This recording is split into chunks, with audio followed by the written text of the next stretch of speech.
You know, I like Thursdays. I like that there's a day that most people I know play D&D at the same time, right? It kind of gives you this sense of, you know, we're all doing the same shit at the same time. Like we're all raiding on the opening night of a patch or whatever. And I always like that. This week, unfortunately, I will not be playing D&D. Yep. It's very unfortunate. It's tragic, even. But no, I will not be playing D&D this week. Unfortunately, I have I have family coming into town today. So this weekend will be bricked for work and games and shit. But that's okay. It's gonna be cool to have family in town, see some people, see what's up, see what's going on. But I am a little bit remiss that I won't be playing D&D because we ended in a town that I think we're gonna get a chance to mess around with and change it up and shake it up and do what we want. And Ashy seems like a very world construction EDM for the game. So it seems like the players have a lot of opportunity to shape the way, you know, the local life works. So I'm excited. We're gonna see what we're gonna get done when we get back. Apparently we're also doing an in-game time skip as well. So Ashy has asked us to tell her what we would like to do in the town during our like kind of 2 weeks off IRL and in-game. So if you have any ideas for how to rebuild a town, let me know, because I'm kind of in charge of a lot of shit here with the town in our game, but that's okay. 23 hours, I know, man. 23 hours, yeah. Alf and a couple of other people very hilariously decided to bring the timer up quite a bit. Which, by the way, how much time is there left, I wonder, between now and the 24th? Because that's when the orb gets that, yep, the orb gets left forever at that point in time if it makes it to the end of the 24th. So that's like what? That's how many streams? It's Thursday, so it has to be all Thursday, all Friday, Saturday, Sunday, or no, Saturday, what the fuck? I don't stream Saturday or Sunday. Thursday, Friday. I did the math yesterday, but then I immediately forgore because in the middle of stream, I forgore everything. So yeah, today and tomorrow, so Thursday, Friday, and then Monday, Tuesday, Wednesday, and Thursday. So 30 hours to hit the end of the stream on Thursday. All right. Well, that's staying dangerously close, I'll admit. That's just horrifying. That's just horrifying. But regardless, at the end of the Orbathon, no matter what happens, the other orbs will be gone. And only the solid orb and the golden orb will remain, because I need some more emote slots freed up, because I have started practicing my emote skills. That's right. I'm trying very hard at it. So we're gonna see some hopefully new emotes added. I actually had a friend message me. One of my very oldest and dearest friends, Jackie Felling, she messaged me and said that she went on Twitch and she, for some reason, I don't know why she'd go on Twitch, if not to come shower me with bits and subs to thank me for very generously running a D&D game from her. Regardless. She went on Twitch for some reason and she saw that there was a ton of sub emotes from my channel. And she assumed that I had been partnered because of that. Not knowing that if you have a lot of sub points that you can get partner half of the partner emotes, whatever. So I had to disappoint her and tell her that I was not partnered. No, but I do have unfilled emote slots that I need to fill up with cool shit. So it's gonna be good. I'm actually enjoying doing my emotes. I know I'm very busy with stuff right now, but I'm enjoying doing projects that feel like they're a little bit less important, impactful, lower stakes. You know what I mean? It's like sometimes the way to get through a lot of work is to do more work, but in other directions. Does that make sense to anybody, or is that some crazy ass shit? Or maybe it's both. I don't know. Finally, Twitch recognizes you as a sub. Yes, that's right. Blue, welcome in. Welcome into your official life here as a Twitch sub in the Dragon's Claim. You are now a member of the guild. Whatever that entails. Good and bad. Being a member of the worst adventurers guild in all of Eldara. You are now an honored member of the family. So, appreciate you. End of stream. He thinks someone is changing the rules. Yeah, I'm not sure if it'll be at the beginning of the stream or the end of the stream. I think it's probably going to be at the beginning, but if it hits the beginning of the stream, it'll be the end of the stream. So that's why I'm not really worried about it. So I'm not worried about it. Yep. That makes sense. Get the mind off of some projects to recharge. Yeah, you know, it's like, man, when I think about all the work that I've done this year, holy shit, you know, the amount of stuff I've gotten done so far in the last, what, 3.5 months has been pretty impressive for my usual work cadence, I think. And I can look back at that and say, man, that's a lot of stuff. I'm pretty proud of that, which is cool, you know. But I've done a lot of stuff that doesn't really like matter, you know, air quotes matter to Eldara, the adventure, anything that like you guys typically care about. So I mean, this piece on screen was a fan art piece. It's like, well, who gives a shit about that, you know? I do, and maybe some of Miwa's fans do. I don't fucking know, but either way, there's something about doing a project that's like fun and kind of matters a little bit, but isn't like important. You know what I mean? 25 hours to the 24th, but 30 hours including the 24th. That's right. Yeah, shit. If it gets to the 24th, I'm pretty sure it'll get to the end of 24th. So I'm not worried about it. And maybe if the Orbathon ends, the mods will come back. Yep. The mods are on strike. They don't like the orb. I don't know why. The orb pissed them off. It upsetted them. So, the Orbathon must end at that point in time. The title is painful. Cass, I don't even remember what I titled this stream. Dude, Cass, you know what the funniest thing is in like streams, and that I find myself doing once in a while, but or almost doing, I kind of like catch myself before I do it, is the first thing you will see from a stream is the title, right? So you enter into an hour, and this is a rhetorical you, I'm not talking about you. The rhetorical you will see a stream 3 hours into the stream, and it'll be called like the coolest parts of Wizards is their hat. And you'll go into the stream and you'll say, I agree. Streamer doesn't remember what the fuck the stream title was or the context of that, you know? And that's true with me too. I don't remember what the fuck I titled my streams. Could have been some dumbass shit. It's usually some dumbass shit. So, what did I title my stream on YouTube today? I actually don't remember even in the slightest. I did it like literally 17 minutes ago. Because you have to title your YouTube stream as soon as you start. You can't do it before. Like I do with Twitch, so I don't even remember what the fuck it's called. So, whatever it is, thanks for chilling in the YouTube chat as well. I wrote 2 stories while trying to finish the Eldara one. That's, you know, that's good.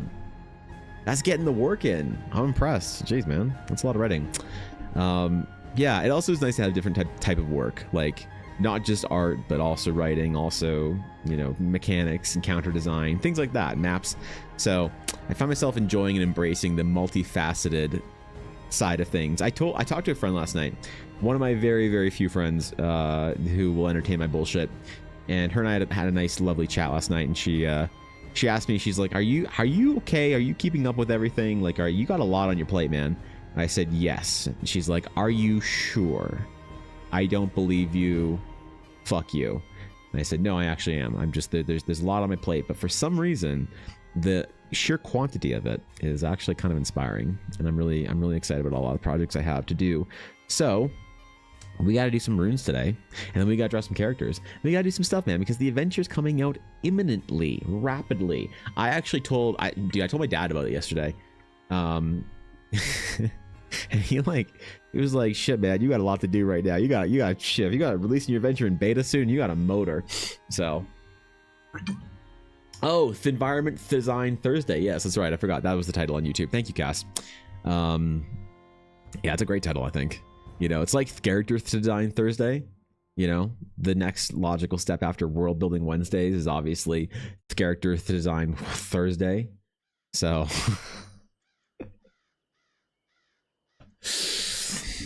I forget people see these titles. I wonder how often somebody sees a title for a YouTube video or a stream and it's like, nah, I'm good. Yeah, not for me. This guy's weird.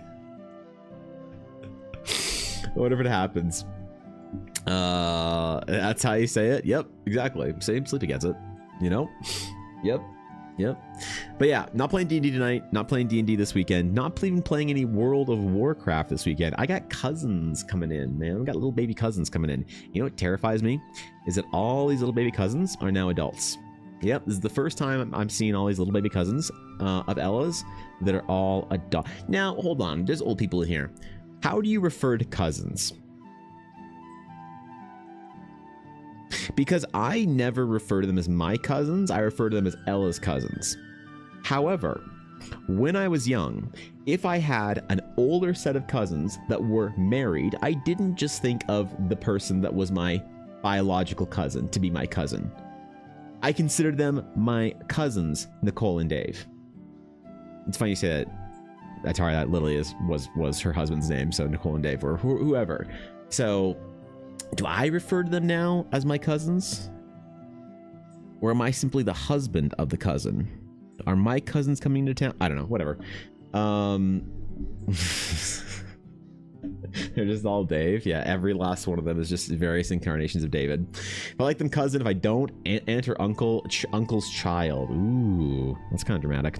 Cuzkin. Well, yeah, so all the cousins are now young adults, right? They're all in university or college or of that age where now Ella and I are the adults in the room. That's scary. Ella and I are now the adults in the room, you know? The parents are there, sure, whatever, they're doing stuff. But Ella and I are the, you know, we're the young, cool, hip adults that have our lives together. Because I considered every one of my family members and cousins that was in their like 20s, 30s to basically have their life. I was like, that's an adult right there. I'm not an adult. I'm 14. I don't know what I'm fucking doing. But that guy's an adult. You know, he's got a job and all this shit going on. And I'm terrified because I think I've had the subtle realization over the last little while. Nobody ever really grows up. There's no adults in the room here. There's just there's just a bunch of stupid kids that got older and just look like adults now. Right, so now I gotta LARP as an adult all weekend, bro. I gotta LARP as somebody with my shit together. I have to posture myself and pose myself as somebody who knows what they're doing in life. And when the young cousins say, dearest cousin, how doth I adult, I can say, ah yes, let me take you under my wing and teach you. Renard's dead. Thank you for the follow. I appreciate it. Welcome in, my friend. Good to see you. Good to see you this morning.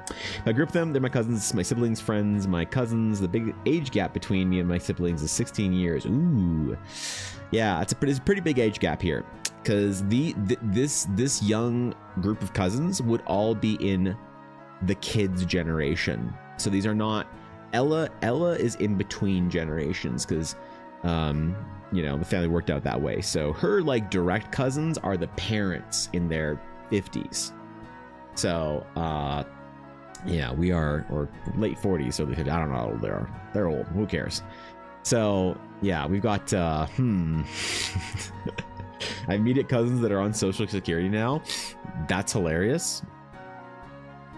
That's terrifying. Yeah, I don't really know any cousins on my side of the family, do I? My family's my family on my side of the family, like Ella's family's pretty big. My family is very, very small. So I don't know shit. Well, oh yeah, wait, I do have cousins. I just forgot about 2 entire people and their families that I haven't seen in probably 15 years. Okay, yeah. Well, as far as you know, as far as it goes, it's a small family. So it's always when Ella's family comes to town, or if we go to visit them in Maui or whatever, or anything like that. So should be a good time. Definitely gonna be busy.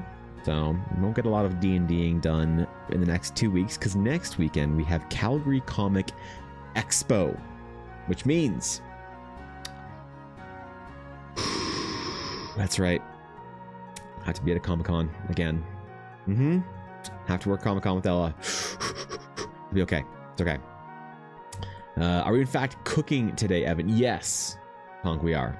Yes. I'm starting to doodle and saw you on stream. I had to stop by. Dude, I appreciate that. Welcome in. I was just about to start my daily warm-up after I said hello to everyone. So You arrived just in time. We'll be, in fact, doodling as well, hopefully. Maybe getting some work done for the adventure. For all of the not... Oh, Ella's home. I was like, what the fuck's the front door? Okay, that's fine. Just Ella. When you live where I live in Canada, there's always this sense of there's a crash outside. And it's like, oh, was it a kid's bike? Was it you know, something dropping something? Was it a moose smashing into a car? And the same thing similarly with the front door. It's like, front door, was it Ella arriving home? Or is it a bear clawing at the front door? So I'm gonna have to listen for a moment. Make sure it's fine, you know? I haven't seen a bear here in a while though, so it's been a while. But you still have to keep on guard, you know, it's like Canada shit, right? Alright. Well, I made a mistake yesterday and I left my OBS open after stream.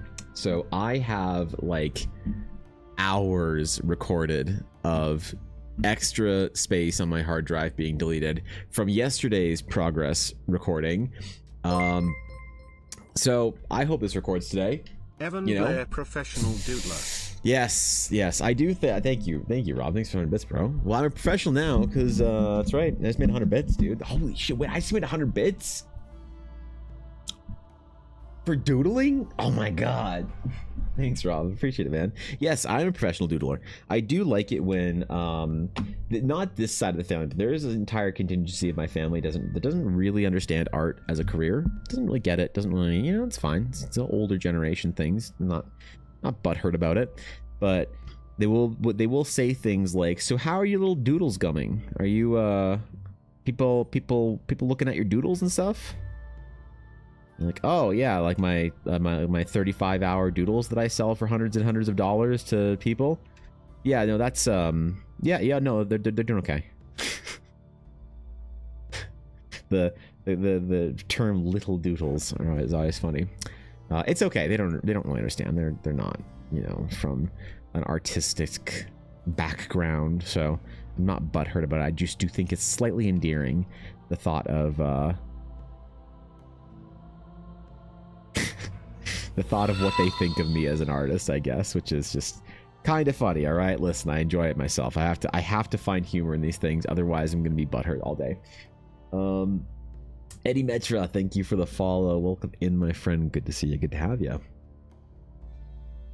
You streaming tomorrow, or are you taking the holiday off? No, I'll be streaming. I'll be live. I have to end stream a little bit earlier because Ella's family's in town, and I think there's a breakfast that I'll be skipping.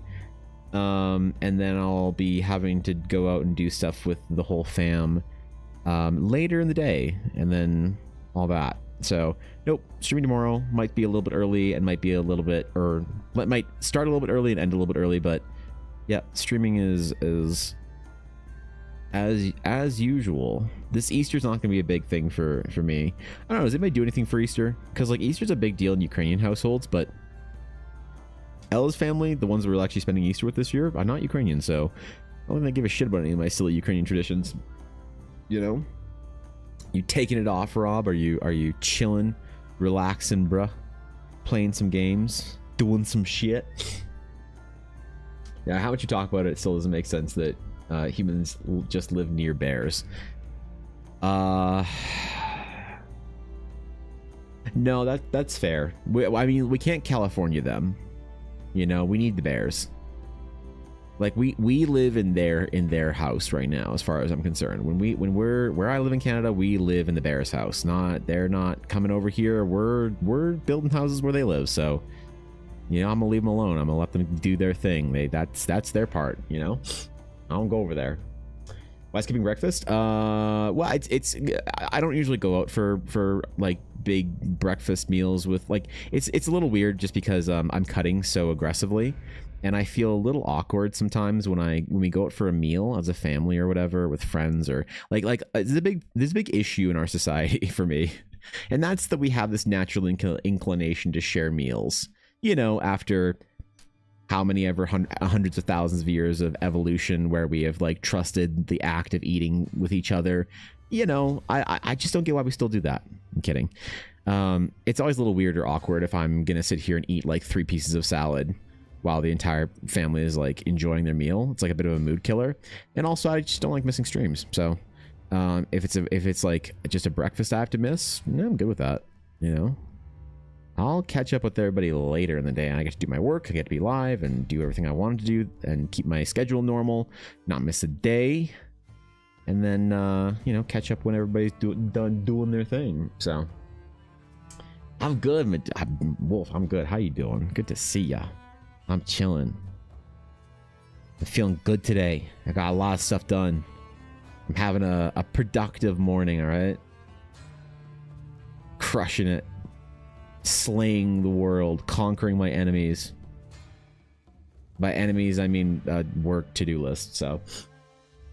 Church dyeing eggs, eating everything mayonnaise based. That's our usual Easter. That's pretty good. It's pretty good. Yeah, yeah, that's right. Mayonnaise, eggs, foods. Yeah, we'd always have deviled eggs and stuff. Maybe I'll make deviled eggs for myself on Easter Sunday in the morning or something like that. Be kind of nice. A little ode to my grandmother. Not a particularly Ukrainian tradition, but still a nice Easter tradition. Discount chocolates. Ooh, yeah, there's that too, I guess. Go chocolate shopping on Tuesday. Or Monday. You'll be chilling. I get off work, and that's the important part. Working with some people that I work with makes me want to suck a gun. Jesus, dude.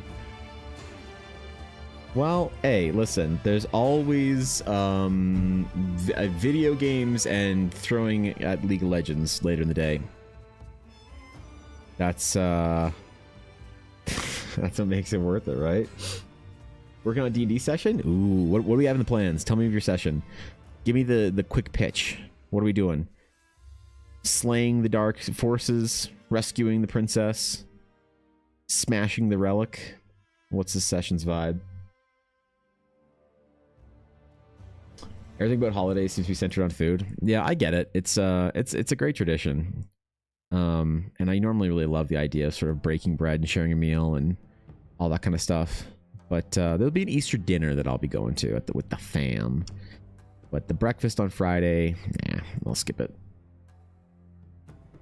I'll skip it. I'll stream and happily do that and meet up with everybody later in the day. Nothing to do right now. You have to clean the basement. Well, I mean, that's pretty good. That's fine. You just clean the basement. What are you talking about? Yeah, you just have the basement that isn't clean, then you just clean it. Yeah, it's easy, right? Do you hide eggs for your dogs? That's cute. Yeah, I'd assume actual eggs. I'd assume. Will one of your dogs eat just a whole egg? Shell and everything, like without knowing? Like if I gave Yuna an egg, if I gave her a broken egg, she'd eat it. If I gave her a whole like egg that was like in the shell, she'd just kind of stare at me like, what the fuck is this? How are eggs seen as Easter things? It's never made sense to me. We don't have the egg things here. I don't know, because that's a great question for me specifically, because painting eggs is actually a very old Easter tradition in Ukrainian and Slavic households. So not just dyeing eggs, but very intricately painted eggs. They're like heirlooms that you pass down in your family. And I think it has to do something with the sort of pagan origins and of the, you know, fertility, spring, holiday, whatever thing, and then normalized into the modern age, and voila. You have eggs. Please change the title. You don't like it? You don't like it, Mobot? Alright, what do you want the title to be, Mobot? What do you want the YouTube title to be? Cleaning a basement that isn't clean? Yep. For shame, Megapteranovi Angli would never let its basement get dirty. Alright, let's see. Let's see. What's the meta today? Alright. What has a clean basement? What do we got? Oh, the humpback whale. Great Alaskan creature. Great Alaskan creature. On the Alaska scale, man, it's aggressive to mark the humpback whale as an Alaskan creature, but because it's so, you know, widely accessed in the various oceans of the world, I'll say it's fair. You know, I associate a lot humpback whales with like Hawaii, things like that. You know, I'm gonna rate it like a 9.2. That's a great Alaskan creature. Good shit, Aduria. Yep. almost in bear territory, slightly above sockeye salmon territory as far as an Alaskan creature goes. So, good shit, Adaria. Thanks, man. How's it going? You seen the carved eggs people do? I don't think so. No. Been playing Humblewood, and I'm doing a Humblewood heist. It's a written module with anthropomorphic animal races. My players have gone off course, so I'm doing the heist one shot. And in the end, they're going through a portal. At the end, they will be back where I want them. All right. All right. A recalibration one shot. That's cool. For some reason, the name Humblewood makes me remember like a Critical Role game or whatever. The Anthro stuff. I'm not a big Anthro enjoyer, except outside of maybe like old school Redwall. Not much of that like kind of like modern Anthro fantasy stuff that I am super into or down with, knowledgeable of. Is that the correct assertion? That's cool though. That's fucking cool. Hope you have the best time ever. Yeah, I really we're looking forward to getting back to DMing as well. I missed running a game. It's been very fun playing an Ashes game, though. I'm really enjoying my little break, my breather, as it were. A breather I didn't want, but I'm happy to have. It's like I didn't feel like I needed it, but now that I have it, I'm like, man, this is a good shit right there. Go clean and play Baldur's Gate. John Girl right now, give me a haircut to draw here. Don't say buzz cut or mohawk. A haircut. Ooh. A modern bob. Yep. That's what I suggest. Make a pirate tabaxi that's scared of water. A pirate tabaxi that's scared of water? Dude, do you know the last time I drew a tabaxi? The last time I drew a tabaxi? You know, I don't think I've ever actually drawn a tabaxi. I don't think I've ever actually accepted a tabaxi commission. To be honest. I'd be out of practice. They got sponsored by Humblewood a lot in season 2. Okay, yeah, that's why it sounds familiar to me. Okay. Yep. Thanks, Lurk Katzen. Appreciate it. It's because you want weird alien-like species instead. We know... Wait. It said we know this. We already know this. Oh, okay. Yeah, sure. I'm just not a big fan of the Anthros, you know? They just don't hit right for me. They don't evoke the right feeling of fantasy that I like, so. Tend to try and, you know, stick to what I like in fantasy. Gotta let the passions drag you anywhere you want. Did me so wonderful, but so much work. Oh, I love it. Yeah, it is a lot of work. You're right about that. But I love it. I made a video about it actually like 2 days ago. Yesterday? Maybe it was yesterday. I don't remember. But basically, I was memeing about how people like say that the forever DM life is unappreciated, and how I just love the forever DM life. Like, I much prefer DMing than playing. Now, maybe I've never had like a really great table that I've sat at for a long period of time. Had good players that I've sat with and good DMs that I've sat with for small periods of time, but I've never had like a very long-term table that I've really loved that I've been a player at. So I've always been pulled towards the DMing side of things. So I don't want to count it out. It's not like I'll never probably play in a long-term game, but I think I'm much happier. Like the only time I'd ever agree to playing in a game if it was a very short-term thing, like a couple weeks, couple months maybe at the most. That's what this game is with Ashy, Ulner, and Vixie and Ella, is that it's like a little tiny kind of like adventures that Ashy set it up in a way where we can jump in, do an adventure, and then take a couple weeks off, months off, whatever, come back to it, hiatus, in-game things happen, and whenever everyone's schedule is kind of cool, so we can play for a couple weeks, chill for a couple weeks, and it's a very cool way of doing it. It's kind of almost the West Marchy style that I want to run for myself. So...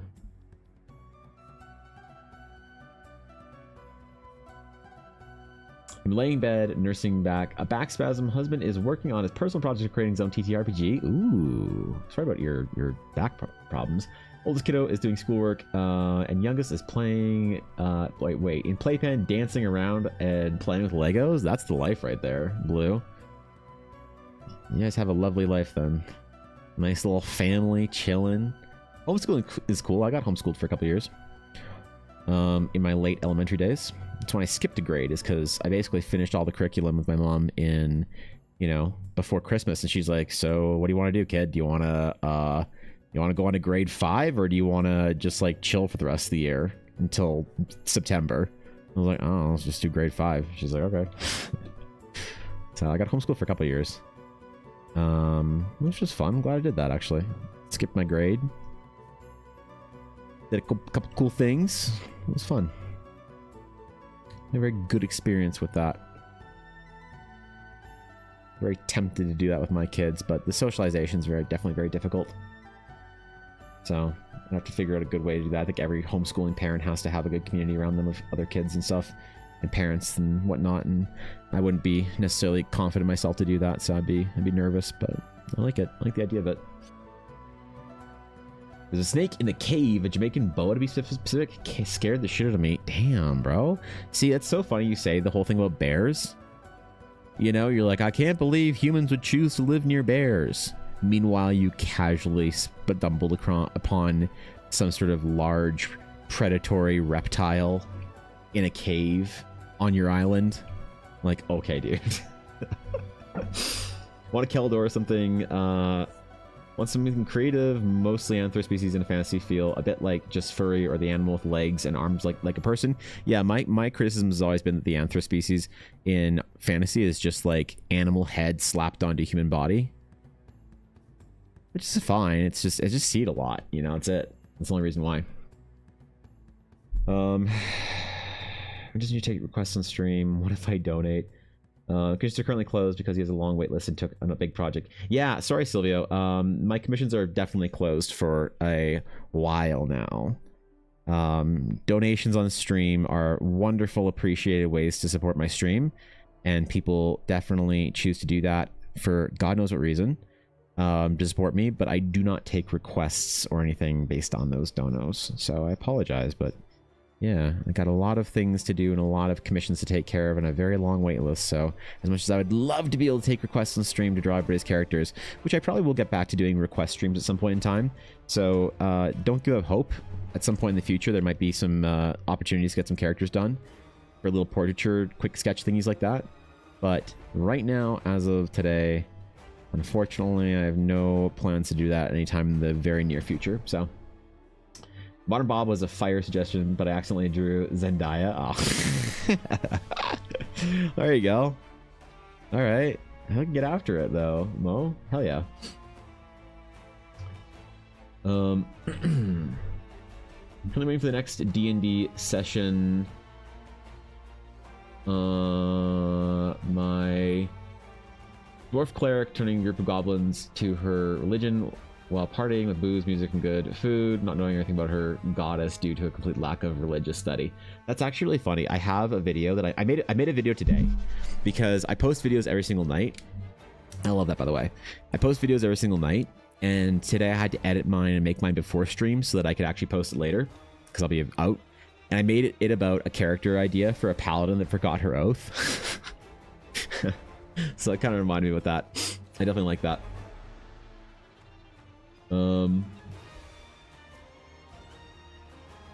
COVID, my spouse and kid and I myself were all watching working / schooling from home. Makes me want to jump out of a window. Yeah, that was a little bit too much.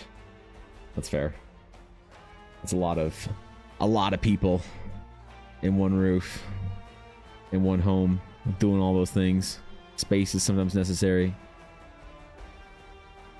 I worry about, if we're going to have a family here and Ellen and I are going to keep working from home, I got to get a bigger place, man. I got to get a bigger house, man, bro. Holy.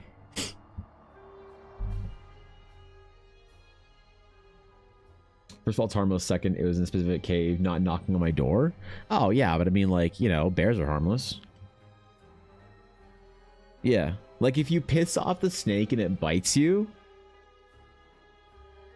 probably your fault, right, Sleepy? Well, that's the same way bears work. Bears don't just attack people. Very, very rarely will a bear get mad and just, like, be mad. it's usually something that somebody does. Not that I'm victim blaming here, bear maulings, but I am saying that there is just a strange, you know, correlation between fucking around and finding out, as people say. So, yeah. What's up, Dusky? Good to see you.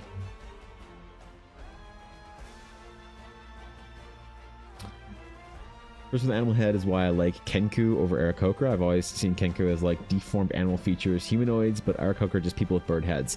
That's hilarious. That's okay, fair enough. See, I can't stand either one of them. Get that out of here, man. Get your bird out of my fantasy. Get your bird out of my fantasy. I don't want none of that. Holy. Nah, it's just not my jam. It's not my flow, not my vibe. I'm so glad I turned down a bunch of Anthro commissions. The only ones that I took recently were some Dragonborn, which are I mean, they're Anthros, but like they're like the easiest kind of ones to make sense of for me. So I'm not that bummed about any of that, but yeah, I'm glad I like turned down. I'm so glad that I had the courage to turn down work that I wasn't sure if I'd like have more offers. So I have a lot of like everything I have coming up is basically a project I'm excited about, which is cool. So what's up, Lexer? Who's your favorite character you played, Evan? My favorite character I played? It's hard to say because I haven't played a ton of characters, right? Especially in like recent years. So rather than a favorite character that I've played, I think about like NPCs that I've enjoyed because they're kind of like characters that I play, and that's easier for me to tell. But the favorite character that I played a 3.5 edition paladin, and I forget what his name was, and I played him for a long time when I was in high school playing 3.5 with the crew, with the homies, and it was fun. I really enjoyed him. I've always enjoyed playing paladins. I've always enjoyed the challenge of playing a lawful good character. I think a lot of people are really down on and hard on paladins and kind of the lawful good style characters. And I think they're a bit unfair, if you ask me. A little bit unfair to the lawful good stories. But I think people are coming around now and sort of realizing there's like some fun and nuance in there. So, what's wrong with Bird? I'm just not a fan of drawing them, I guess. Not a fan of drawing them, and I'm just not a fan of them in fantasy. I always find them a little strangely unimmersive. Like, immersion breaking, maybe, is the right word of putting it. It's not my jam, you know?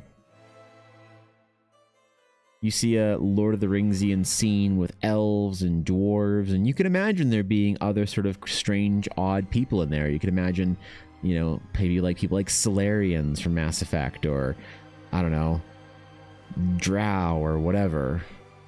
But if you told me that Falco from Star Fox was just chilling at the Council of Elrond, it might take me a little bit out of it. So, yeah. As you're drawing, did you grade legs on a character? It can be a bit tricky. Oh yeah, yeah. Yeah, I don't know. It's not even just that I don't necessarily enjoy the process of drawing them all that much. They're a fun challenge when I get a chance to do them here and there. Like I'm trying to draw an Aarakocra as a fan art piece for somebody right now, Tolkien and it's fun. With elves and dwarves and Sam the Toucan. Yeah, Toucan Sam just chilling, man. Holy, yeah, it's yeah,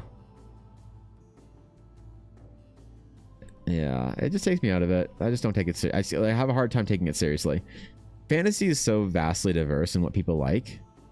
And I'm more and more, as I sort of find myself LARPing as a developer and a writer of fantasy, I find myself trusting my gut more. And so sometimes there's a very reasonable question of like, well, why don't you like this thing or that thing, Evan? And I can sometimes say like, well, it's a little this or that, and kind of give you some answers. And once in a while, I don't really know, and I have to just kind of say, you know what? Gut check, don't like it. Trust my gut on this one. I'm kind of okay with that, you know, even if I can't really explain away all the reasons why I like or not or don't like something else. So, yeah, man. It's just one of those things, I guess.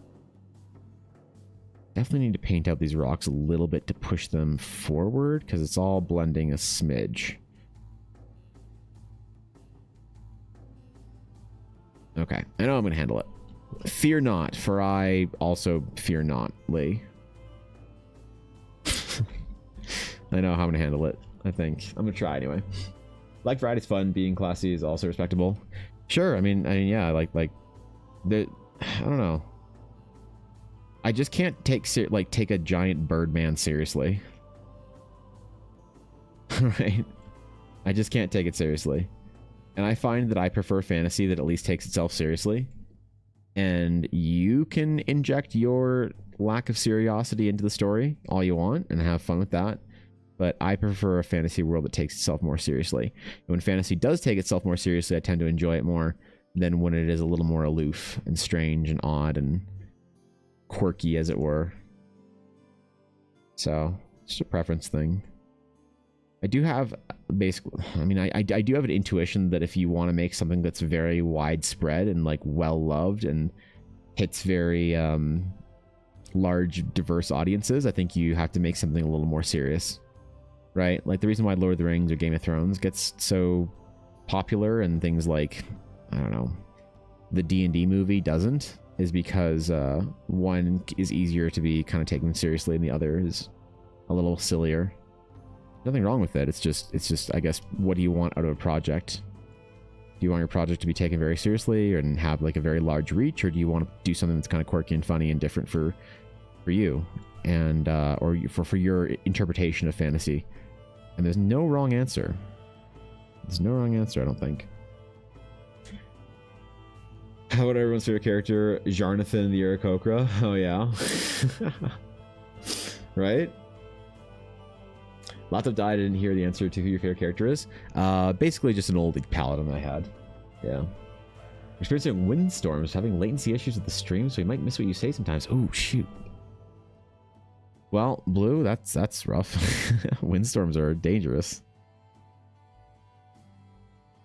That's Munka. You enjoy Ursula K. Le Guin? Ursula K. Le Guin. Who's that? Let's see. Ursula K. Le Guin. Not familiar with the name immediately.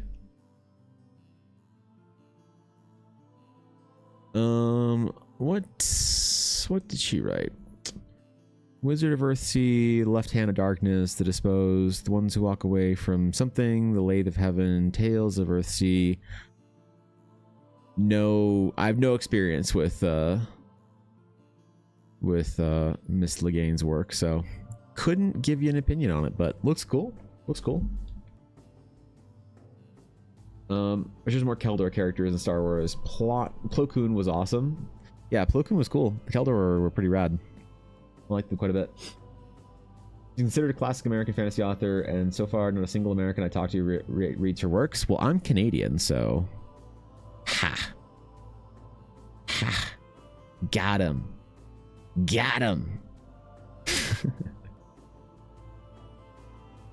Yeah, cool. Well, I'm unfamiliar. I didn't read a lot of sort of more obscure or less well-known fantasy when I was young. I read a whole lot more of the more like popular stuff. I also read a lot more sci-fi than just fantasy when I was growing up, so I also came from like definitely a different media perspective. Reading tomes of words was not my necessary sort of like forte when I was young. It was much more visual than that, and I needed some sort of like additional brain massaging than just words on a page for me.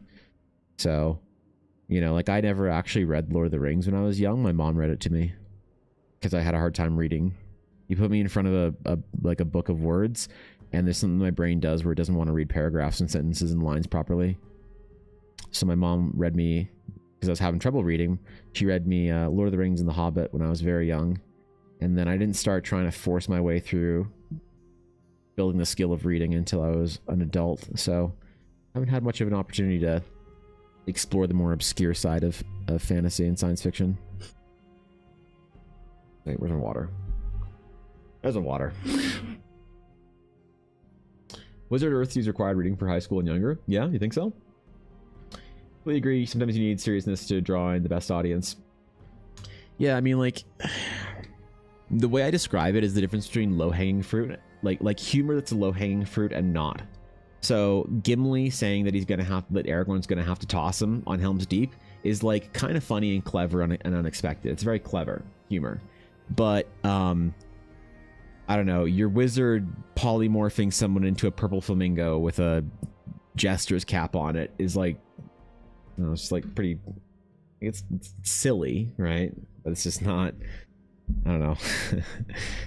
It's silly and funny, but very low hanging. And I find I try to avoid those if I can, because I think that it's a little bit, that it's a withdrawal from the soul of the piece a little bit, if you know what I mean.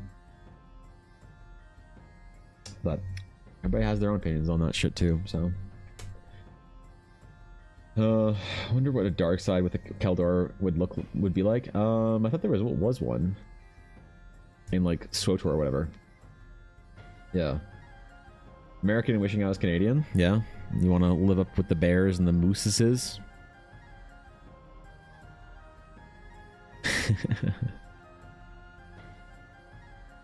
It's pretty nice up here. A lot of beautiful stuff in America. A lot of beautiful places. You guys have a vast wilderness and a deep and well-loved culture. So I love my American brothers and sisters very much. Although I am happy to stay up here in my frozen land of Canada, I'm always honored by the opportunity to get to visit my brothers and sisters south of the border. My bad? No, it's fine. It's like Dusky. As far as European is concerned, because I believe you're Eastern Europe, Southeastern Europe. I forget. Excuse me. There's a lot of people that I have a hard time remembering specifically where people are, but I believe you're European at the very least. From all intents and purposes, there's no difference between America and Canada. You can just say American, and it's just North American. I was just being smart-assy about it, because I basically am an American as far as like the culture goes, and like, you know, reading classic American fiction. It's not like as a Canadian we have classic Canadian fiction that we read instead of our Americans, you know, writing. So that's fine. I think if you enjoy works like taking so seriously, you'll like her writing. It's good fantasy that can be read both by teens and adults. I'd even say more on the adult side, but as a nice alternative to gore and smut adult fantasy. Well, that's great, actually. That's because I'm very exhausted by the gore and smut. Gratuity. What is the? This is an Atari question. How do you refer to things that are gratuitous as an object? Because you wouldn't say gratuity, but you wouldn't say gratuitousness, would you? Regardless, gratuitousness, I think in both romance and violence is very easy and low-hanging fruit to chop at. And I think that allowing for the mind to wander through the valley of imagination is a lot better. So yeah, I'm a little bored by the smutty and whatever kind of meese. No, the plural of moose is moose, or multiple types of moose is mooses. It's not actually meese. It's like a meme that came from somewhere. I don't know where, but it did. Percy Jackson. Yeah, Percy Jackson I've heard is pretty good too. I think there was a movie for it, wasn't there? Bears and Moose will take over Oompa Loompa for a dictator. Okay, listen, we leave politics at the door. The stream is a place where you can come, you know, avoid all that kind of stuff. So you're safe here. I promise no one will bring up any politics because I won't let them. So you're safe here. Tolkien lover. Russian, I read weird sci-fi shit, Lord of the Rings, and Lord of the Rings. Oh, okay. What's your favorite sci-fi, Dusky? What's your favorite sci-fi that you have read? Is there any particular that really hits you as like... So I know a little more about science fiction novels than I do about fantasy novels, because in my early adult years when I was starting to learn how to read like big novels and shit like that, now I'm seeing, it's so funny because I've been reading Dostoevsky. Just Russian author just hit me. I've been reading Dostoevsky, and specifically The Idiot. And it's so funny to go from like where I was when I first became an adult, where I couldn't fully read like pages of like bricks of text, and I still have a hard time with blocks of text sometimes, and I can only listen to it. pushing through that to now be able to read like proper like classic novels is actually a pretty big accomplishment if I do say so myself. I'm pretty proud of myself for that one. And that's pretty difficult reading for me. I like Percy Jackson more than Harry Potter because in the latter everything was about look at how weird and different all the wizards and stuff is. Meanwhile, Percy Jackson was the opposite and had all the weird Greek monsters trying their best to blend. Oh, I'm not recording. Fuck. Blend in the regular world. That's cool. That's cool. Guys, it's just a bunch of different genres in a trench coat. Yeah, true. Yep. They lied to me. It did. Unfortunately, I don't know who told you, but the plural for moose is not meese. I mean, what is it technically? It's like either mooses or plural. Visitors, how I think it might just be moose actually. Yeah. Okay. So the plural for moose is moose. What's up, Taku? Oh shit, good to see ya. Takutron, the legend. Good morning, Taku. Or I guess good evening for you. Hello, guys. Good to see ya. How was stream, Taku? What were you doing today? What are you doing? I'm sorry I didn't get a chance to stop in. I really enjoyed warming up while I'm watching you in the morning. It's a good time. This morning I was running a little bit behind. So if you guys are not familiar with Takutron, you should absolutely go over there and follow Taku. It's a good time. Amazing artist. Fantastic. You know what? Honestly, I mean this. Taku's a fantastic art streamer, which is a very difficult thing to do. I try and do this shit as best I can, but it's very difficult to have a engaging and awesome like stream while producing your work instead of just going ultra focus mode. And Taku threads that needle very well of being a fantastically charming, charismatic streamer while having some of the best art on this website. So if you guys aren't following Taku, please go over there and give Taku a follow. You will see me over there often. And welcome everybody from Taku's stream. Hello. We are doing some art for my D&D adventure today. If you're unfamiliar with me, whatever terrible things Taku said about how I'm bad at art is all true. But I'm trying very hard to not be so trash every day. So we're doing some environment sketching today and just doing some landscape design.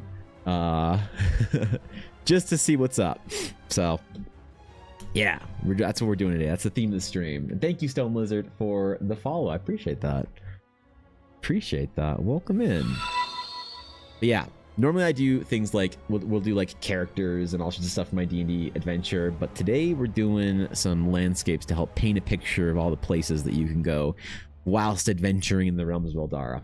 And thank you, Vanta, for the follow as well. Welcome in. Taku, please go rest, dude. It's late for you, isn't it? God damn, bro. It's pretty late. So bad. You staying? I hope your sleep schedule is okay, Taku. You gotta be getting good rest for living that artist life, you know. It's looking good. Oh man, thank you. I appreciate it. I'm trying to do more quick little sketch vignettes like this of landscapes rather than the big formal paintings. So we'll see if the good people of the internet like it. We'll see. I'll do my best. All right. Tried to let Taku down. All lies. Evan is a talented and cool dude. Ah, shit. Damn it. Damn it. Damn. I shall be leaving. All right, Stone Lizard. Have a lovely whatever time of day it is for you. Announcing your departure. Is a stampede a moose only one? That's not a stampede. Yep. No, it's like sleepy. It's like saying the plural of an army of fighting Urukai. Right? If you were a Dunlending raider and you saw an army of fighting Urukai bearing the white hand of Saruman from Isengard in the shadow of the tower Orthanc, then you would say the plural would be, look at all those Urukai. The same thing is true with moose. So Jay, what's up? Thank you for the follow as well. We were talking about the plural of moose because I'm Canadian, so that's what you guys walked into. So, yep. Thought there's gonna be some partying of 20 people. Send me $1. Oh, okay. God damn it. Not again. Sarossi Brothers have a lot of great works in general. Roadside Picnic at Prisoners of Power. Great classics, should have decent translations. Dostoevsky is a very depressing author to pick up. Kind of annoys me that he's the most associated with Russian language literature. No, I mean there's lots of great Russian authors. Dostoevsky is just one of the ones I'm studying because I'm trying to figure out how to write novels that like how to write in the way that novelists wrote that made people feel shit and like think about their fucking life and whatnot. So like I'm reading Solzhenitsyn or whatever. Very cool drawing. Are the shapes inscribed in the rocks to the left readable as a language? They are not readable as like decipherable as a language to you and I, but if people in game will know it as an ancient script by the name of Aldarian. So it's a very old civilization that is basically fallen and long broken and lost, and players in this portion of the campaign are piecing back some little puzzle pieces to uncover a mystery of perhaps the nature of the Aldarians' knowledge of magic was far greater than what they had initially presumed. So, yep. The current story for the adventure I'm making is basically it's very much like an archaeological kind of like dig to the past, uncovering the ancient secrets, unraveling mysteries that are being shrouded by ancient organizations that have sought to control the flow of knowledge and progress for thousands of years, maintaining the story and narrative. So you as the brave players will be going up against these sort of old forces to try and figure out the true secrets of the past. I also like to see what I was working on. It's still real rough, but I'll season it for yeah. Wait, hold on. If you actually, yeah, fuck man. Of course I want to see what you're working on. Hold on, let me go see where you ended on your VOD. I love seeing your progress on Taco. I love seeing it. Was your video recent broadcast? Was today's broadcast up? Today's broadcast is not up. Is it in your Discord? Is that shit in your Discord? Taco's Discord. Let me see. Why is my Discord not up? Did I not post my Discord? Wait, did I not post this morning? Oh no. Hold on, let me just, I forgot to post my going live thing in my Discord. No, what the fuck? At everyone I forgore to post. Badge. What the fuck? Why is it putting brackets? What's going on? Discord's being weird. Okay. Alright, let me go to Discord real quick, Taco.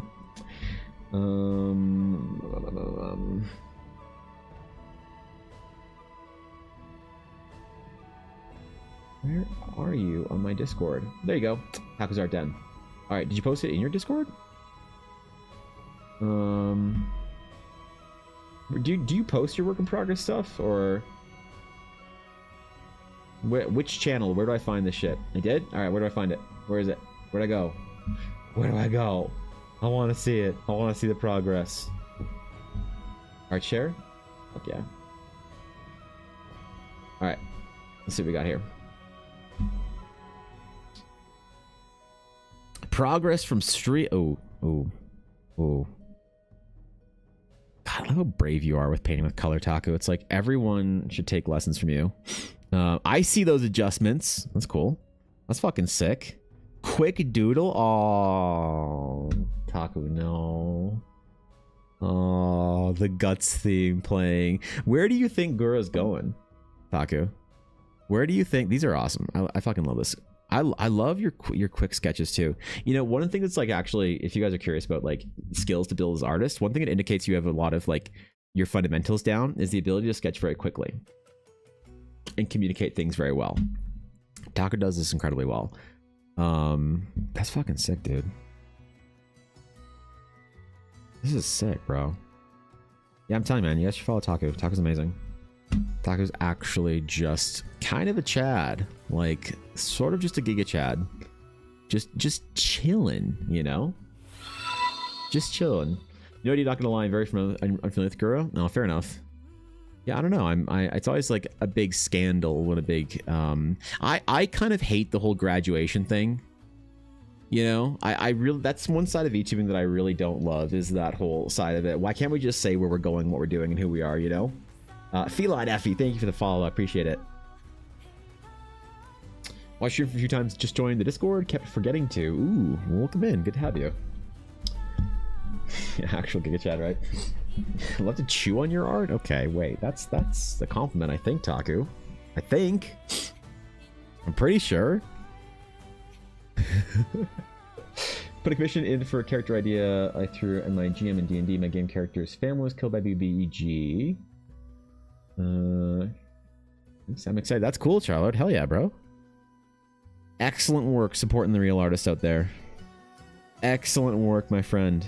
Good shit. I hope it turns out well. I hope you get exactly the piece you're looking for, Charlord. The highest form of compliment? You think so? Yeah, I hope so. Anyway. Hey, Wiener, what's up? Good to see you. Welcome. Yeah, I mean, I've had to learn a new, like, language of compliments and stuff after I started posting art on TikTok. I'm like, is this person, like, roasting my art, or are they saying it's good? Oh, wait, hold up. I had to decipher an entire new language of the TikTokers, specifically the book talk girlies. I don't know how the book talk girlies found my art, but they did, and every once in a while they just come out and form up on a piece, and I'm just confused as what's happening or why they're here, but you know what? It's fine. Fine. If anything to do with food, it's good. You know what? That's a great observation, actually. That's a fantastic observation. I think you're probably right. Good rule to set there. Yeah, wait, hold on. That actually checks out. That actually fucking checks out, dude. Let's go. Yeah, well, I just enjoy my old people comments. You know, you get a compliment from somebody that you know is old, and they're like, "Wow, there, kiddo. That's real good. That's real neat art there. Boy, oh boy, I couldn't even draw a stick figure." Do you ever get that, Kotaku? I love the compliment, "I can't even draw a stick figure." You know when somebody says that to you? I love that compliment. You know why? Because it's so offensive and so sweet at the same time. You know? And you only ever get it from older people. When they say that I can't even draw a stick figure, my response now is, well, I'd fucking hope so. Like, I'd hope that after 30,000 hours, like, like, that's the bar. You know, like, imagine, Taku, you're sitting, like, you're at the dentist, right? You're getting, like, a tooth pulled or something, you know, expertly, like, making a new tooth for you or some shit, or, like, open heart surgery or something. And you're like, wow, I don't know how you just, like, closed my open heart. I can't even sew together my jeans. Meanwhile, a doctor with, like, 30 years of school is just looking at you like, what the fuck? Yeah, no shit. No shit. I'd hope that I can. I know people always mean it as a compliment when they try and, like, compare your ability to their inability. Like, that, it's always meant as a, like, wow, look at how different we are. But I do always think it's funny because it's like, you do realize is you're measuring me at stick figures. Okay. It's the kind of thing I'd never be an asshole about and bring up, but I will laugh about it on stream. So, we will keck W about it. Had a person sniffing purring in my comments. That's weird. That's uncomfortable. I don't know about that, Dusky. That's a weird one. That's, oh boy. Willie messaged my friend the other day because I said that I give boomer compliments and I want to tell someone her voice is kind. Oh no. That's a nice comment though. I like that. Right? Yeah, I can't even draw a straight line. Oh, I can't even draw a straight line. I mean, little do they know, neither can I. Like, I don't know a single artist that can draw a straight line, right? Any good artist draws some made up bullshit lines that your brain thinks are straight. Just like the characters I make. Okay, hold on. That's what rulers are for? Yeah. Yeah. I saw the cutest little art streamer a couple weeks ago, and he was trying to draw a straight line on his tablet, and he put a ruler on his tablet to try and draw a straight line up and down. I was like, oh, should I tell him about the shift key? I don't think I should. I'm gonna let him keep doing the ruler thing and maybe scratching the shit out of his tablet. Yeah, I'm gonna let him do that. I don't want to be the backseat arter, so. Straight lines are boring. Yeah, I agree about that. I draw straight lines, but only because of the robot obsession. Oh God. Oh, yeah. Okay. All those years of Gundam fan art, I'm guessing, are paying off, finally. For someone, at least. Certainly not for me, but they're paying off for you, Taku. That's, pretty good. I'll keep drawing my Battletech fan art until, Catalyst Game Labs lets me draw official Battletech art. Right? Put a circle stencil on my tablet? You... Oh, God. Alright, fair, reasonable. You know it. Transformers fan art. Oh, okay. Transformers fan art enjoyer. Gotcha. Okay. That's a whole different crew right there. And you wonder why you get too many boomers complimenting your life. I don't think it's being backseated if you give advice for things they can use, not like you're telling them what to do. It absolutely is backseating. Unfortunately, Charlotte, that's the rule of the internet, is that everything, regardless of if your advice is helpful or not, must fall into the category of who and asked. Unfortunately, yeah, it's all who asked. So if you have something, you see an artist making terrible mistakes and ruining their process and whatnot, the correct thing to do is to keep your mouth shut because they didn't ask. If they say, man, I wish there was an easier way to draw straight lines in my tablet, that's your invitation. But I see artists like doing shit inefficiently in Photoshop all the time. The first thing they do inefficiently in Photoshop is using Clip Studio Paint. I'm kidding. Jeez, guys, chill out. Kidding, man, relax. Yeah, never backseat the artist. The artist does particularly what they want and the level of efficiency they wanted it, and that's all you can really hope for. So, it's a dangerous game telling an artist how to do something better. Even if you're right. That's the problem. You could be completely right. Where's my broken line here in my selection? Oh, I see you. You little piece of shit.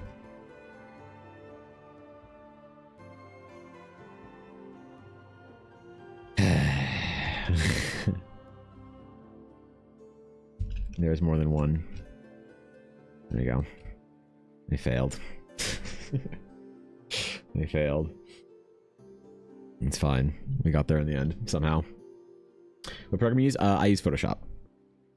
I prefer it. I think it's the best program that I've used, that I've had experience with. I like it. I think it's just fine. Not the biggest fan of Adobe, but I think Photoshop is just fine for me. Clip's very strong software, though. Clip is very good. Definitely not a wrong choice, in my opinion. I won't be like the angry Clip users on Reddit that say that the other choice is the wrong choice. I'll just shrug and keep making my art and say, you do you, boo. No, Clip's fine. Clip's a great piece of software. Not really emotionally invested in either one, but I prefer Photoshop, to be honest. My friends makes Transformers art. I was gonna laugh. If it was you, it's an RP comment from WoW Eternal Court of Lordaeron. Oh, weird. Yeah, sorry, Taco. Sorry for the Clip slander, my bad. Ready for games too. They don't ask me, I'm not saying anything about their process, right? Exactly, you know?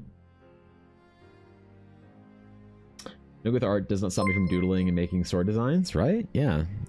Make your art. It's accessible. My God. Hello, Mel. It is the Good Guild morning. Squad. Yes. How are you all doing today? Lovely. Smile. Better now that you're here, Mel. How you doing? How's my gym bro? What's going on? Good to see you. Photoshop is better layer adjustment and photo editing stuff, in my opinion. I think Photoshop, honestly, like Taku, my honest opinion for Photoshop and Clip, because I thought about this pretty deeply yesterday. There's certain things that artists say that I don't necessarily like take their opinion seriously. If somebody starts talking about why they prefer Clip over at Photoshop and they bring up Adobe, I immediately discount their opinion because they're not talking about a tool, they're talking about a moral issue. If they talk about the price, I automatically discount their opinion. Whether it's good to or not, again, the price for Photoshop is not expensive, not if you're a professional. So there's reasons to like Clip over Photoshop that I agree with and I think are stronger. The reasons that I personally enjoy Photoshop over Clip are somewhat subjective, but I think that Photoshop handles paintings better.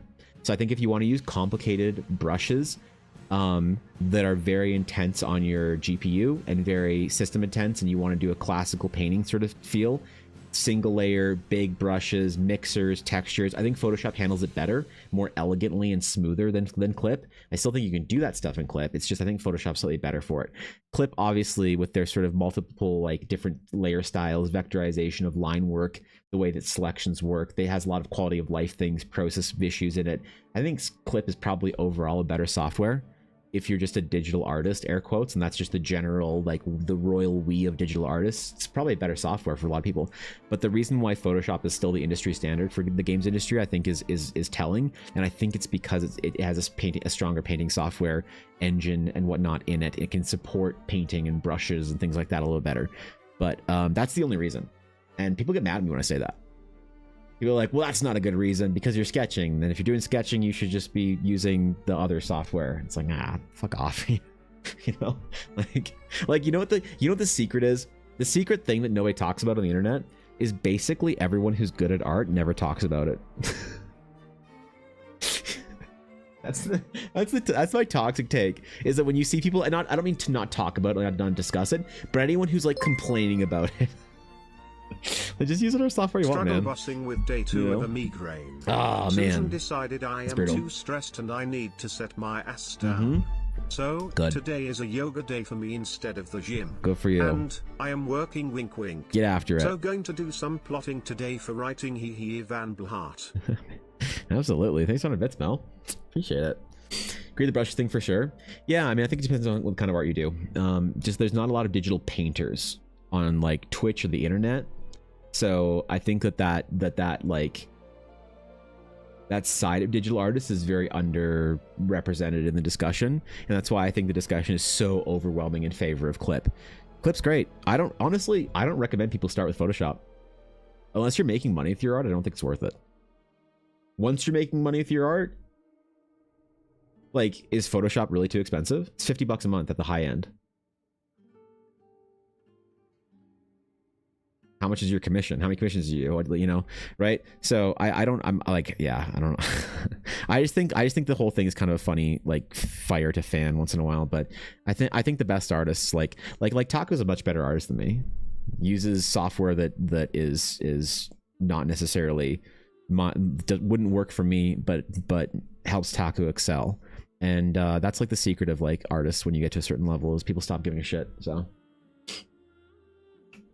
Had issues with CSP legs when changing brush size. Been looking at Rebel. So Rebel is one thing that I don't know too much about, but I have an inclination that Rebel is actually a secret MVP. It's just very expensive to get into for the intro. I think it's like $200 or whatever. So no, Rebel is something I really want to try. You know why Rebel? Because Rebel is the kind of thing that the classic artists like. I would imagine since these programs are tools, they are investments as tools of the trade. Correct. Investing in the professional tools indicates you have return coming in to help bump you up to that level. Yes. But I am just beginning to play with Procreate, so I don't know much lol. Procreate's fine. iPads are fine. They're accessible, they're easy. I don't think that the iPad is a good art tool. There are artists that are phenomenal artists out there that make amazing art with iPads and Procreate, but I just don't think that it's a tool that helps you excel like you could with other tools. You know? So much detail in the braids with limited means. It's awesome. On which character? Problem with Photoshop is not the price, the morals, and poor product in my opinion. It's from Painter. Yeah, and that's the problem is like the morals and stuff like that. Like the tool is what matters. You know, I don't like Photoshop's an awful company, but so is Amazon. So is everything. Like I don't play the like moral game of like I won't support immoral companies because I think that you'll just sit at home without like your phone, without eating any food. Like once you start down that rabbit hole, like I don't blame anybody for doing that. I think it's totally fine if you don't want to support a company. I would never tell you that you're being silly for it. I honestly think it's admirable that you're sticking to your beliefs and you're really, you know, living out what your morals are.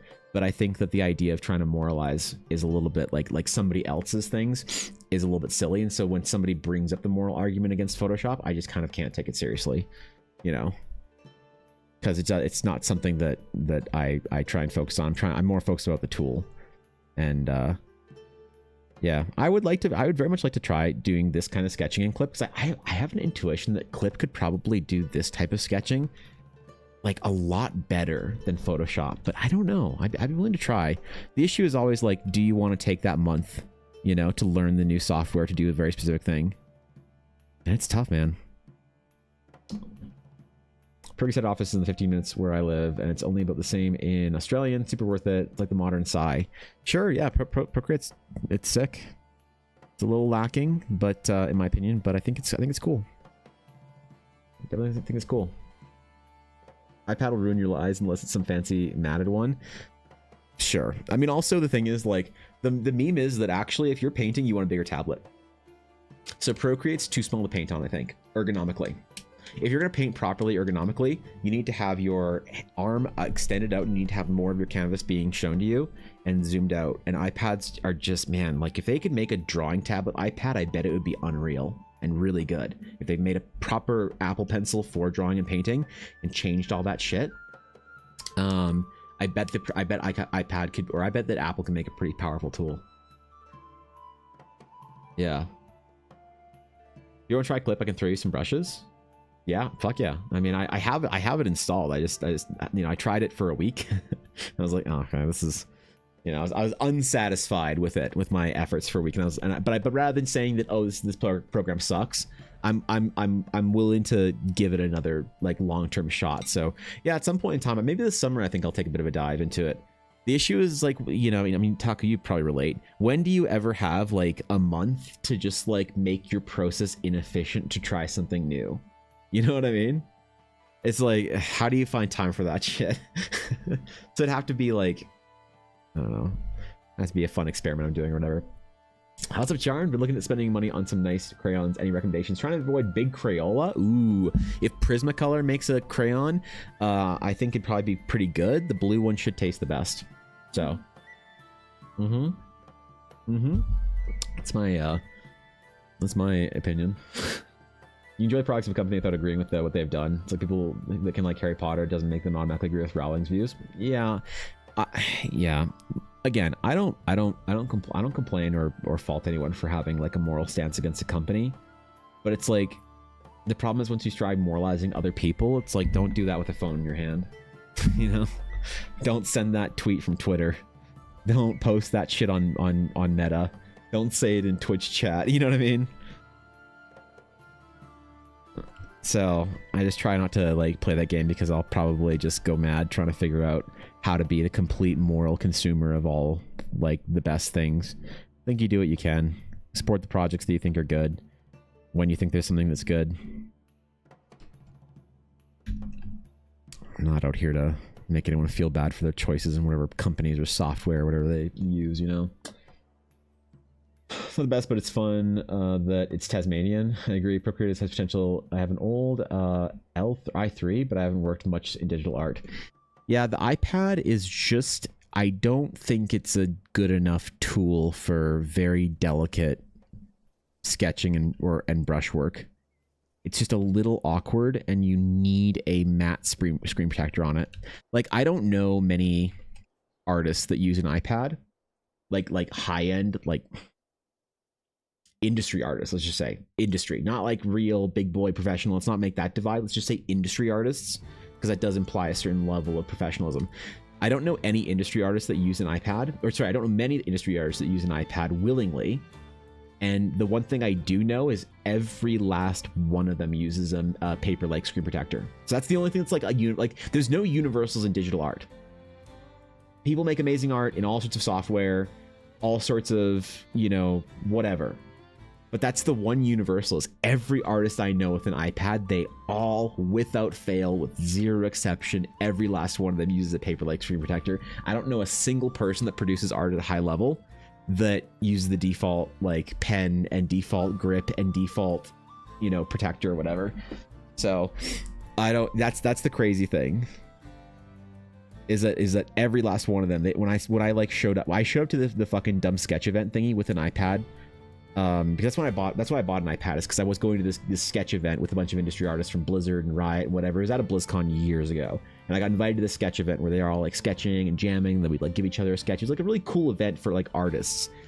It was like an invite only thing, man. So I had to like buy the iPad to show up and be cool because I'm like not an industry guy. I was like there with an industry, you know. I bought an iPad for that. My dad actually bought it for me because I was fucking in debt like $30,000, and he's like, all right, I'll help you out, kid. So, you know, thanks, Dad. And I show up without a Paperlike, and every last one of them have Paperlike, and I was like, I fucked you up. I fucked you up. I'm sorry. Yeah. I also wanted to know if you had recommendations of art, drawing books on learning how to draw. Depends on what you want to learn how to draw, Blue, but you know what actually the recommendation is? The recommendation is a little bit more general than... So, I want you to take how general and non-specific my recommendation is as encouraging and not me being flippant or blowing off the question. Almost any of them. So the most important thing for learning how to draw is consistency and having some sort of a guide to construct your skill around. Basically every drawing book you look on Amazon about figure, anatomy, whatever, perspective, color, light, they're all gonna carry you all the way. It's just about whether like they between one another, not a big difference. The only recommendation I have specifically is if you want to learn more classical formal anatomy, I'd very much look at the Bridgman books. Bridgman was an artist that basically, he was one of the missing links between the Académie de Beaux, whatever, fucking Florentian, ancient classical art of Europe, and pulled that into North American education for the kind of the North American masters. Bridgman was one of the guys that cataloged that journey. So if you want to learn how to sketch like the masters, like Michelangelo, learn from Bridgman. And he has a bunch of different books, and they're all very affordable on Amazon because these books are like 100 years old, or a little more maybe at this point in time, like early 1900s. So the Bridgman books specifically for anatomy are great, but anything past that is probably phenomenal. And you don't need to worry about the what or the how. You just need to worry about the if you're going to do it. So tried Paperlike screen projectors, but it just ate through pen nibs. Right, and can you not change the pen nib on an iPad or an Apple Pencil? I've never had to change a nib on an Apple Pencil. Obviously, I change my nib on my Wacom pencil probably once every 2 or 3 weeks, but I've never changed or known how to change on an Apple Pencil. That's interesting, though. That 3 is the Intuos 3. Oh, I thought, okay, so I was using an iPad 3.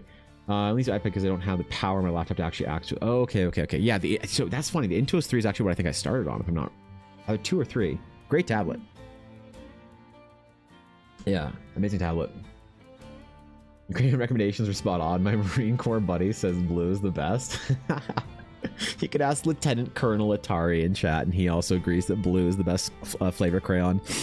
Yeah, all my Marine Corps vets that I have in TDC, every last one of them for some reason agrees that the blue crayon is the best one, and I don't know why, because they all swear it tastes like blue raspberry. So yeah, see, sorry, gets it. Yeah, the Lieutenant Colonel agrees. So yeah, multiple tests. Yeah, exactly right.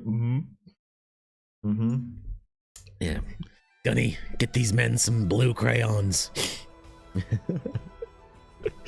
How do you think they survived Iwo Jima? The red stripe is for the blood of the fallen, not the red crayon, you moron. Get that blue crayon up there.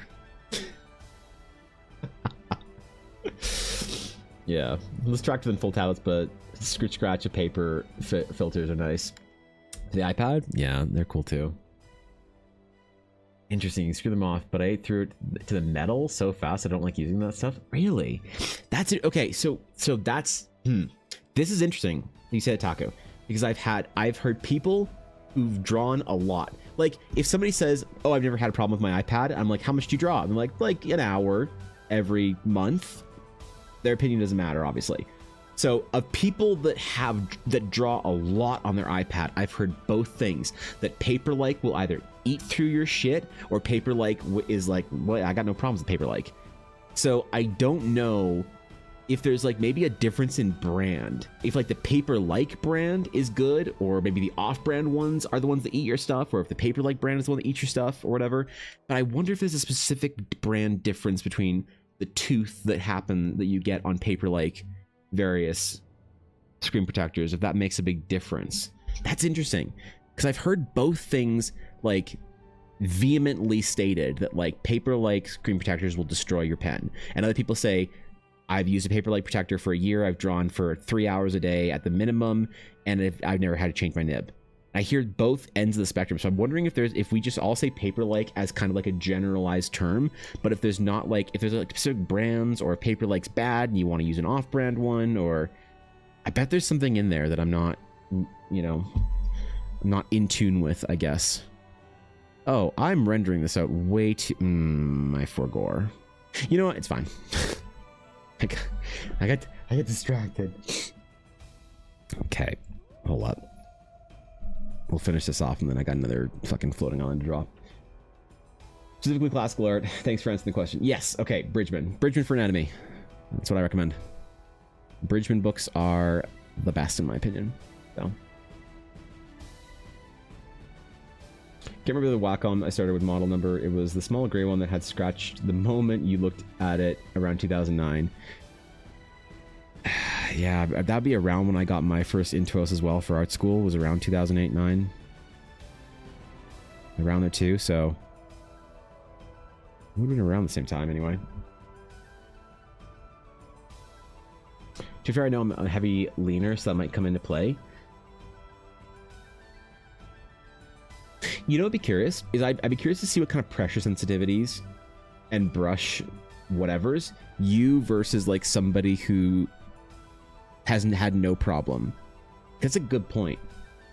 Like one of the reasons why I don't go through nibs as often as other artists that draw as much as I do is because to protect and preserve my wrist and forearm, I have my sensitivity really light, so I hardly ever have to push hard. So I hardly ever have to hold my pen like firmly, you know? So I wonder if that, that's very interesting. Very interesting. Wow, there's something in there, I don't know. It's so stressful before you find your art tools that you like and your sort of niche. I remember like thinking for the longest time that all I needed to do was find the brushes that would make my life, you know, would change my life, and then I'd finally be a good artist. I agonized about that for a long time when I was in school. It wasn't until after, when I was working with an art director, and actually the art director that still like kind of keeps in touch with me now and then, she said, great, you're gonna paint with a hard round brush for this project. And she kept doing that to me. Hard round brush, Evan, hard round brush, hard round brush. And every time I was like, why? What the fuck? Why? And she said, because if you can't paint with a hard round brush, you can't fucking paint. And then just walked away. Like, oh, okay. All right. Fair enough. So that was a learning experience, and I stopped complaining about my brushes immediately. Those protectors are actually helpful. The protector creates more of a tooth to your a resistance and a tooth to your tablet screen on an iPad, but all it does is kind of make it feel a little bit easier for it. Gives you more control because there's more like stopping. You're not going to slip past your lines ever, which even if you're not like flying off your iPad, it's still like little millimeters. It adds more control to you. It enhances your dexterity, is what it's supposed to do. You just said it was a Bridgman book? That's awesome. That's awesome, Blue. Yeah, well, good choice then. Sensitivity is just at or close to default. Interesting. Interesting. Okay, well,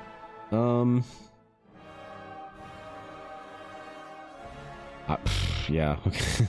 I don't know then. Might be in the brand or... God, I don't know, man. I should use my iPad more. Maybe I'll take my iPad to the conventions this year and sketch there. I am not doing any live, like, whatever commissions. People were so mad about that. Like, yo, you're doing commissions this weekend? No. But why? You're an artist. I don't want to be sitting here with my head down drawing for the entire fucking weekend. That's why. So the brush can really help the texture. Yes. Yeah, absolutely. It was a good learning experience, though, when I was overly stressed about and agonizing about brushes, to be told to stop and just try, like, figure it out on the hard round brush and the default. Stop trying to like, because basically the way I was treating it, and I think a lot of artists do the same thing, is they try and treat brushes like cheat codes or shortcuts. And the whole hard round brush is to re-emphasize the technique, I think, and to maybe instill a little confidence that if you can paint decently with the hard round brush, you can paint well with anything, and you're probably good to go and all Gucci.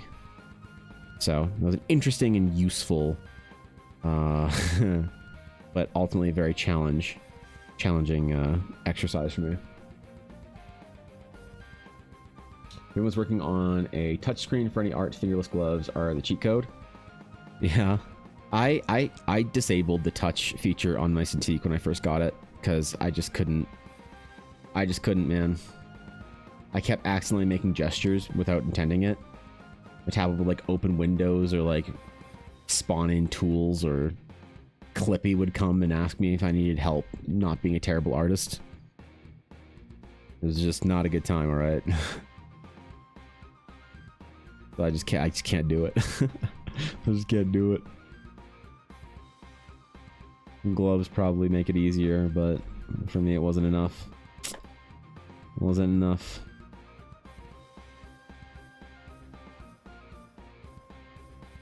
Where is my broken selection? There it is. Damn it. I don't know why I do it like this. It's such an inefficient way of doing it. Whatever, man. It is, the broken selection is, oh, it's right there. It's in here. Just redo all that shit. There we go. God, I'm so smart when I want to be. If only I chose to do that more often. Screaming gives a +2 to Dex. Yeah, it really does help. What's your room make the most terrifying mimic? What my room would make the most terrifying mimic? Jesus, dude. Probably a figure I have of Hestia from the anime Is It Wrong to Pick Up Girls in a Dungeon that I have over there staring at me. A little beady-eyed Nendoroid of a large booba anime girl. That'd give me nightmares. We might have different kinds of rooms here. Charmed. We might have different kinds of rooms. I don't know. Do you have a better answer? I think it'd be overwhelming with the amount of brushes available for digital art. I always recommend sticking with a basic brown brush, or just one brush for the majority of a piece. Yeah, when I'm doing real painting, I probably use like 3-ish. I think it's definitely very good advice, very wise. For sketches like this, it's obviously just one. Yeah, head off. Yeah. Again, guys, please go follow Taco. Taco's an amazing artist, a phenomenal human being, a lovely person, somebody that I've had the honor of meeting in my time here on Twitch, who is a highlight.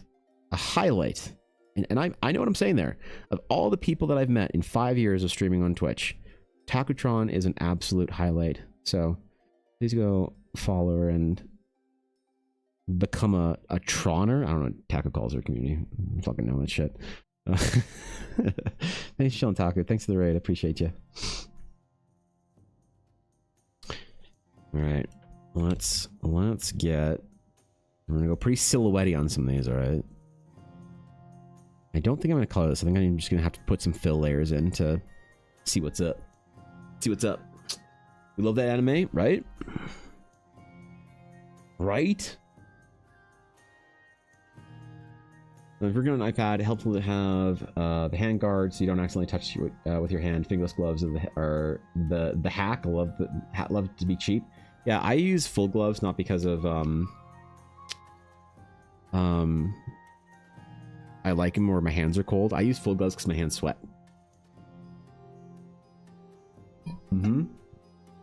Yep, I got a problem, man. I got sweaty hands. I'm thinking about getting a surgery done for it though, but last time I was at a dermatologist, they said they don't offer the surgery anymore because it's too dangerous. But there's a surgery for people with my condition, air quote condition. The condition is called hyperhidrosis. It's basically a fancy word for hands that don't know how to properly sweat. So if my hands go on a warm tablet, they will, dude, bro, I'll die of dehydration. So I have to wear full gloves because it just makes my hands not sweat at all. Not completely not sweat, but there's something about it like it's not like yeah, it's like when my hands are in gloves, the pressure on my hand prevents them from sweating as much. I don't know. It's whatever.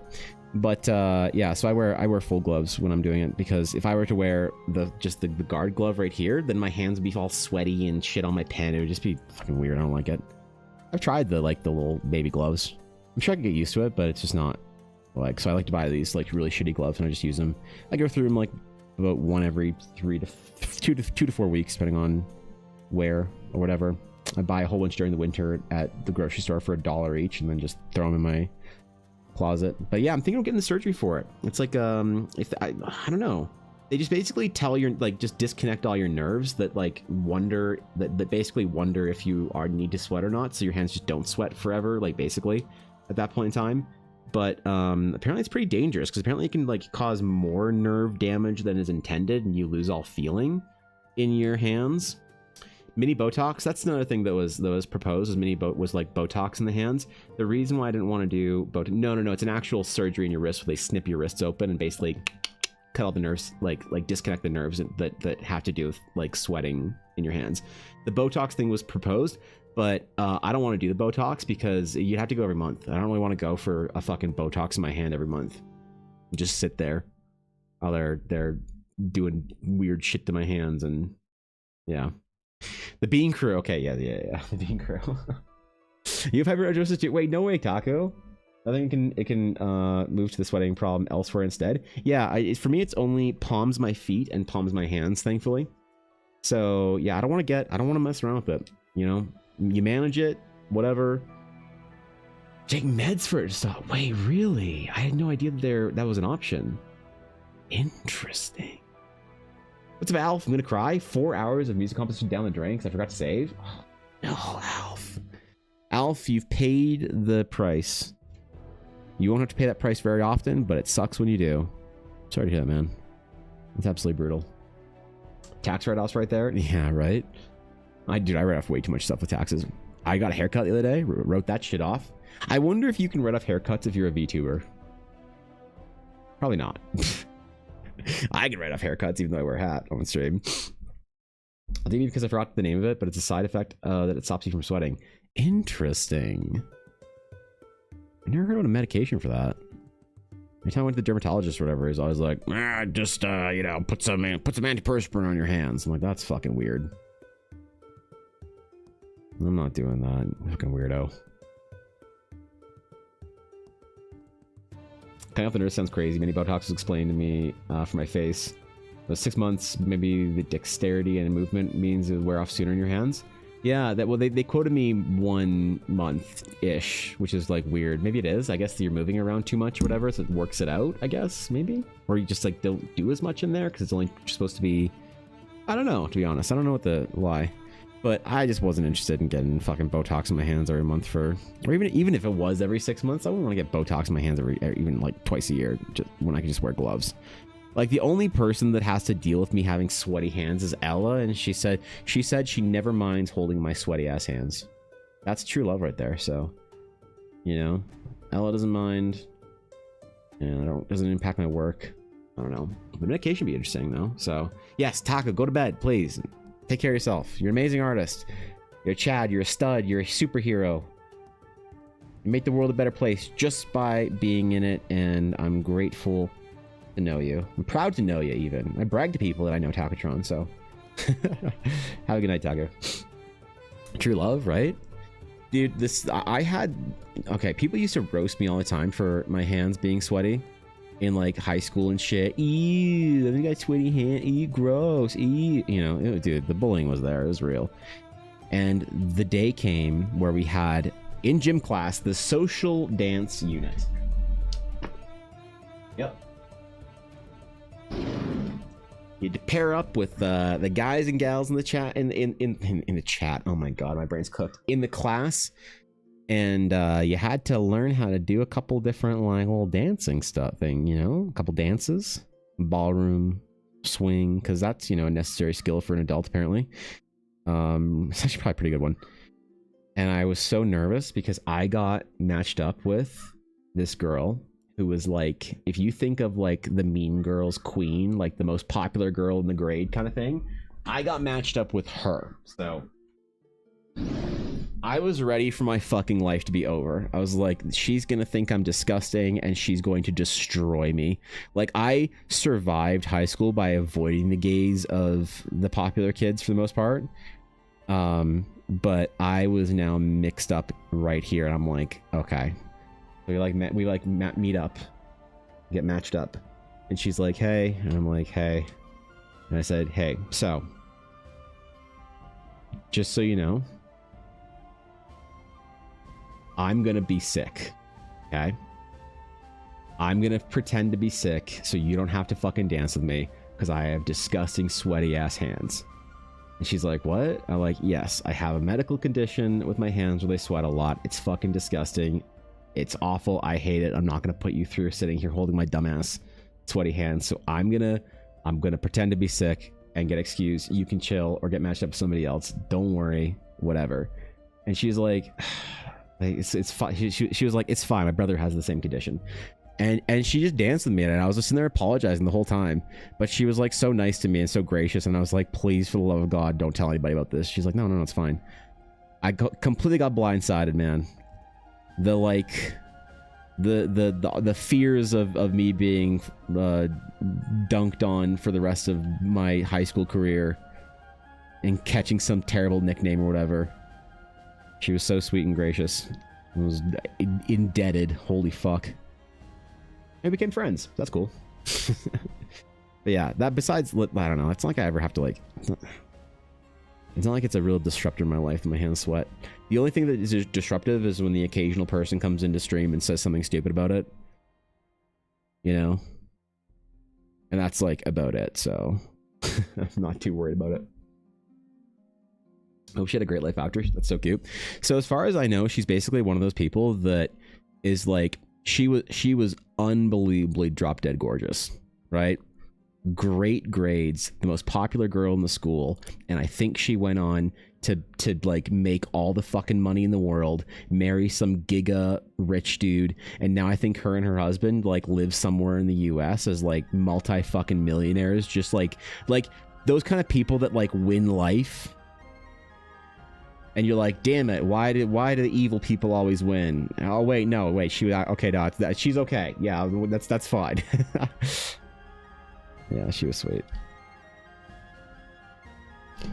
I was so afraid that, and you know, later on, like I was also like, I was like, I'm still a fat kid, but I was like really fat in high school. There's also that. And so she'd run with me in gym class. So I'd be at the back of the pack. We'd have to do like 10 laps of the gym or whatever. And she'd like run with me. Cause like I get like shit on by the guys. They'd be like, come on, fatty, let's go. Come on, hog. I got some Skittles at the end of this if you want. You know, just being dudes, you know. Funny, but like, you know, it's less funny when you're 16. and she would see that and she'd just start running with me. She'd just like slow down to the end of the pack and just jog with me. She'd be encouraging. Like, come on, babes, let's go. I'm like, I'm trying. I'm sorry. Yeah, super sweet person. Definitely broke that stereotype of like the popular kid. So that was fun, man. I actually stopped getting bullied as much because of proximity to her, which is kind of funny. She was super sweet. I give her rides home in my fucking Trans Am. Yeah, that's right. All of her being nice to the awkward nerd kid paid off when I got my license and got my first car. Was a fucking 1987 Trans Am.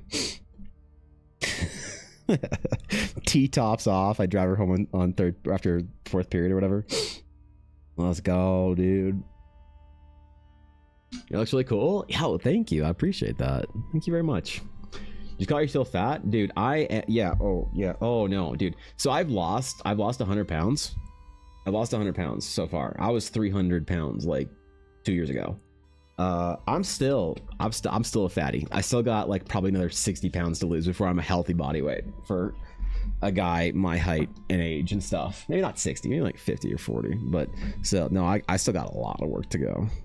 I appreciate that, but I've come to terms with it, and I'm okay with it, and I'm, you know, it's fine. But you know, when in high school, I was real big. High school and college. in college, I was fat in high school. I was really fat in college. And I remember I got into school one day in a semester. I showed up for a semester. My friend Leland, I'm like, we're going up the stairs, and he's at the top stairs. He's like, hey man, good to see you. I'm like, hey bro. We like, you know, dap it up. He looks at me. He's like, wow man, you get fatter over summer? I was like, yeah. He's like, me too. High five. Yeah, no, I was a big boy. Still am, but I was a big boy in college. I saw Star Wars, and I saw Jabba do Hutt, and I was like, I'm gonna do that for my entire young life. Yeah. Right. So I'm still on the journey. I'm still cutting. I go to the gym like probably 4 to 5 days a week. Sometimes 3 if I'm feeling lazy. This week I only did 3. I had a pretty important meeting one morning, and I can't do the gym later in the day. I don't know if you guys can, but if I don't get my gymming done and my workout done before I start my day, I can't finish a day's worth of work and then convince myself to get up and go pick up deadlifts and shit and fucking run on treadmills and garbage like that. So, you know, if I have like a meeting or something, or I'm behind in the morning, I won't go to the gym, but I try and go probably like 4 days a week. It's been good. It's been helping. It's a nice life change. I feel like I'm going to live to see 40 maybe. You want to lose weight, but you aren't fat? Sure. Call it what you will. But yeah, I guess I got a lot of weight to lose, and I consider myself still pretty fat, so I'm gonna keep going, keep pushing, keep trying to lose it, get healthy. These get picked on a lot in elementary, middle school, and middle school ends in the beginning of my high school years. After my prom, I became the most popular kid in the school because I danced in front of everyone and really let it loose. Didn't care solid. Next week, got a lot of high cats. Ooh. It was Katarina, my given name. Even my friends at the cheerleaders. That's cool. Oh, that's cute, man. I like that. I like that. After your prom, though, isn't your prom at the end of your, like, because we don't have like a prom here in Canada. We have like a graduating like dinner, dance, ball type thing. That's at like right at the end. Like basically grad is like the last time you'll see like a lot of people. So we don't have like prom and then the next day at school type thing, you know. So in bad endurance during basketball training. I was fully determined. I was the one who dragged my friends, finished warmed laps, could barely breathe, but God, we were finishing this, not getting cussed out by the coach. That's right. Show that grit. Show that grit. Determination. I don't know. Coach things. On Witness 2, take injections. Well, dude, that's awesome. Proud of you. Get after it. I wish you strength on the days you feel like you need it. I wish you grace on the days you feel like you need it. And overall, I'm in admirance. What is the word? What is the term for when you are admiring somebody? But in the state of admiring. I'm in a state of admiring and admirance. Hell yeah. Proud of you. Why the typos? I didn't even see any of them. Don't worry about it. You're good. Bo, thank you for the follow. I appreciate that. Admirance. Coaches seem like the weirdest people that ever exist, right? Unless your coach is an old dude in a tracksuit, just like chain smoking. I don't want him. I don't want a coach unless they're an old dude in a tracksuit chain smoking, or that chick from the Seattle Kraken. She's cool too. Those are kind of polar opposites though. Aries Bottom, thank you for the follow as well. Appreciate it. Appreciate that. Went to school at the end of the year / prom day to prep for graduation and well. Ah, I see. Oh God. I wore a kilt to my grad.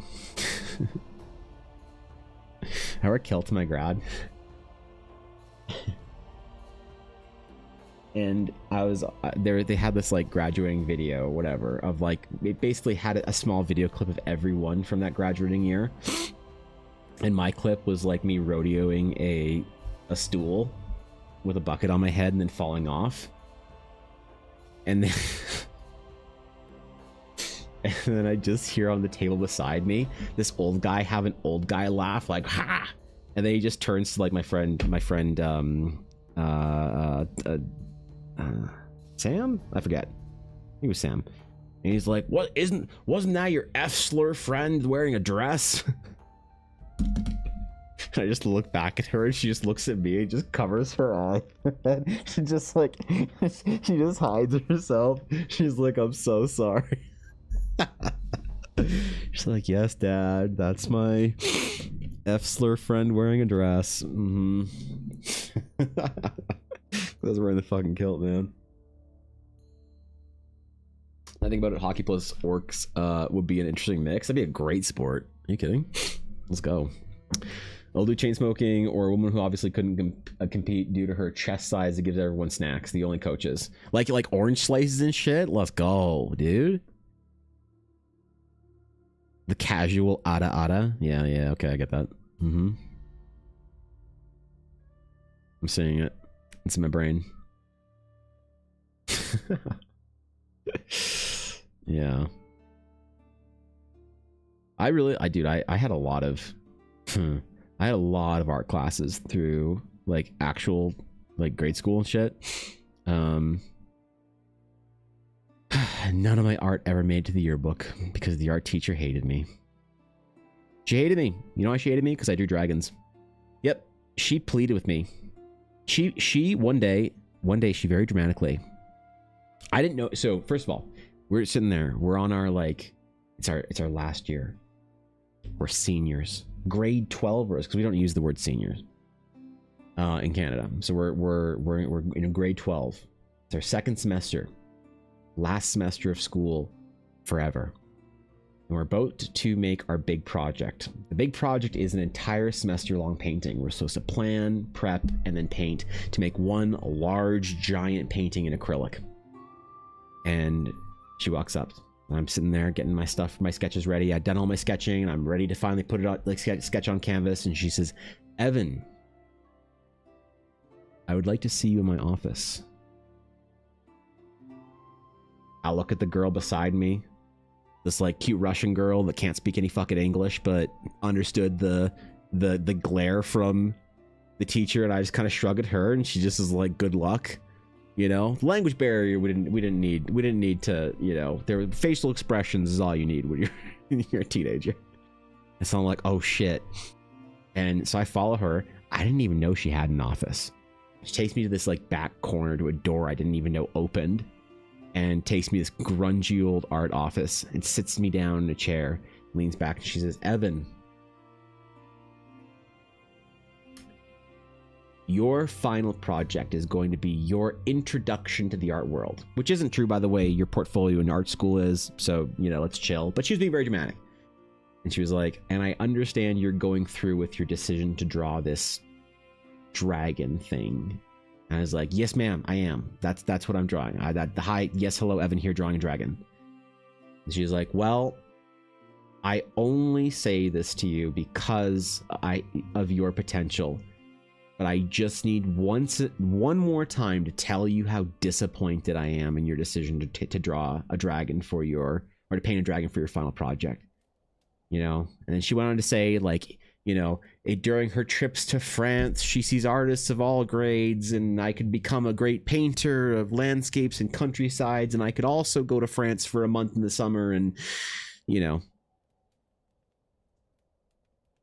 She's like, so I want you to understand that you will regret this. All right? I will allow you to make your mistake, and I will still pass through this class, but you will regret this. And I was like, whoa, what do you mean? I'm going to art school. She's like, because I want you to have a career as an artist and not do this as a hobby. And no one is ever going to pay you to draw a dragon.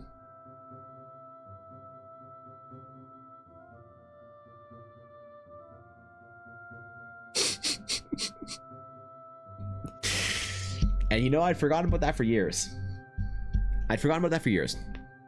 Until I was at Edmonton Expo in last August? No, October? Somewhere around there. September, October, whatever.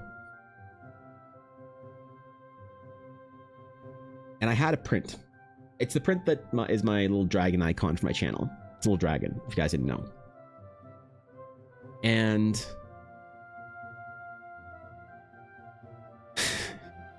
I was selling that print. Someone was buying it. These two guys were walking, and this guy had like a large sucker in his mouth. And he's just walking, and he just stops, smacks his friend in the chest, turns his head dramatically to my like absolutely playing a fucking caricature of a human being, turns dramatically, takes the sucker out, points at the art, at the dragon print with the sucker, and says, "That's badass." And then looks at me and says, "How much?" And it's got like a price sticker like on it. I was like, "Oh, that one's like 35 or whatever it was." And he's like, "I'll take it. That's awesome. I like that. That's good. That's a good dragon." And I was like, "Yeah, let's go, dude." And so he bought it and walked away. He's like, "Thanks, boss." I was like, "Hey, you have a great day, man." He's like, "You too." Walks away. Nice guy. A little weird. Nice guy. And Ella's like, "Oh, what print did you sell?" I was like, "The dragon."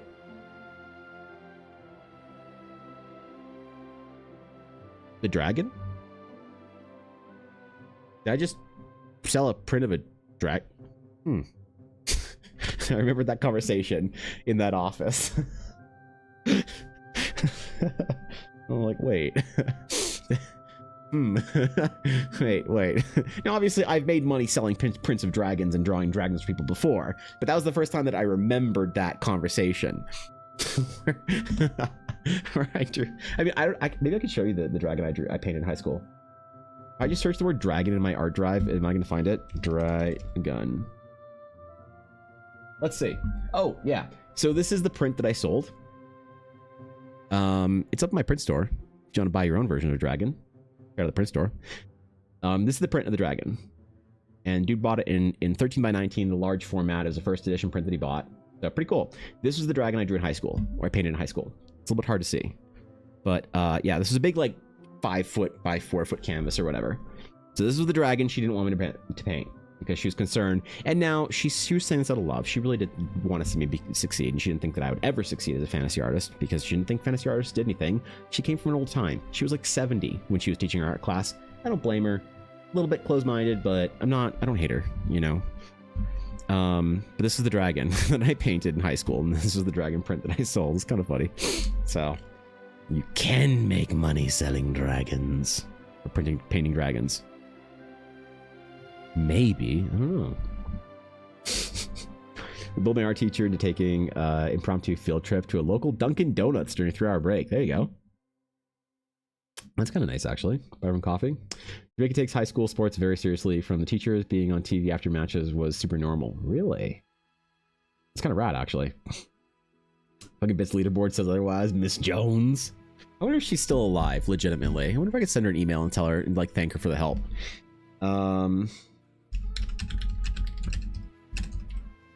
She'd have to be absolutely ancient if she was still alive.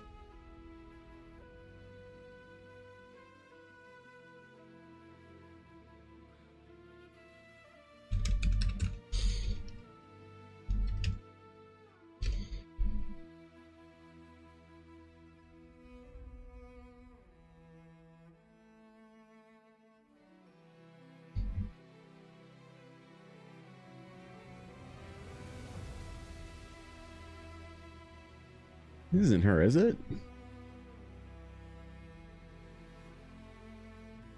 $1989? If she graduated university in 1989? I wonder if this is her, actually. Oh, wow. Hold on.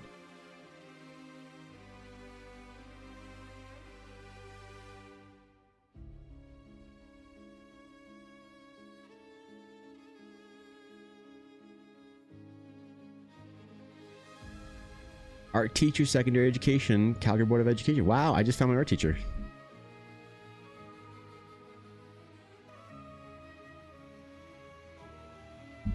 Oh my god, she's still alive. I should fucking email her.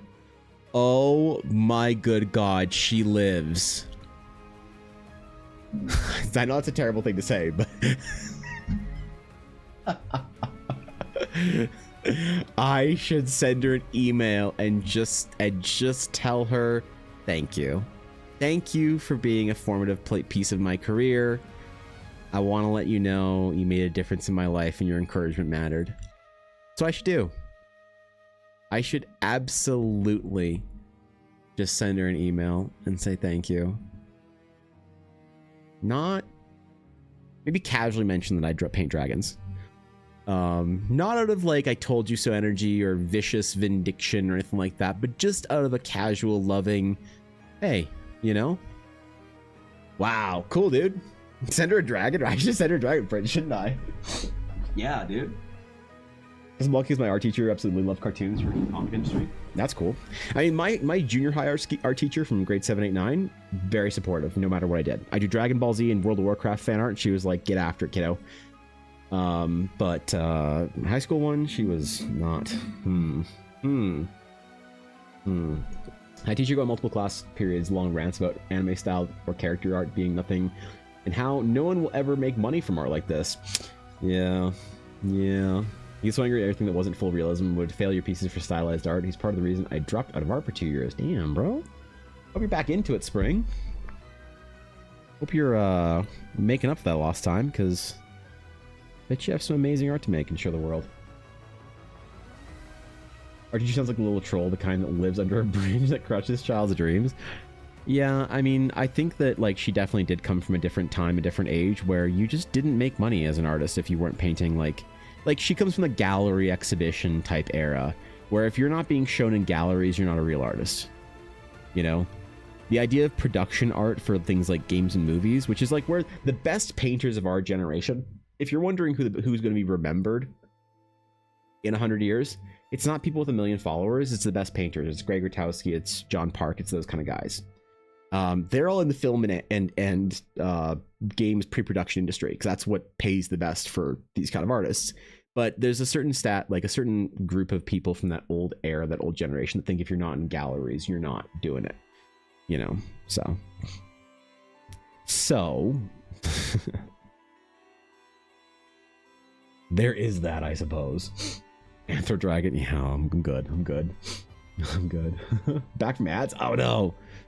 I hope you heard what I said, Spring. Sorry for the ads. Got off latency is horrendous. Storm is still going on. Have a good one. Blue, be good. Take care of yourself today. Your back is feeling better. Relax. Be good to yourself. Be kind to yourself. Yeah.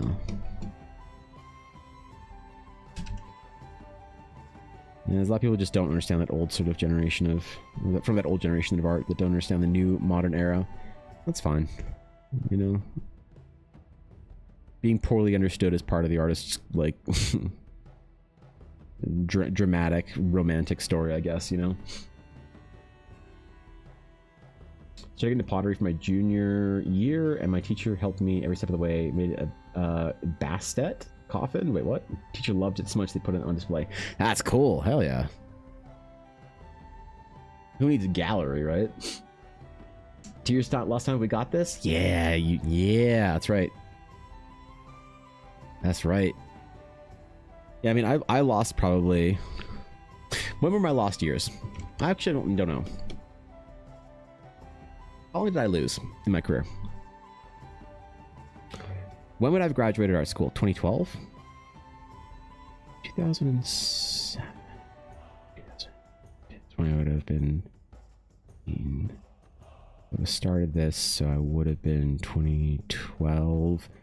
I was at 22 to 30. So dude, I've lost 8 years of art.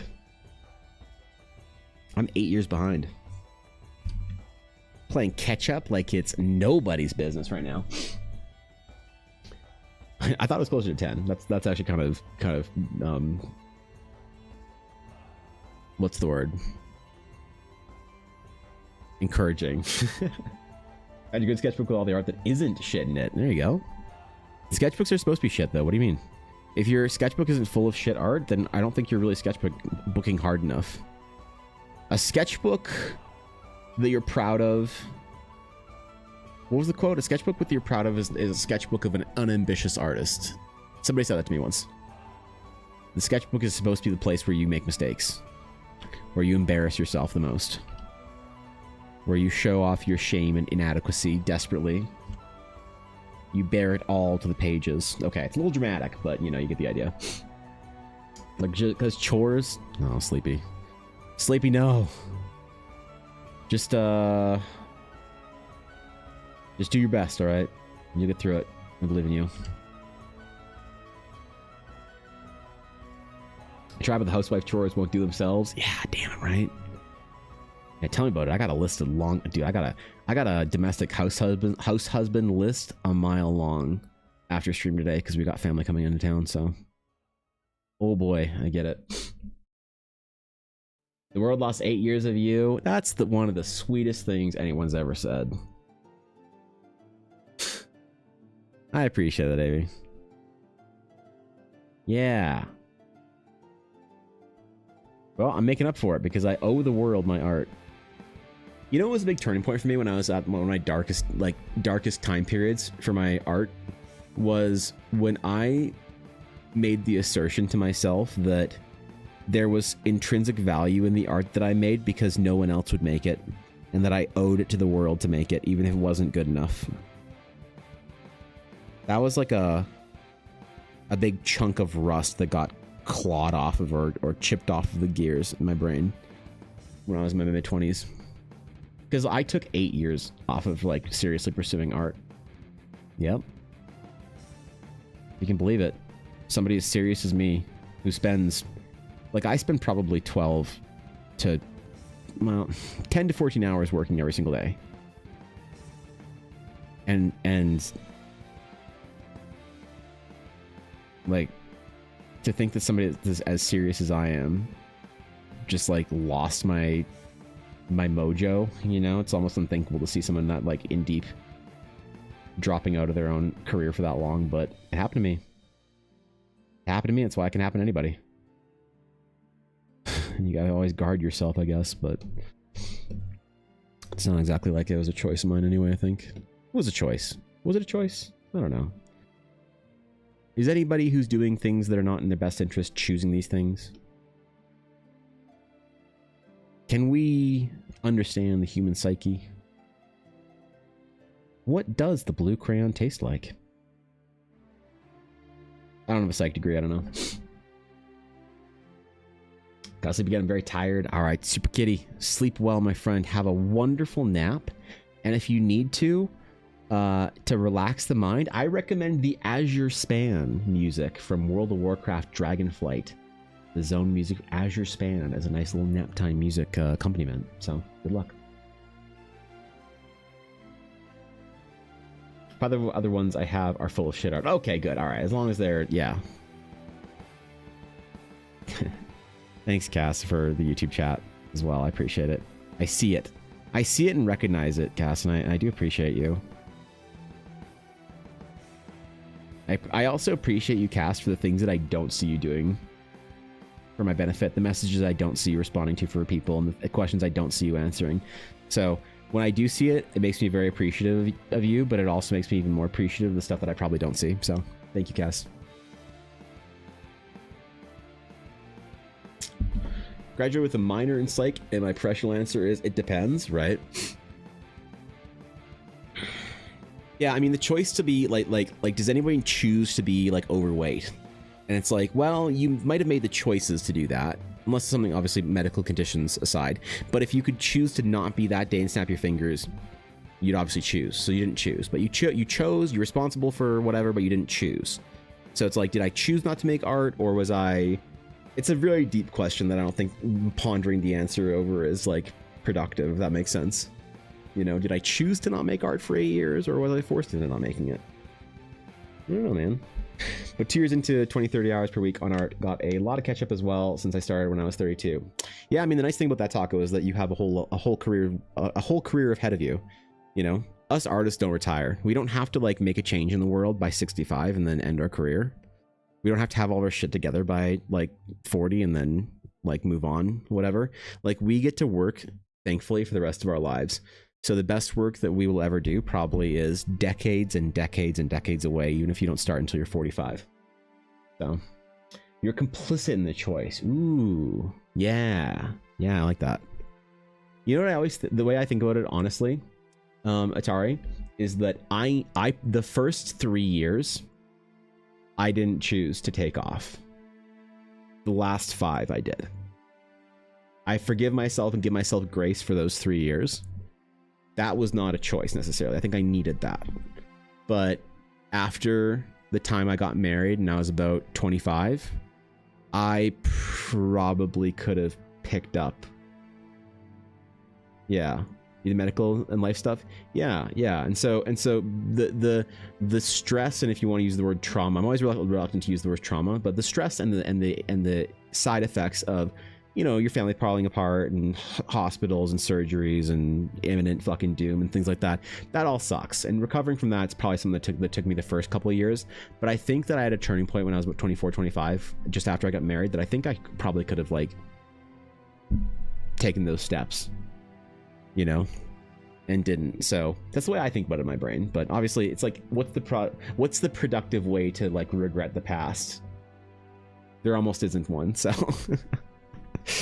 if you're not learning a lesson from it, then it's ultimately fairly unproductive. But yeah, 8 years, man. I'd be so proud of me. I'd be so proud of me if I knew me when I was 22. I'd be so proud of me. That's a nice feeling. That's a nice feeling, dog. It's a dumb thing to say, but it's a nice feeling.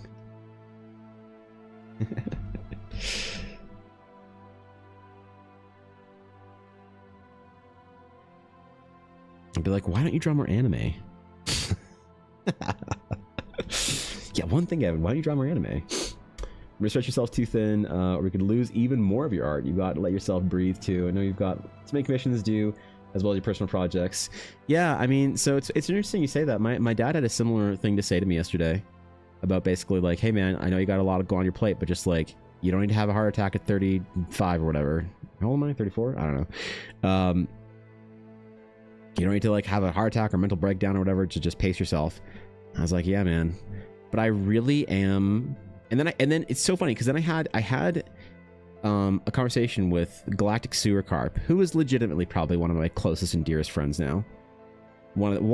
Fishy's one of the only people that is like truly and unwaveringly and deeply supportive of my growth.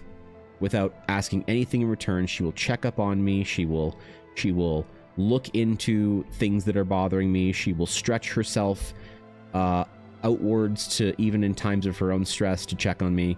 She's a lovely human being, and I'm fortunate to have her. But we were talking for a little bit last night. We were chatting, and she was like, "All right, man, I know you got a lot on your plate, so you okay?"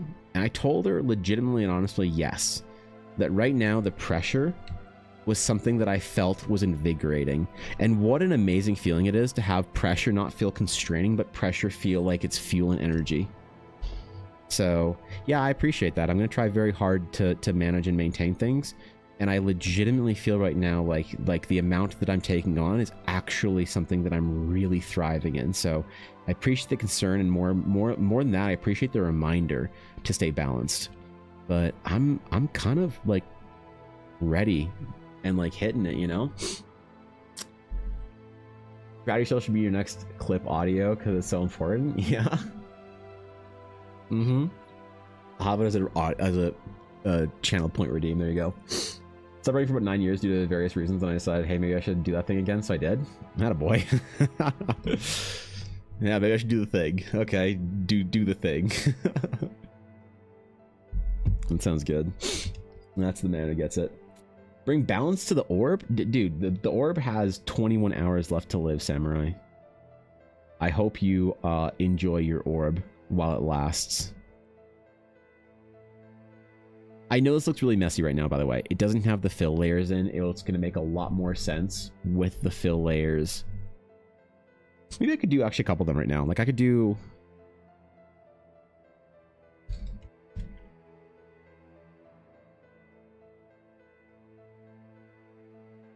just to push the two forwardmost ones out a little bit. And then a couple of the further back ones fade into... yeah, this is going to make more sense when I do this. Good time zone, people. Yeah, what's up, dude? What's up, Samurai? Did you enjoy your dinner tonight? A classic English meal of mushy peas, fish battered and fried in newspaper and jellied eels? Just what I assumed you had. I think you thought the orb wouldn't last until Thursday of the week it was introduced. I didn't think. I knew all along. The timer isn't trapping me with the orb. The timer is trapping the orb with me. Sebastian, how's my favorite artist today? Get a good breakfast of crayons keeping your wrist from getting sore. Your favorite artist? Your favorite artist is...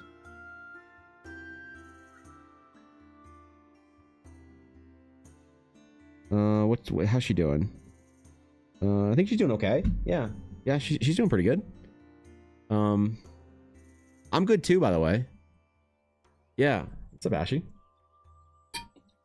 Yeah, actually, my wrist's been feeling better. You know, I remember it's just been feeling better because I haven't missed a fucking workout. Not a single other artist I've talked to has believed me when I say that there's one thing that prevents a forearm and wrist pain that you can do at the gym, and it's deadlifting. And not a single artist has believed me. To the point where none of them have tried it, none of them have tested it, none of them know.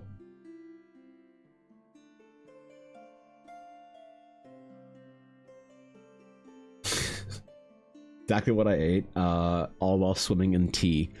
Oh, yeah, okay, there we go.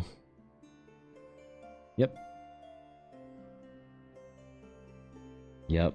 Just listening to God Save the King on remix replay in your headphones. Sick.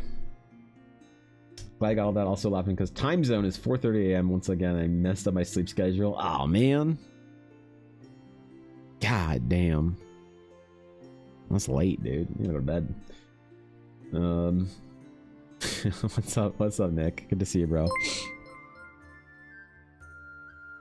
Deep fried battered tea. You've been having deep fried battered tea? Oh my gosh, wow.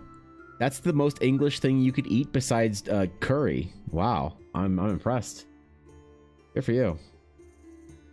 Deadlifts, though, interesting. So, do you want me to tell you why deadlifting is the best exercise for artists? So it's actually a component of three, maybe four, but three main. I haven't thought this out how to describe it yet very well. So I'm gonna stumble through it. I think it's three main components. Might be another one, but we'll add it. So imagine that I said the right amount of components. The first component to why deadlifting is really good for you as an artist is because it strengthens your lower back, which is one of those things that is a big issue for your inability to sit up straight and posture properly. Okay, so a strong lower back and a strong engaged core, stability, both these sides, really good for you. Okay, you want to avoid your back pains. You having any back pains? I promise you, having a stronger lower back, deadlifting very much does that for you. The next thing is for grip. So one problem artists get often is they get problems and pains in their forearm and wrists because their hand isn't used to doing this for the entire day. Real, like, fucking traditional painters and whatnot are supposed to paint like this. Very neutral grip, right? Doing this with your pen, not good for you. That muscle being pulled back the entire time shortens this muscle right in between your brachioradialis and whatever the fuck this muscle is, I forget. Something flexor, I don't know. And there's a muscle right in between there that you'll feel moving, or you'll see moving if you're really jacked, when you move your arm back, specifically your pinky and ring finger as well. The stretch for that muscle is you roll up your entire hand and you roll up one finger super tight. You do one finger at a time. You keep the hand, the finger, everything in the wrist rolled up tight, and you stretch the whole arm out. So you see me doing this whenever I do my stretches. This is what they look like. This is what I do every single time I do my stretches, because that's what I'm doing in both my hands. Stretches it out super well. Okay, so what deadlifting does for the second part of that is there's a thing that happens when you are engaging your grip in a, what did the Cairo say? To ask him about this specifically. but why it helps. Something to do with one of the types of muscles that you have. Slow twitch or some shit like that, I don't remember. Regardless, when you engage your grip muscles, and not like grip strength, like if you're training like those like little pumping wrist thingies, but engaging your grip and holding on super tight to something that's very heavy and locking it in there, that is stretching out and building your arm up in an incredible way. It pulls out all the tension in it, and it kind of counterbalances that weird muscle that doesn't want to do this. It wants to do the muscle that hurts when you're doing this shit. It wants to grab onto something and hold onto something, so it gets to do that. The other thing is then when you are pulling and you put the most amount of weight you can on your arms, right, and you're pulling with that and you're basically holding the weight, it's pulling your arms, stretching everything down, keeping your shoulders and your traps really strong, really, loose, strengthening that entire thing and pulling the entire system down and out. So part of it is the actual motion of deadlifting, of standing up with the exercise for your lower back. But a great deal of why deadlifting is so good is just because you're holding on to something. Basically, the most heavy amount of weight you can lift is a deadlift, and you're holding onto that weight. So you get a similar thing of any exercise where you're pulling will help with the arms. But even when you're doing like rows, like cable rows or pull-ups or anything like that, and you're grabbing onto a heavy amount of weight and you're pulling, that's good, right? But the best thing you can do is straight arm holding as opposed to pulling. So deadlifts complete like 3 problems, or like check the box for like 3 problems that a lot of artists have very commonly. And it's so funny because I never realized this, but like all the artists that I've like looked up to, the other realms would squander our most precious resource. That won't do. Well, early birthday to save the ORB. A totally serious thing, and not just a silly meme, I swear. Ivan Gold Blood Orb.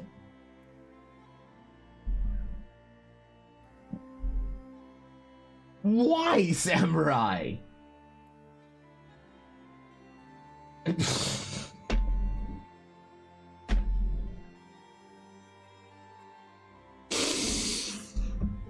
Oh.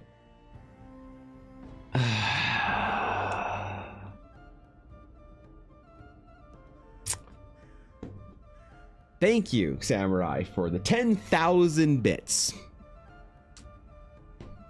For what reason? I have no idea. We deadlifts? Like, fucking... And you earned the Diamond Crumb badge. Okay, hold on. Let me... Good God. Good God. Holy shit. Where's Samurai? Hold on. The Golden Orc Club. I'd add Samurai to the list. Man. Holy fuck, dude. Secondhand Samurai is one of the few, the proud, the great Diamond Crumb holders. And Samurai, on this most auspicious occasion, where I have the honor and prestige of bestowing you with the title of Diamond Crumb holder, I'd like to thank you for this contribution to Dragon's Claim. You and your microtransactions, I mean bit cheers, will single-handedly support the procurement of yachts for our investors. I mean, graphics cards for our artists here at the Dragon's Claim. God fucking damn it, Samurai. That's so... You're so ridiculous. What the fuck, dude? Thank you, Samurai. Thank you for the 10,000 bits. That's unbelievably unbelievably generous. And oh shit, and dude, you want to see your Diamond Crumb? I'll get you. I'll pick up your Diamond Crumb. Samurai, you pick it. Come on. All right, Samurai. I have 2 Diamond Crumbs that are unspoken for. Okay, so I will let you pick, and I will send you this one. I'll put the one that you want aside for you.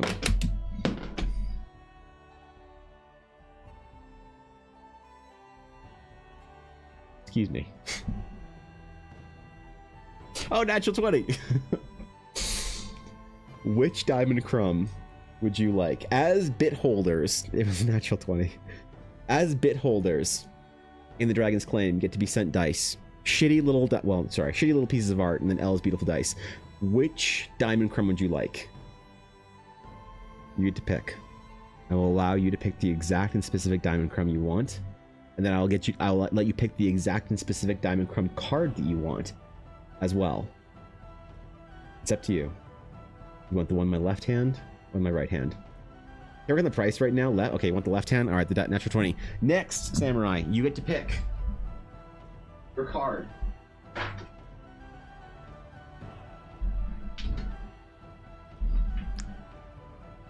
There are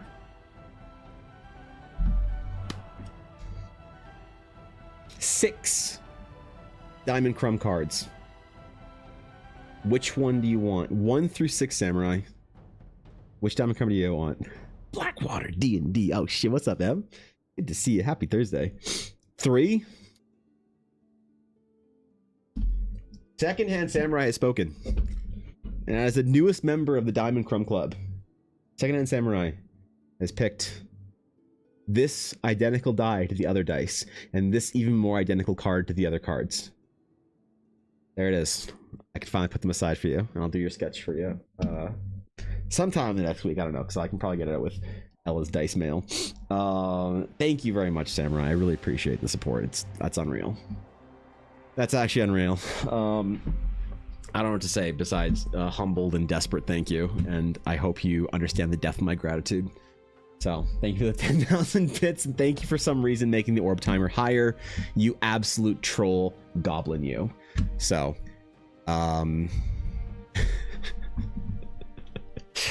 thanks, Samurai. I appreciate it.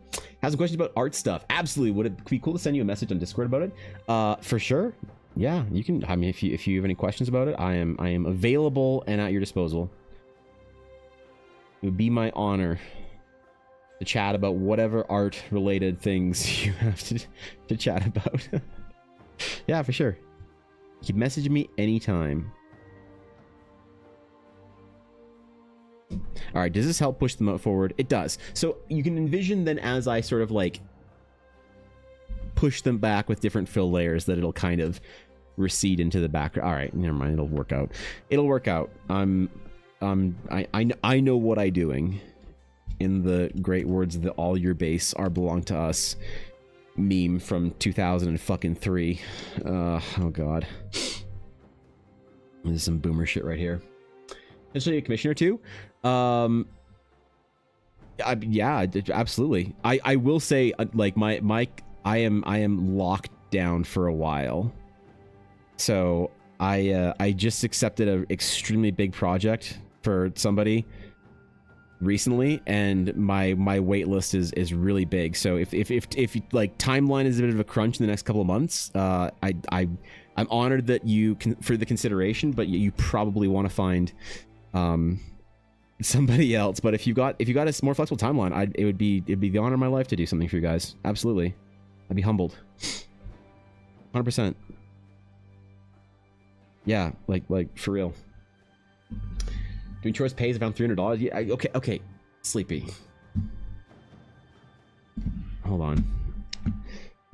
You can't just say you found $300. 300 Jamaican to Canadian. Okay, that's $3. Okay. You can't just casually say that you found $300 when you were cleaning your house. Otherwise, people are going to think that you're an oiler. Otherwise, people are going to ask you for gifted subs. I'm going to ask you for gifted... I'm kidding. I'm kidding. Gee, chill. I'm kidding, Sleepy. I'm kidding.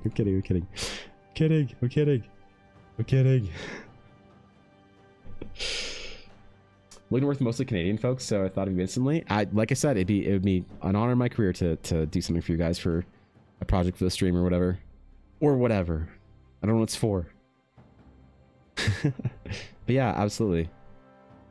I'm locked up for a little while, but depending on timeline, I'd be jumping all in enthusiastically.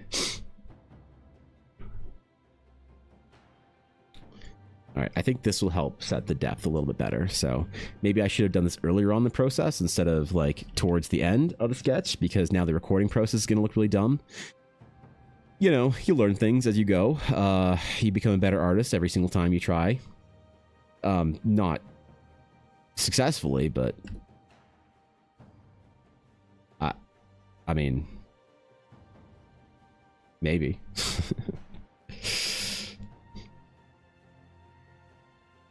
And I'm not painting this in, you goblins. You can't convince me to paint it. I'm not doing it. I'm not colorizing these shitty little sketches. That's not what they're for. Oh shit, yo, Miwa, thanks for the follow. I hadn't followed in a while. Miwa, amazing to see you. Honored. I'm so glad you liked your piece, Miwa. I was really anxious. I was really nervous about it. Ashley said that you would, but still, I appreciate you tolerating my nonsense in doing my silly art for you. So, good to see you. It's so good. Oh man, come on, you make me blush.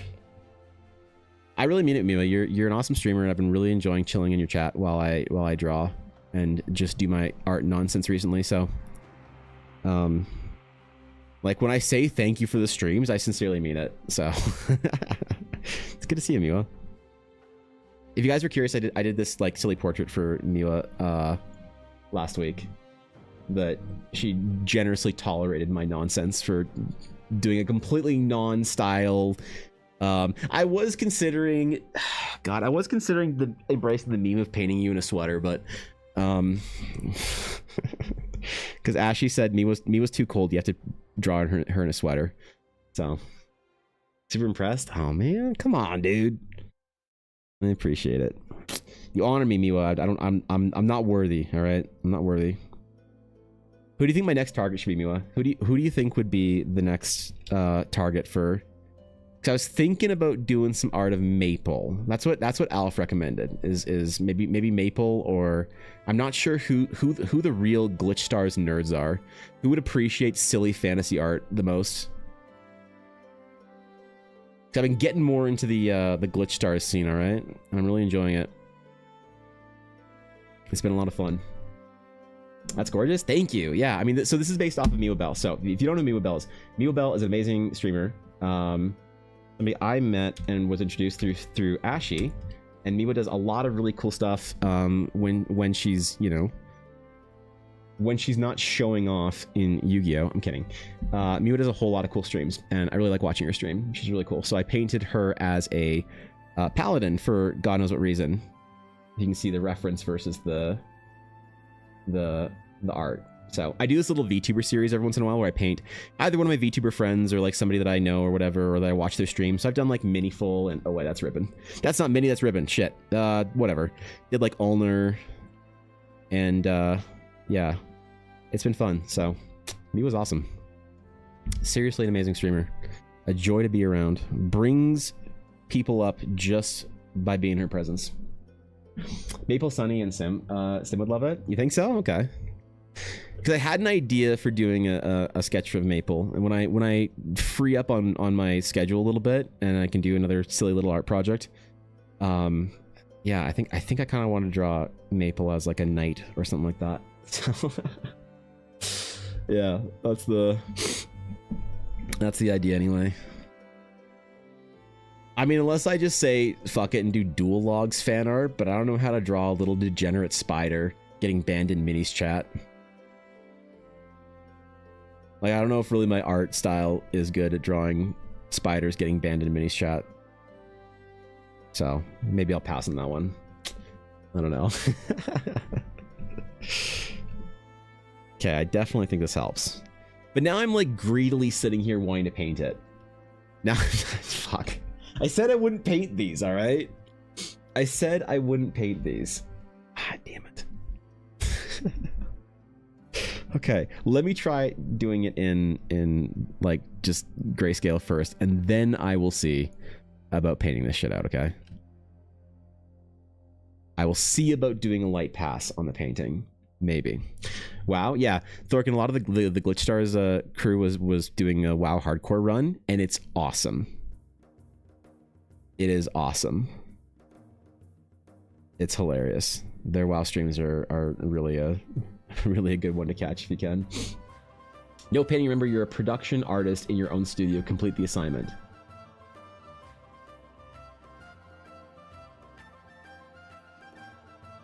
That's the most correct thing you could have. Like, that's. Wait, that's actually Fivehead. I am acting as a poor art director if I allow my artist to go beyond the scope and spend more time on the project. Yeah, I might resub, convince my brother to join this for the Scarlet Crusade raid. It looks pretty cool. Well, you know what's pretty cool, Thorkin? Not just for the Scarlet Crusade raid, but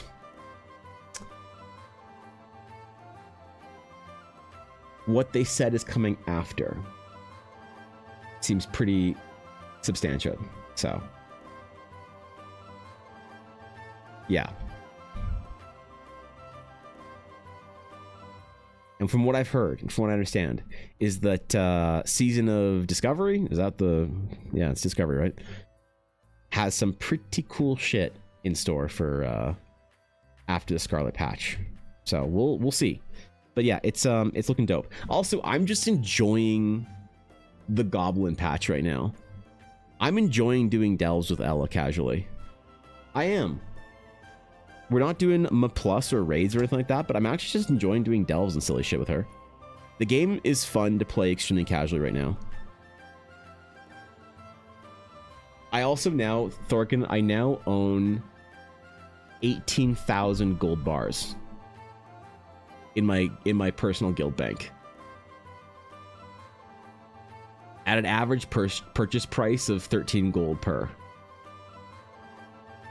I don't know why. A couple of years ago, I just decided to start collecting gold bars in retail. And I wanted to fill the bank because they stacked to 200. But the problem is recently they changed it in War Within to stack to 1,000. So now I have literally tens of thousands more gold bars to buy. So I'm at 18,000 so far. And I'm going to continue buying gold bars until that guild bank is full. Do you have to be rude to ask our mutual friend if he has discounts?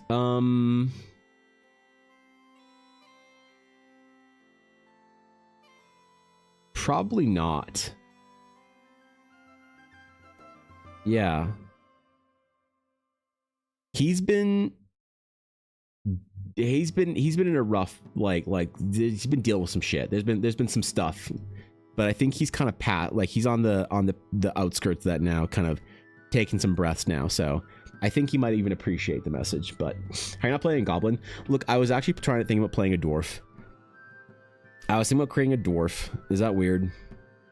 I want to make a gold obsessed dwarf for my bank alt.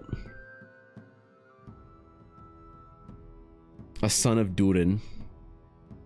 Of the 7 dwarven fathers, Durin was the first to walk the world, to awaken. As it goes, the world was young, the mountains green, no stain yet on the moon was seen.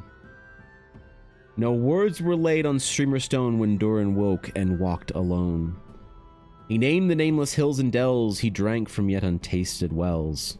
He stooped and looked in Miromir and saw a crown of stars appear, as gems upon a silver thread upon the shadows of his head.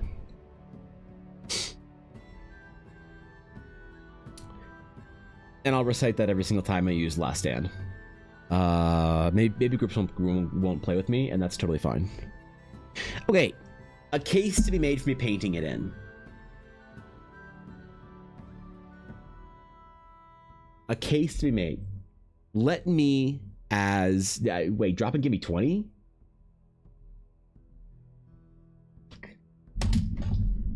Fucking Lieutenant Colonel tells me to do so. God damn it.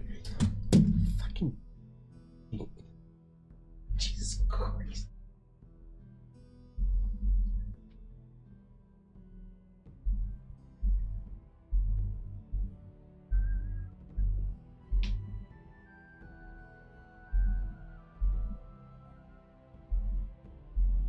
19, 20. Okay. We good? Jesus, man. 4 count push up.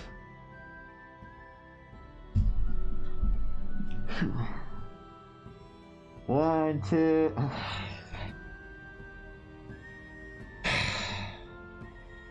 You want me to do 4 counts?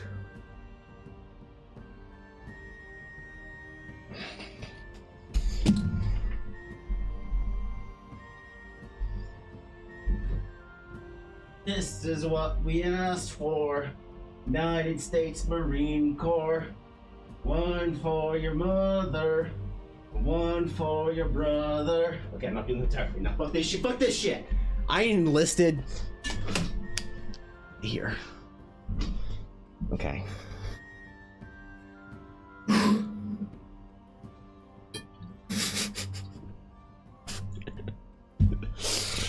don't even know if that was on camera. I don't even know that was like. Okay, sorry, Atari. I'm at 10. God fucking damn it. People said art's a pain, but this is excessive. Well, yeah, I'm trying my best, alright? Why'd that wind me slightly? I should not have winded me. Ugh. Alright. The case we made for this being in color.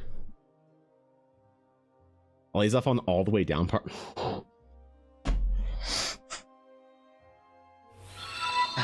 Okay.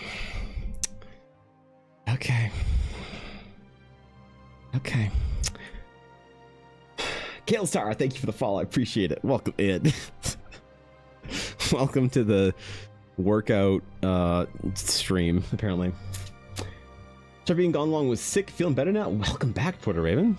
Welcome back, dude. The case for it to be in color.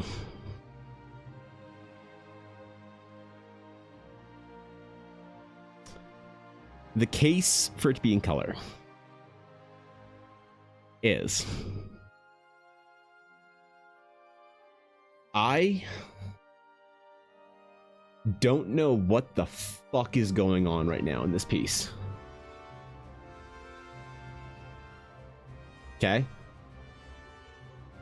Show us pictures of your tanks in Discord. May have missed them. Wait, what? Wait, what? What tanks? Also challenge, do 10 push-ups every time you undo or erase. Yeah, okay. Your fish. Oh, oh, those ones. Yeah. Yeah, sure, I can post some pictures later. 100%. That's Sausalito and Oreo. So I think that I need to do this in color because it's too busy. This sketch style is more about silhouetting. And since I am not properly doing silhouettes, I'm layering shit on top of it. It's a little unreadable. You know what? Let me go get a new water, and when I come back, I'll look at it and make a decision on it. Despicable Tano. I was reading that wrong. Thanks for the follow. Appreciate it. Okay, give me 1 sec. Here, while I'm gone, because it's the Orbathon last week, you guys can have... Where is it? There. You can have it. There you go. Here, be.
All right.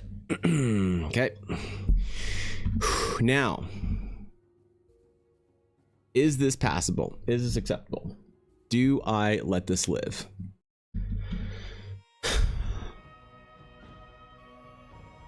You know what? I'm gonna poll it. You guys get to decide. What should I do about this piece? Delete it, start again. Paint it in color. Okay, you guys get to decide. Either deleting and starting again or painting in color. You get 2 minutes. You get 2 minutes. You color paint it? Look, you guys decide. If you guys say delete it, start again, I'm deleting it. We're starting again. You get to decide. I'll allow it. Color the tree as a focus could be good. It's a little hard to see against the rock. Yeah, a lot of details here are getting lost in the silhouetting. So definitely agree with that. Yeah, we can do either one, man. I'll adhere to your whims. What's Season 4 for the adventure? For Horizon. Oh, why is the orb still here? God damn it. There you go. Like, would you rather cut off your arm or paint your nails?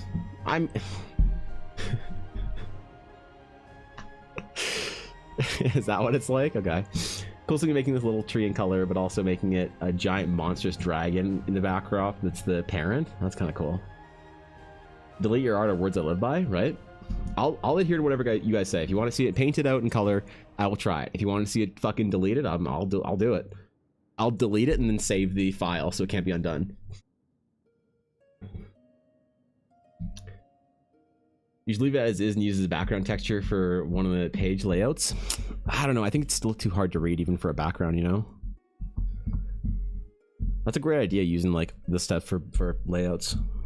I love that, actually. Controversial opinion on my side. If it doesn't read, it doesn't read. So you don't think painting it would help, Thorkin? Is that what I'm getting from you? Am I interpreting that right? Delete the ORB, mister. This isn't about the orb. There's no orb in this piece, Mel.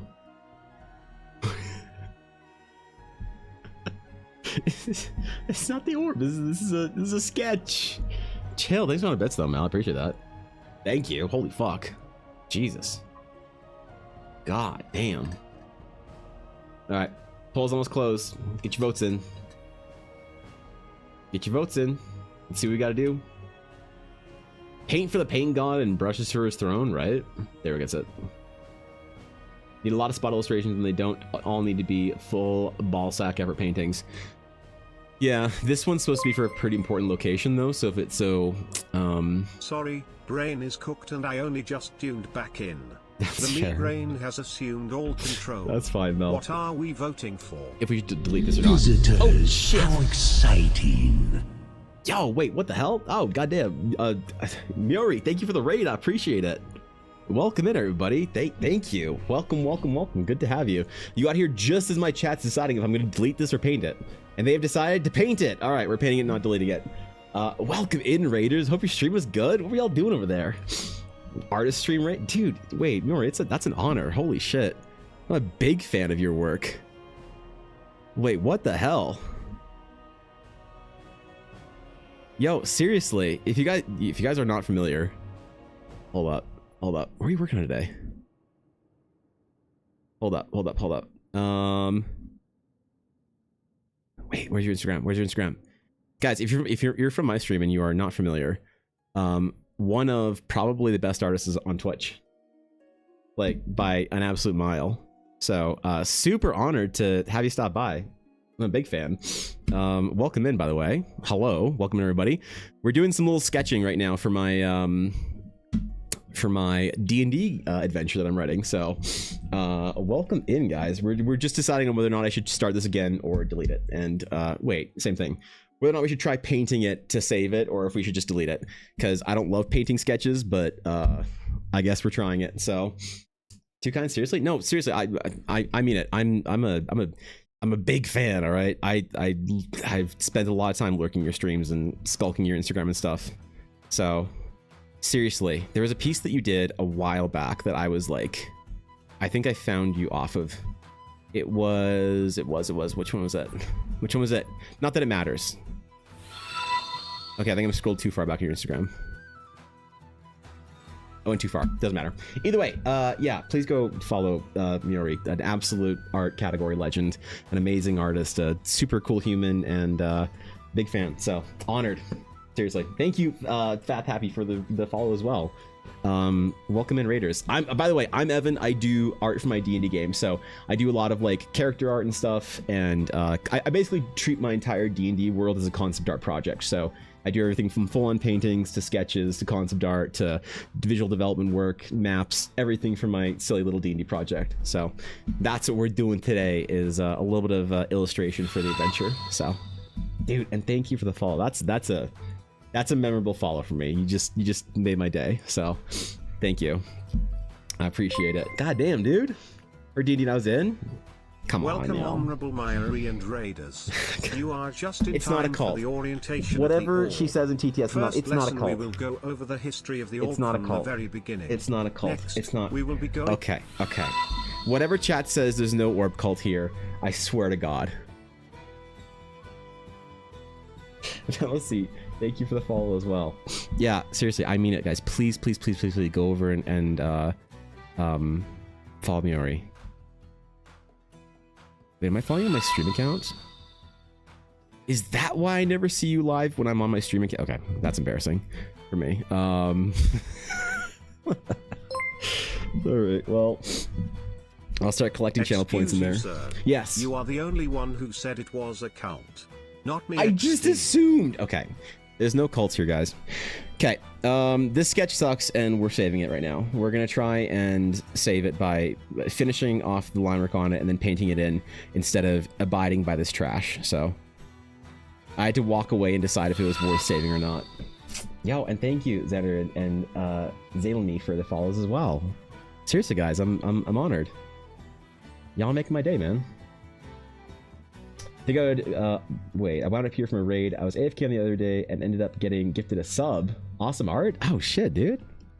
Well, thank you. I appreciate that. Damn, what a lovely chat.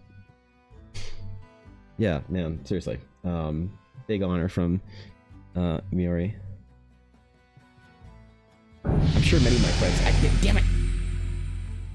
Stop it! Thank you, 5 gifted subs, Mel.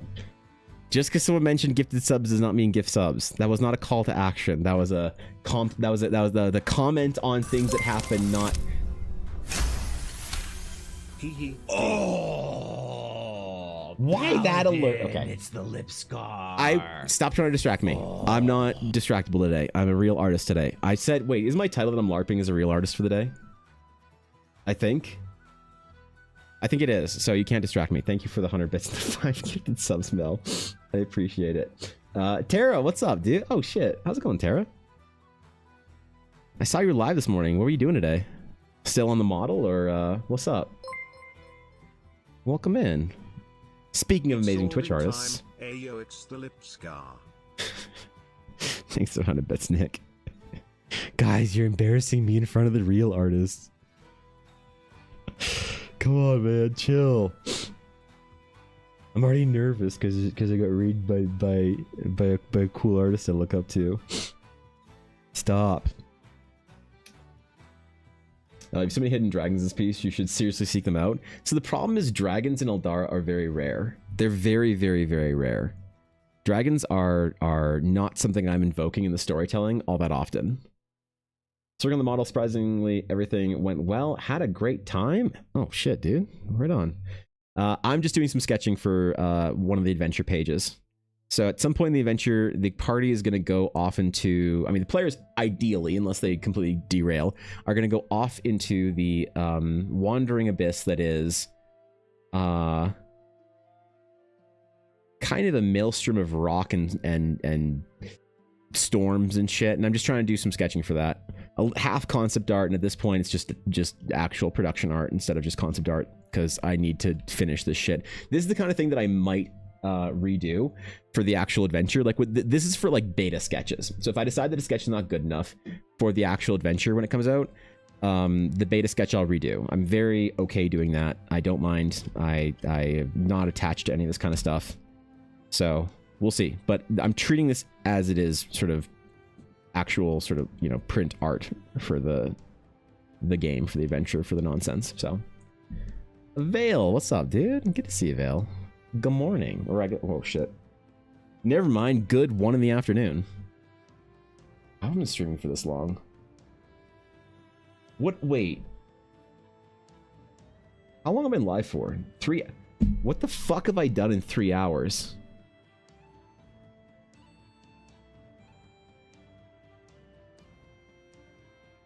I gotta stop streaming, man. If I want to get work done, I gotta stop streaming. I gotta stop streaming if I want to actually get work done. Okay. Ooh, I didn't even realize it was Ah, man, we're really getting into it, aren't we? Really? Yeah, wow. Oh god. I got art to do, man. I got important projects I gotta get to. Yeah, goddamn, bro.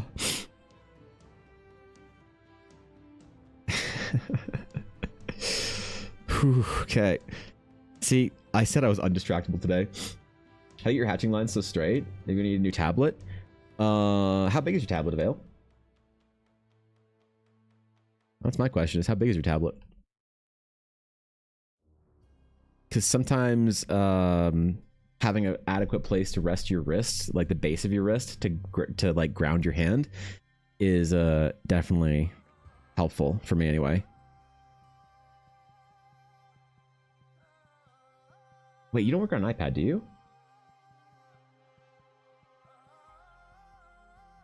Wait, are you in Procreate when I'm watching? I think. Wait, you're not working in Procreate, are you? Is that shit? I forget my artist friends' UIs when I'm thinking about their stream. You put on your lap? What kind of goblin ergonomics do you have when you're streaming? What in the hell? Okay, I don't want to even try and envision the terrible postured ergonomics if you have your tablet on your lap. I don't know. It's old painting technique, you know. You let the elbow do your straight line work, right? Like your wrist, the wrist motion does. What is it? Okay, what was the guide again?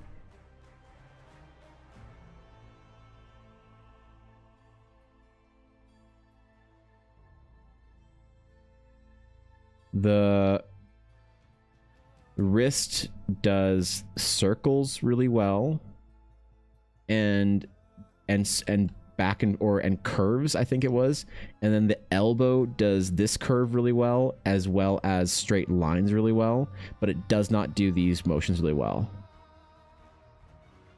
I don't know. I can't remember my painting education all that well. There's like a whole thing of like different muscle groups to rely on for different motions. So if you're relying on your wrist for straight lines, I think that's a bad time. that's a bad time, man. You're gonna have some messy ass hatching unless it's like really small squiggles. Telling me a shrimp drew this? Apparently. I'm now terrified of Vale's ergonomics. Like correct posture. Yeah, we all do. Hey, you know what teaches that? Deadlifting. We were talking about this earlier. Let's go.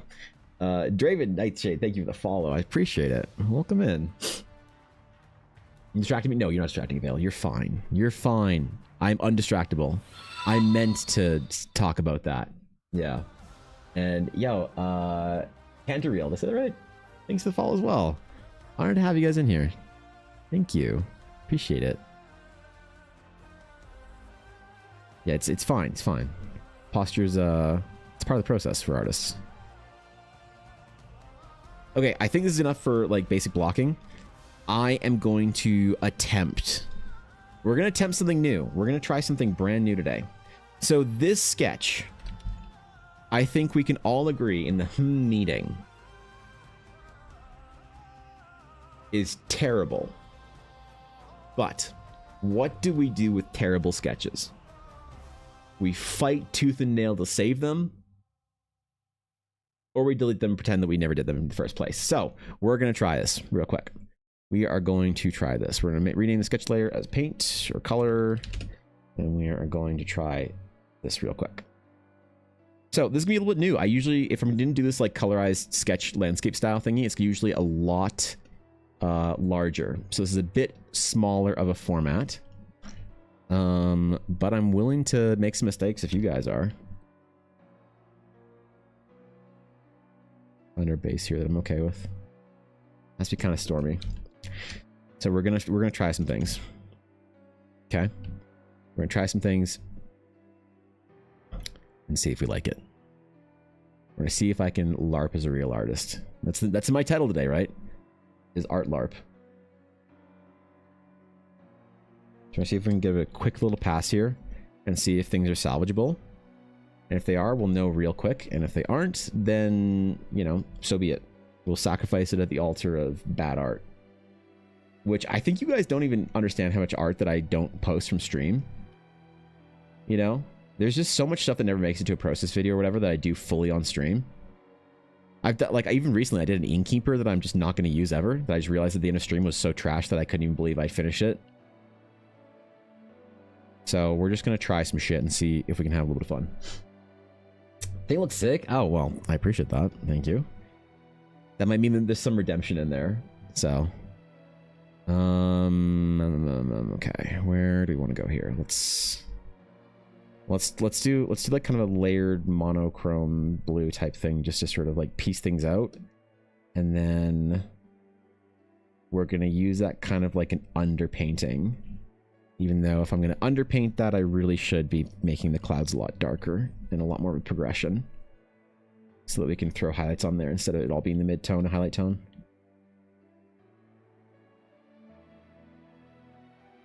Am I still recording? We're recording. Okay. Yep. We got it. It's so pretty. Thank you. That means a lot. I appreciate it. My little tiny artist Peepo ego appreciates the boost. Very kind of you to say. Now, hopefully this should be like, hopefully this should look intentional on the recording. So when people watch the really shitty process video on Instagram later today, they'll say, wow, it's like he knew he was going to do this the whole time. Remember, only post your good work to Instagram so people don't know how bad of an artist you are. Oh, wait, that's the opposite. Shit, I got it wrong again. Vladas, thank you for the follow. I appreciate it. I'm on Photoshop right now, actually, Draven. Adobe Photoshop is my program of choice. It's my favorite program for painting in. Clip is fantastic. Procreate is good for sketching sometimes, but my favorite program for painting is Photoshop. Rabushka? Yeah, right. Oh shit, ads. I didn't notice. My bad. Apologize for the ads. I do desperately hate the fact that Twitch forces ads on my channel. Try my best.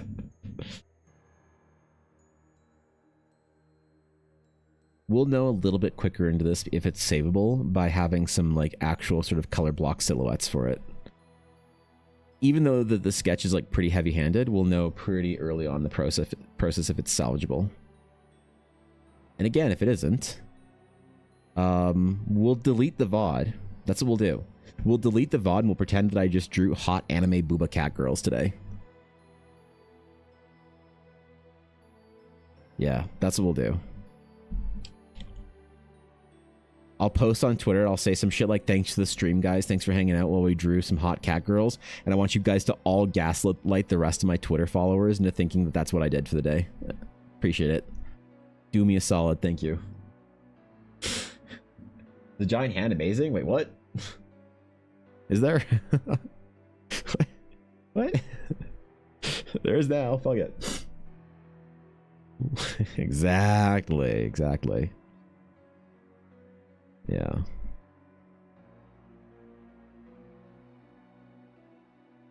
Dude, it's so cool to be like to see people that I know in the art category, and like it's just such an incredible honor. I spent so long like as an art category viewer, but a D&D category streamer. Mostly because it's like the core component of what I was doing is talking about stuff for D&D. And I didn't think the art, like I tried streaming in the art category a couple times earlier on in my time on Twitch, and I got a lot of negative pushback on it. You know, a lot of people were not very supportive of that. Like I'd never had bad interactions with anybody on Twitch until I started streaming the art category, and so it put me off for years. But then I just decided to say like fuck it and just start streaming over here because I wanted to. You know, I want to be an artist too, man. And it's so cool to just like see people and streamers and artists that I have like looked up to for a long time, like taking notice of the shit I do and saying hi and being super sweet. Like absolutely makes my day, man. Scroll aside looks like a cloven hoof reaching for the sprout.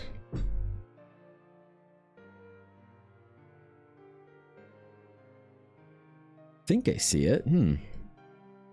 That wasn't intentional, but it looks cool. It looks cool.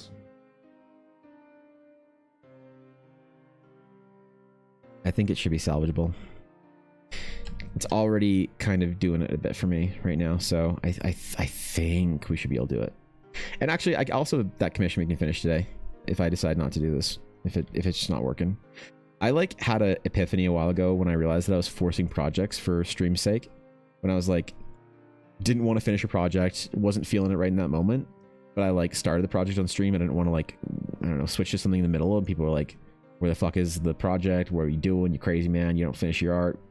I like had this sort of like boogeyman built in my brain that I needed to like start to finish each project I did on stream in that day. But it's not really a natural workflow for me. There's lots of times when I like abandon a project for a good like couple of hours or even a week. And I definitely like need that once in a while. Oh, it should be on a different layer. Ah, well.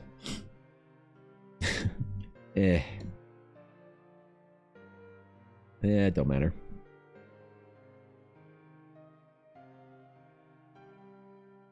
Not that big of a deal.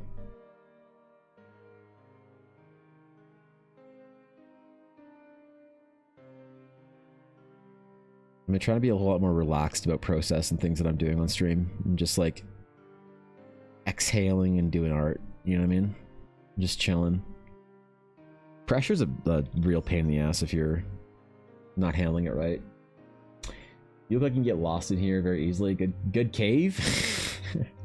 Well, it's a sky cave, so yeah. I mean, this is possibly also the answer to not having players just airshipping everywhere in the Shattered Sea. Because if you have to like get off your boat and like land, basically to keep going and pursuing the goals and things that you're doing, what I'd love is to have some sort of like sky-based navigation for the players that doesn't fully solve the problem or the question of flight, but allows the players to sort of grapple and maneuver and move and jump and glide through these kind of areas the way you'd think of like sky spelunking. That's the term, sky spelunking. Yep. Never mind, we just figured it out. We need sky spelunking mechanics to get figured out for this, so we can have the players interestingly and compellingly moving through the cave structure. Cave, fucking goddamn Sleepy. Moving through the rock structures. Spiting the desire to see anime cat girls, apparently. YouTube chat gets it. They know in there. They know. I had to have a boss fight in a nutty putty scene. Yeah. That's how you know it's serious, right?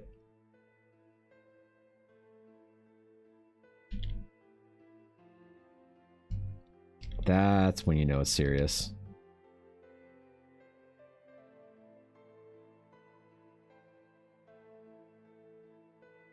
Okay.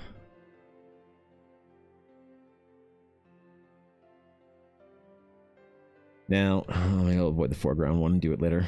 Or I'll just do it now. Fuck it. I'm in new territory. This is a completely experimental process for me right now. Just so we're all aware. This like blocking shit on a sketch this level.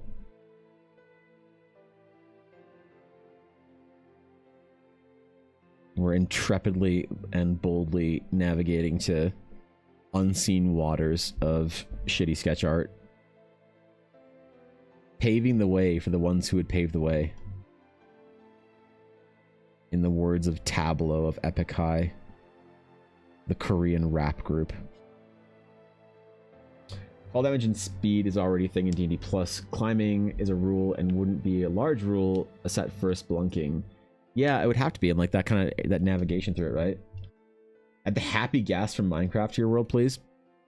Make the case for the happy gas being in a high fantasy archetypical story, and I will consider it. The consideration will be made. I never say never. Sky spelunking, skaplunking. Okay, that sounds like a board game from the 90s. So I don't want to accidentally get sued by Mattel or some shit. Great place to crash a skyship. So there is a place, Atari. It is a skyship graveyard, more or less, whereby there is theoretically a treasure inside of a vast swirling maelstrom that wanders the lower shattered sea. It even crests down into the abyss, and legend says that within the storm, if you can survive the dangers of the storm, that they will protect you from the abyss. And that it is the only safe way to actually venture into the abyss is through that storm. But safe is a relative term because people have lost, hundreds and hundreds of ships have lost their lives, and thousands of treasure hunters and explorers have lost their lives in that maelstrom. However, the treasures that are rumored to be in that storm, at the heart of it, are vast and wild, and perhaps are worth the risk. They are at the very least to intrepid explorers every year as they try to take their fate into their own hands and sail deep into that storm. What terrors await? What monstrosities lurk there? Well, there are those of the ancient sages that know, and they dare not say.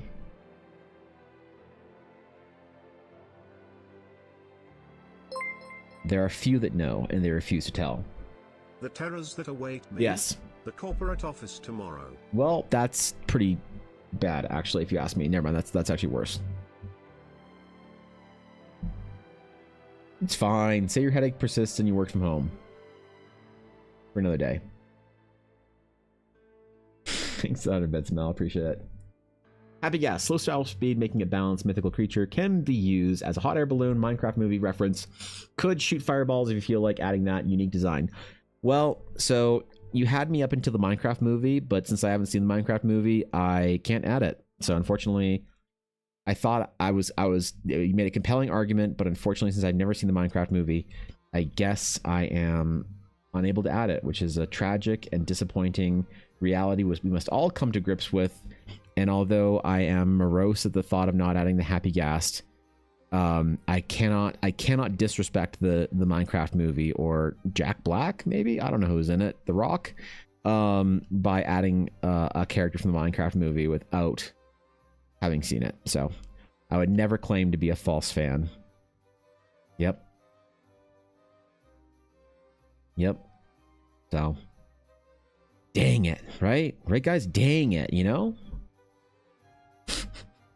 Look it up. Splunking is not a word or brand. We're good. Yeah. All right. I'll look it up. I'll remember to do that later. I remember to do things that I say I'll do on stream. Name one thing I've said I'd do on stream that I forgot to do. That's what I thought. That's what I thought. Silence. Crickets. Okay, the separation does work here a little bit better.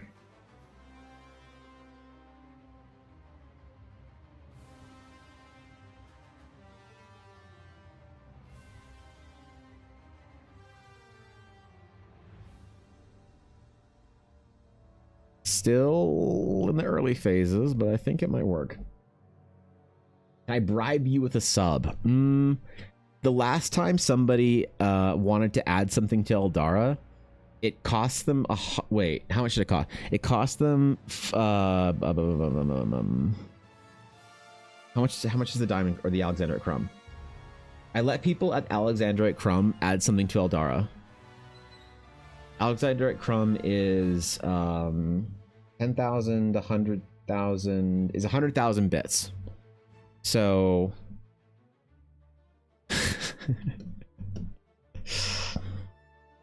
That's a bit off.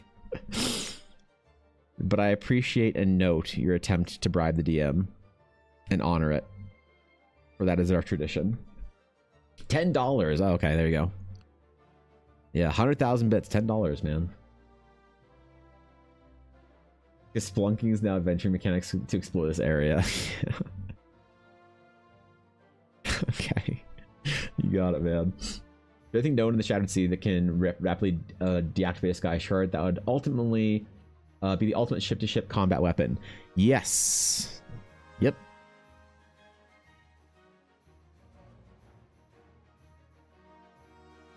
Oh, do you want me to expand? Oh, do you want me to expand on it? Oh. Well, Atari.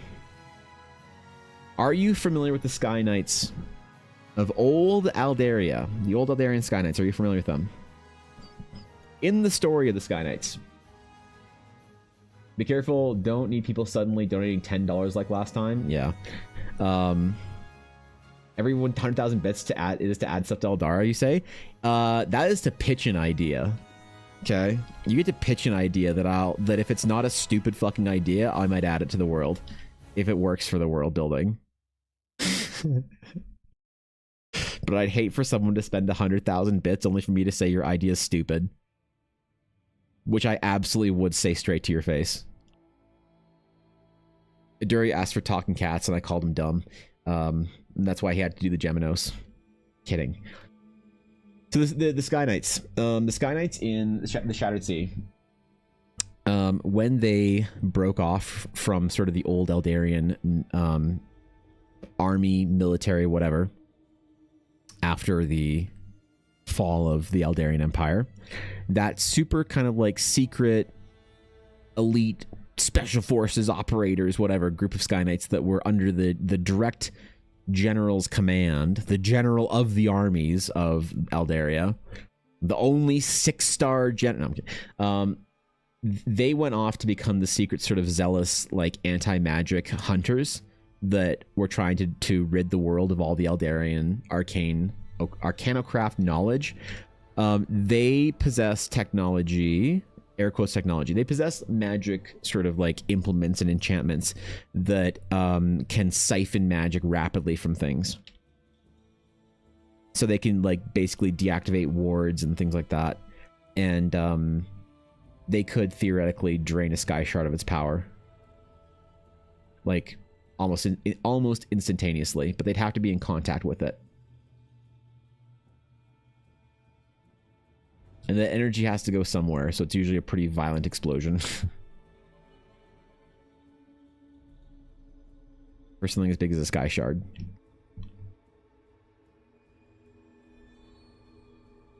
But it can be done. Could be done. In theory. It's not a terrible cannon breaking whatever idea.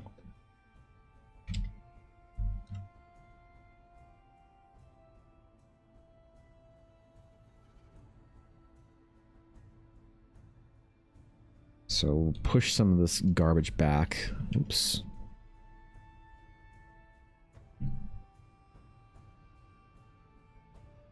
Now we have it kind of plotted out for color. We can kind of begin separating our layers here just a smidge. Then we can adjust all of our levels and colors and stuff as it feels right. Yeah. Someone donate for the happy ghast. Okay, yeah, you guys heard Mo from YouTube chat. Yeah, someone wants to donate a quick 100,000 bits. Go for it. Yeah, you can pitch the idea of the happy ghast for 100,000 bits. Yeah. Good luck. Yeah. Whoever decides to just casually do that, just good luck. Mm-hmm. Yeah, just an easy ask from YouTube chat.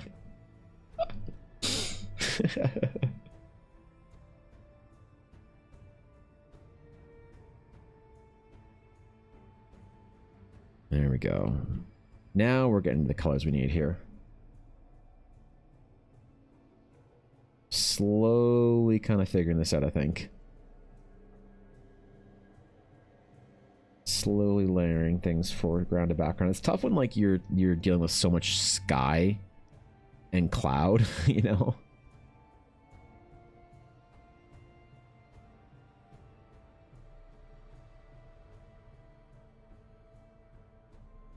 It all feels very like difficult to sink things back into the atmosphere when all you have is atmosphere and no like foreground or whatever, or land to anchor that atmospheric dispersion to. Why is that brighter now? God damn it. I'm so dumb.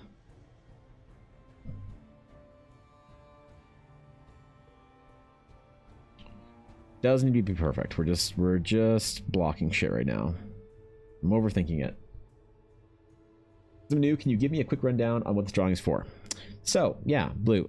So what I do, Blue, when I'm not doing commissions, which I've been doing a lot of commissions recently because I've had a bit of an overwhelming request amount of requests thrown at me.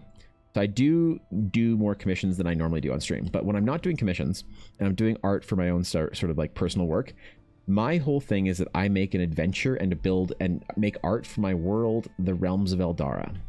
The Realms of Eldara is my campaign setting that I make for my D&D game. And it is a place that I use as a storytelling tool and a grounding point for all the concept art that I make. And so my goal and dream is to make Eldara into something that is a platform for storytelling that I can use as sort of like a base for multiple different projects and multiple different forms of media. So whether it's a video game, a comic book, whatever, I'm going to have it set in my Realms of Eldara. This is my Lord of the Rings. This is my Star Wars. This is my Narnia. So I'm doing all this concept art for the world building side of things. Right now, the current project I'm engaging in is the first formal project for the Realms of Eldara, which is the adventure. Because I've been doing this like in the hopes of making it into a campaign guide for a while as my first sort of full published printed thing. But the campaign guide is something that's going to take me a lot of time. And so I want to make little adventures that people can play within Eldara as I'm building that campaign guide out in anticipation for a very large and substantial Kickstarter at some point in the future. You know what? I think I need to lighten up I think I need to communicate the sky better here. I think we have to actually have a sky in the background. I think that's going to help out, is if there's an actual sky. And then this is like sort of a cloud shield, whatever thingy, and then I can paint some more islands in behind. That's what I need to do. Okay. Anyway, so for this adventure, the thing that I'm doing hopefully very uniquely for my own adventures is I'm trying to incorporate all of my skills as an artist, as a game designer, as a writer, to create a comprehensive adventure full of art, of characters and the places you go, the magic items you'll find, the treasure you'll loot, the secrets you'll uncover, and all of that through your adventures in Eldara. And so this specifically, this piece right here is gonna hit you right at the end of the adventure. Well, not right at the end, but close to the end of the adventure as you're flying to an island, secret island, which will be kind of this like dense forest in the background here, that you are to find a something at. And I won't talk about the specifics because I obviously don't want to spoil the adventure for people. So this is art for the adventure that'll be placed into the Oops, there we go. Be placed into the Horizon module that I'm making. You thought you were making a graphic novel? Well, like, I want to, eventually. So the thing is, Blue, I'm extraordinarily ambitious, or sorry, I'm extraordinarily, no, I'm extraordinarily, when I was 3, I learned how to speak English. I'm extraordinarily greedy in my ambition, and I really want to make a lot of projects. So I really, really want to, at some point in time, yeah, I really want to make a graphic novel in addition to other sort of things that I'm interested in. So I would love to make a graphic novel at some point in time. That's definitely high up on my list. And for that, I kind of need the Realms of Eldara. I'm building the world first via my D&D sort of like game adventures. And then, as it progresses, I can do other cool projects in it.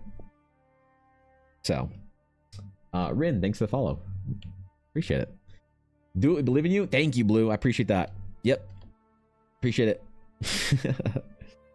Yeah. So when I first started streaming, do you guys want story time? Do you want the story? A lot of you already heard it, but there's probably some new people in here in the last couple of weeks. You know the story of why I do this? So when I was younger, I always wanted to be a concept artist. I wanted to work at a big studio. I wanted to work at Blizzard. I wanted to work at Lucasfilms. I wanted to work at, you know, the big boy studios. I wanted to be a real artist, you know? And I had ambitious dreams one day to go off and do that as a big boy fancy artist. And so I went to art school, and I was going to go to art school, and then I was going to take an internship at a big studio and then start my career that way. Now, that internship when I graduated art school would have been the gateway point, which is really the most accessible right when you graduate. So if you want a pro tip, a hack, go to art school later. Get better at art, then go to art school, and then once you've graduated, you'll be better than all your peers, and you'll be measured against them. Not because of your age, because of your proximity to your own graduation. It's kind of a pro tip hack. So anyway, and I was all ready to go off to art to start my game dev career forever and be the guy. And what ended up happening is some things happened in my family, some unexpected things. I had a bad run-in with my health. I had some stresses. My family split apart. My wife, girlfriend at the time's dad just passed away. Life just kind of had other plans. And so I spent a lot of time recovering physically and just sort of like reeling in the 5 years of oh shit. And I was not about to take an internship in the US and go like fuck off for 3 years while my wife was in school, just after one of her parents had died. So I decided to stay home and try and be a better boyfriend at the time, husband later. Tried to figure out how to get my career going via not having proximity or internship opportunities. And so what I did is I started doing graphic design because I was very good at graphic design. It's part of the component of our education. So I did that around the city for a while, and I got decently good at it. Actually, pretty good at it. I started making a decent career off of it. The problem is that if you have a compelling urge to make art and you aren't making art, you're screwed. Tak Ken, thank you for the follow. I appreciate it. So my soul slowly started getting siphoned away, and I started feeling really bad about myself and feeling really low. And Ella said, hey champ, you need to start developing your skills back up and you need to get into one of those game studios and you need to like start being an artist again. And I said, oh, but I can't, because the only way you can get into a game studio for like a remote position or like a position worthy of us moving over would be like a big proper fancy like not principal, but associate or senior artist, and I'm not good enough. And she said, so get good enough. And I said, okay. So I started building my skills back up and trying to build my portfolio up so that I could apply to a big fancy game studio, somewhere that I could go with decent enough pay to merit Ella and I moving. And I started streaming at the time because a streamer that I watched named Dave Greco was a big inspiration for me. And he talked about all the time how he started streaming because it helped him stay consistent with his art. And for me, good enough for Dave Greco, good enough for Evan Blair art. So I started streaming. Now, years passed, a couple years, slowly growing as an artist, but more importantly, getting better. Slowly growing as a streamer, more importantly, having more fun.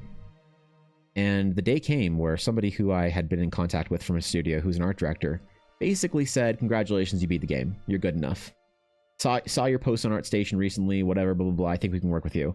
He said, obviously, you're not good enough to like make art for the game yet, but you're good enough to begin training, and we'd happily take you part of our team and train you up, and we can hire you as a proper artist and whatever, blah, blah, blah. Like congratulations, you won the game. And I did it. I beat the game. But all this video game career aspirations was really to get somewhere that I wanted to be. And that somewhere was a place where I could start developing my own world. See, I didn't want to make games for the rest of my life. I wanted to make my own stuff, my own things. But I thought I needed the experience in the games industry to do that. I thought I needed that like concept art background to do that. Who's going to care about a concept artist that's just some random dude that just does some shit that like doesn't have a big portfolio or any sort of big accolades or things under his belt? Every time you see a new project, it's always like, wow, Blizzard artists, Riot artists, EA Dragon Age artists, they're the ones that did this thing, whatever. That's why I'm going to support this project. Who am I? And yet, for my silly little D&D project, I realized that people were supporting it. People liked it. People were supporting me as a streamer, getting behind me, telling me they wanted to see the project, they liked what I was doing, and they believed in me. And what this did at the time was this gave me a bump that I didn't think was possible. Straight an adrenaline shot right to my soul, whereby I realized that I could basically, if I was willing to sort of sacrifice for a couple of years and live very lean and sort of try and build something that's going to be really hard and ambitious to do, that I could skip the entire line of the video game career. As much as I wanted to have those like experiences, that I wanted to start my own like dream sort of project more. And I kind of was able to do it. So that is what the Realms of Eldara is. This is my lifelong passion and dream to make my own world, tell my own stories, build my own sort of like thing that I could make into something really cool one day that people can actually tell stories in themselves and have fun with, and you know, hopefully tells important stories that people care about. So that is what I'm doing. Is I'm starting off small with my D&D adventure, and after this does well, the plan is to show off and have people hopefully play the adventure and say, wow, that was pretty cool. So that later this year or early next year, I could run a Kickstarter. And I can run a Kickstarter for a big formal adventure. And if I say, boy, did you guys like Horizon? That was pretty cool, wasn't it? Well, imagine what I could do if I fucking Kickstarted an adventure. So let's get it. And ideally, if that adventure does well, then I can use that to do other projects. My graphic novel, my game I want to make with Ella. And just continue to iterate and evolve and re-inject any support that I get for one project into the next one, the next one, the next one, until the point where I can sort of like do the big boy projects that I really want to do. So that's why I'm doing this adventure, because it's literally my dream project. So there's that, man. That's why I do it. They're going to do like a weird, obnoxious blue tree. Just so we're all aware, it's going to be a strange tree. Who are you? You're you? Exactly. Who the fuck is that, you know? It'd be a weird question, but how do you know what you want to do? That is a weird question, because it wasn't up to me. I've never had to contemplate it. If you want to call it a calling, if you want to call it divine intervention, if you want to call it the demands of the muse, you can call it whatever you want in that zone. I don't know.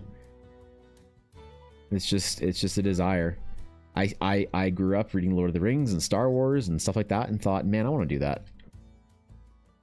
I grew up reading amazing stories that inspired me to be a better person and to, you know, find courage in dark times, and to, you know, just all the great things that happen with great stories. Great stories are a gift. They're really a gift. They can do a lot for you. a great story can really change you as a person, I think, and for the better.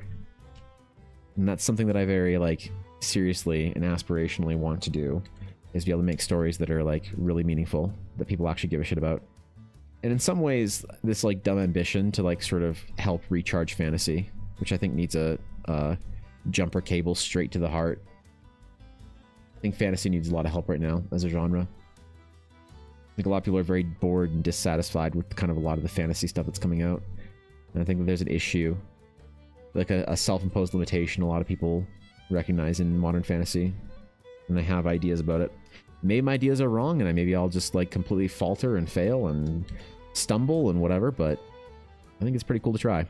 Regardless, it's like pretty fun, so.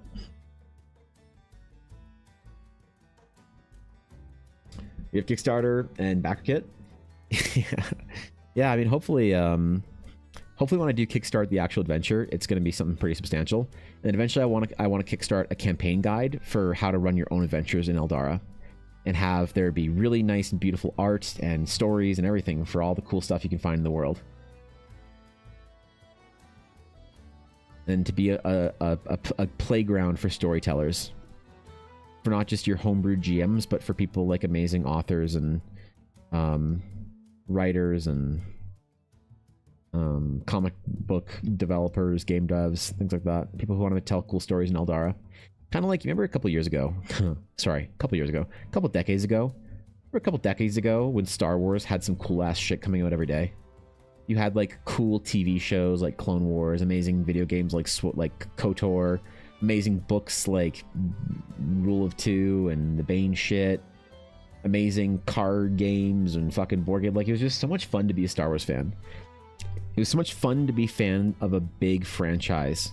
Like, Harry Potter fans are fucking loving their life. You know, Lord of the Rings fans are wishing Rings of Power didn't exist, but loving their life. You know, it's just fun to look forward to projects. And I want to create something that I can look forward to, because I don't look forward to a lot of stuff anymore. I found a lot of the magic and enchantment in being a fan of a lot of things I used to be a fan of is kind of gone. And I want to look forward to cool shit again, cool projects. Maybe there's something I can do in there. We're gonna try. We're gonna see. We should listen to younger me a little more instead of trying to be compliant and complacent. Yeah, I don't know. I mean, I think that there's lots of different pathways to whatever you want to do. You know, like you can. I mean, having a good career and being able to like sort of build a foundation before you go off and do like ridiculous shit is definitely not a bad thing to do. You can pick your problem. The grass will always be greener. I look at friends of mine, like software dev friends of mine that are making $300,000 a year, and think, man, it'd be nice to eat. And they look at me and they think, man, it'd be nice to have some freedom.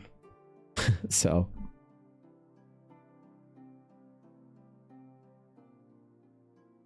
There's never one right way. Hereby, you give us permission to use your setting to make stories. Any requirements? Well, by make stories, I mean like play D&D in it. That's your stories. Yeah, I mean, if it's for your own self, you can do whatever you want. Obviously, if it's not, you know, I mean, like fan projects and shit like that. I mean, yeah, go nuts. You know, there is, of course, the whole like monetization issue, legality for legal reasons. No, I'm not giving people permission to make, you know, commercial projects within the realms of Eldara, obviously. But yeah, you're supposed to play D&D games in Eldara. You're supposed to tell your own stories. Julushko. I said, whoa, Julushko. Maybe I got that. I don't know. Thank you for the follow. I appreciate it. Welcome in. Good to have you. Yeah. Love to chat with you on that. Oh yeah. Yeah, I mean, there's a lot of things I want to do, and a lot of projects to get to, and a lot of things that I really want to accomplish. But doing it on your own, if there's one thing I realized about seeing the great fall of so many things that I've loved dearly in my life, is that you can't ever let go or relinquish any control of your project.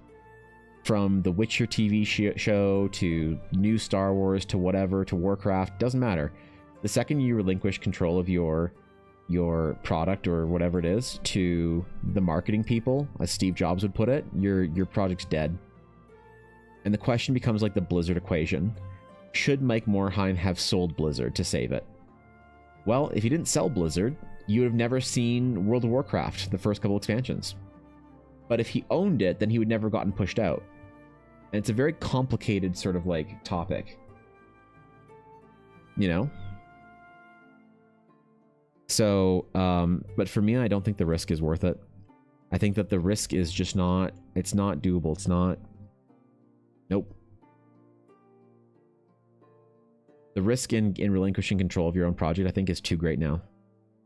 I think we've seen it. We've seen it with too many things happen.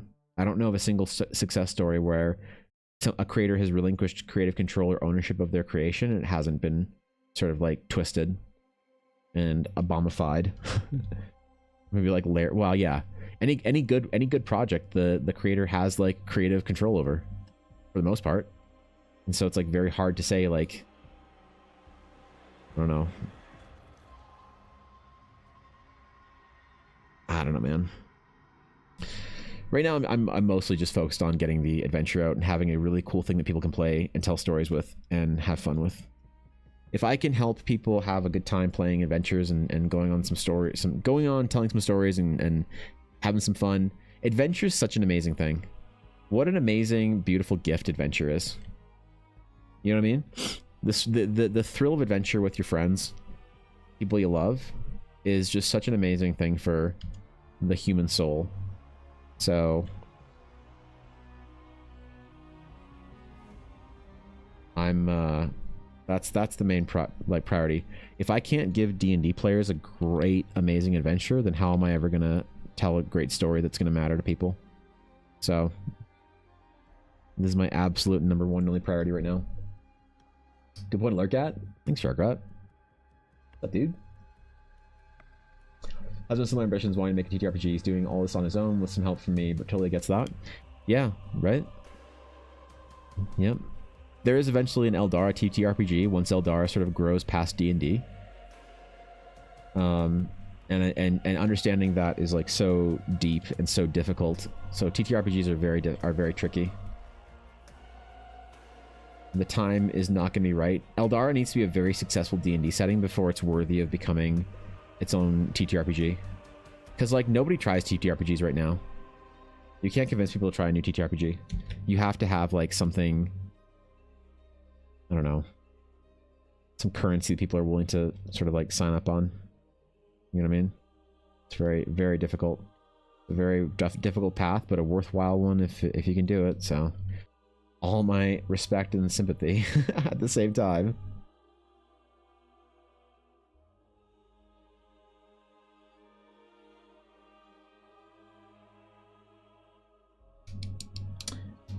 So many plans. I knew what I was doing every time I finished one plan. The goalpost moved. Can't tell you how terrified and kind of excited I am to be going into my degree.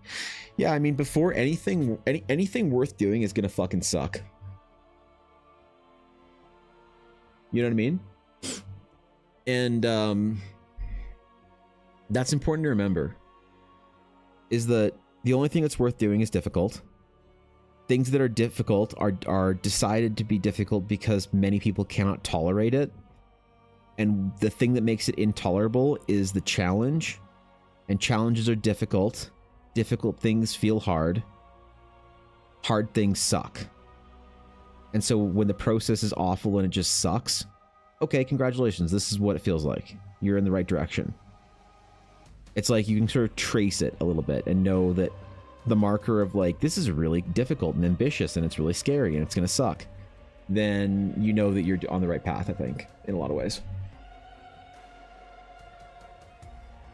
Cooking something, lost 4 hours of progress. I made it all back barely at the start, but I should be finishing before May. Hopefully I can have a trailer in May and send it to you so you can inspire you, hopefully. I'd love that, Alf. I would love it. That'd be amazing, bro. Working on one for about 2.5 years with my friends. Have all had people off and on the project for a while. It's fun but scary. Like, it's not D&D in the current space TTRPGs. It's hard to communicate. The fantasy I'm going for is not the same fantasy D&D provides as a setting. Well, I think you can still use D&D as a tool So I use D&D as a tool, Sharkrat, but not as a setting. And so if you want to make your own setting or whatever, you don't have to make your own TTRPG for it. You can discard things with impunity. You're going to get pushback. When I start talking about clerics and how they work and how magic works and stuff in Eldara, I get a lot of people really upset at things. Like diehard D&D fans get banned in my chat all the time for being like moody over the way I change things. Not all the time, but frequently enough that I'll say something about how like tieflings in Eldara are called Geminos, and they're only aesthetically tieflings because demonic tieflings don't make sense. There are no hells, there are no planes, blah blah blah blah blah. And someone will be like a glasses adjusting nerd that'll try and tell me why I'm wrong, and then they'll be disrespectful at a certain point and just get banned. So you will get pushback on that, but you don't have to have a fantasy that fits in with D&D to use the D&D tool set. D&D is a tool to world build with, not an endpoint for your world building.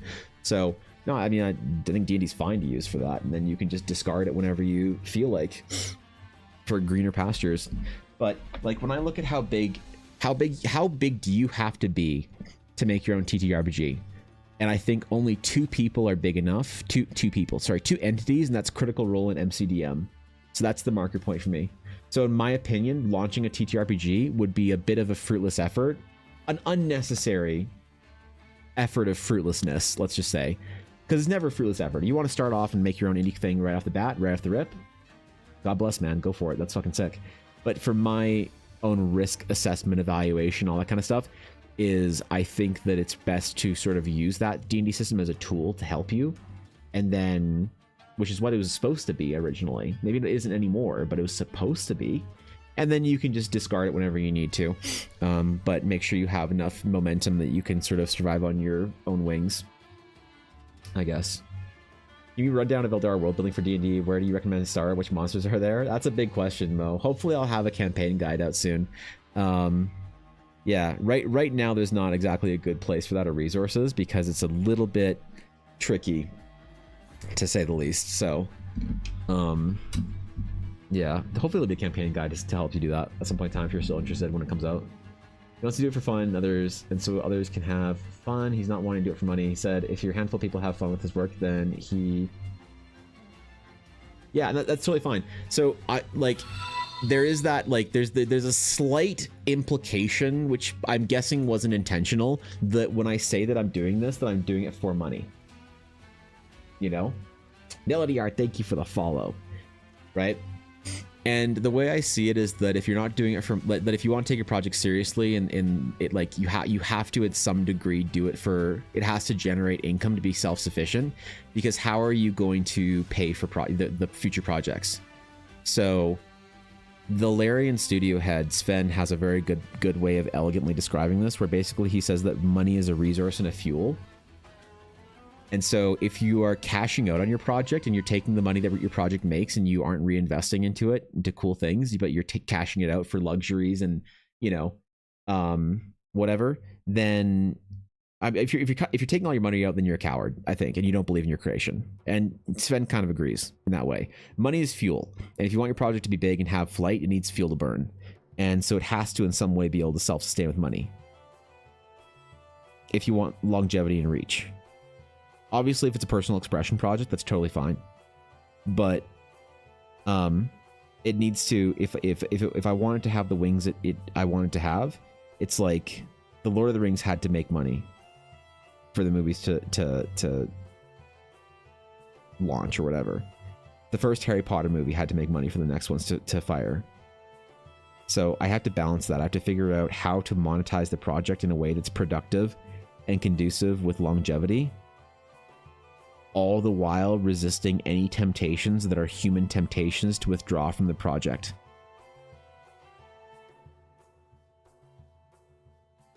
And I worry about that because I see so many people failing that test. And I hope that I'm strong enough to do it right. I hope that I'm strong enough to always have the courage to reinvest everything every time. I think I will. I have faith in myself to do it. You know? It's tough though. Love video games is more of a hobby for me. In school and such, after all, I can do it as a hobby for a couple more years, and I push anything super seriously to large consumer areas. Yeah, for real, right? Okay, I need to go get another new water thing, because when I went downstairs to get new water, I only added ice to my water. So, think I might start on Nakia for a little while. My brain's getting a little blocked out on sketching, so we might do some little light character painting on her, you know? I'm thinking that's what we do for a little while, because I am all island out. I'm all fucking island out, dude. So let me move this over here. Window, range, new window for Nakia.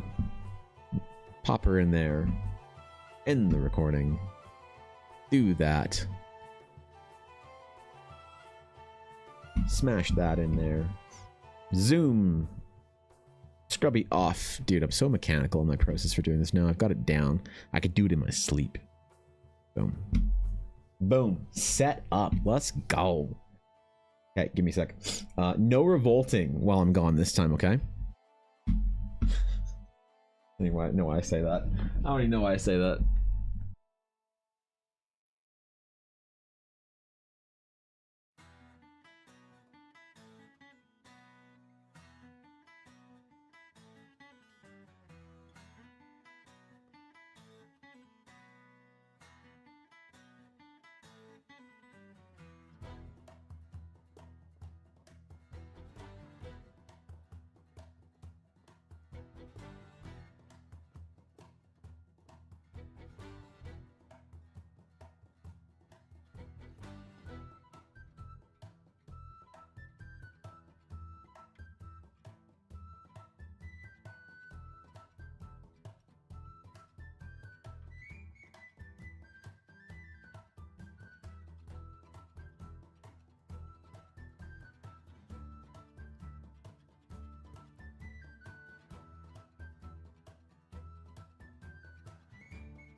Wow, not a single revolt. Wow. No, yep.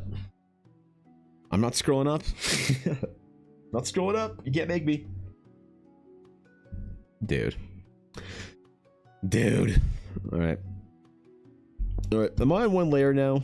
I am on one layer. Look at me, I'm so proud of me. If I were me, I'd be impressed.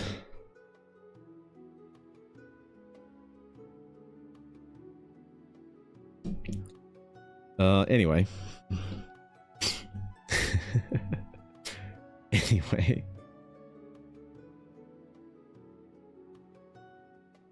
Okay, let's paint some shit. Let's have some fun. Let's relax. This is gonna be a cool little piece, so.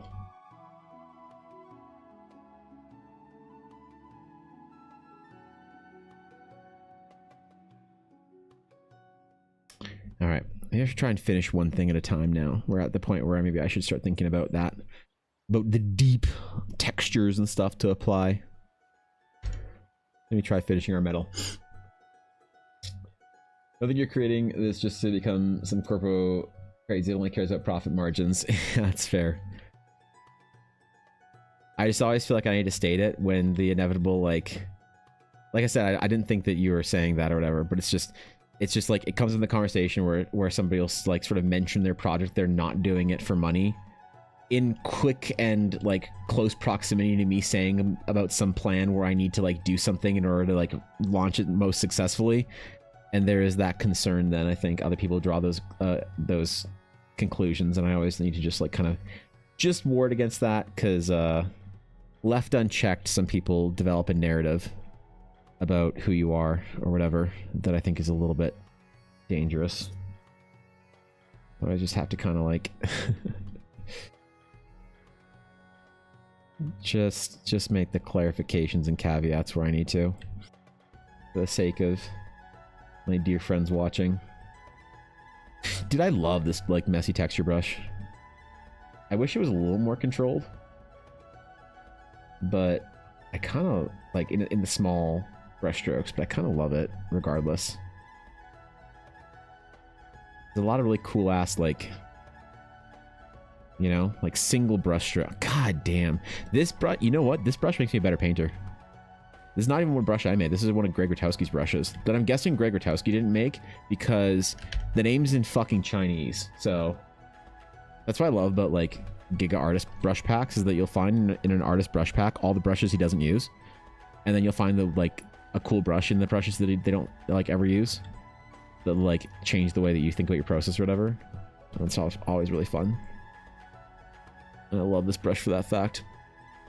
I love it. It makes my days better.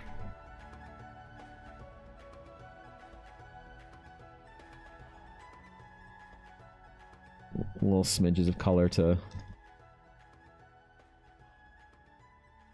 Because like metal's so interesting when you like really start painting it. You realize that the master painters throw all sorts of nonsense color into the metal. All kinds of bullshit into their metal. That they're... Why is this not on? Oh, it's not fully merged. Oh.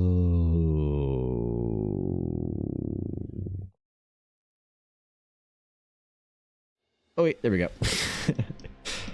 Job's done. Yep, fix it. Sick, right? Yeah. Got it.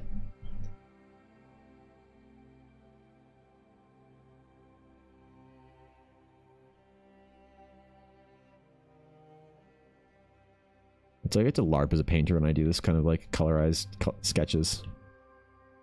To LARP as a real artist for like 25 minutes and then go back to my hole and start sketching again. Brush packs? Yeah, brush packs are fun to check out. Most artists have their brush packs posted online somewhere. I post mine like once a year or so. Typically for certain brushes. There's certain brushes I don't post that are signatures of Eldara, like maps and stuff like that. I don't post my map making brush because it's a texture that's specific to Eldar. It's like my paper texture. I don't post that because ultimately, make your own fucking paper texture. You'll be happier.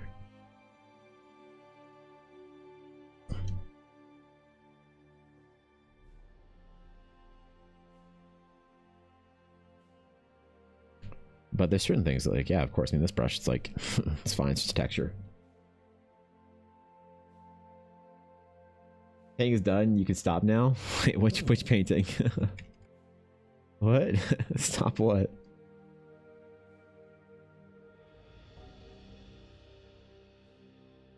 This character isn't even close to being done. Actually, no, it's not even close to being done. It's just not done.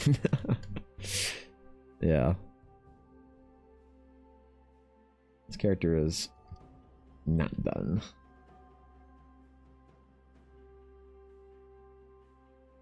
Got a lot to do still on this piece. Cast lights.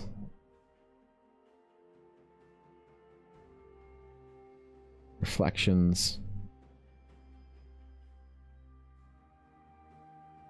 All kinds of things need to be done in this character before she's finished.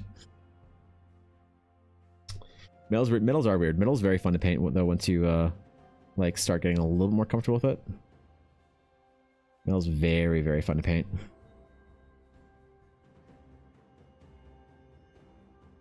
Very fun to do. It's like one of the most satisfying things to paint. Because it's formulaic, you know?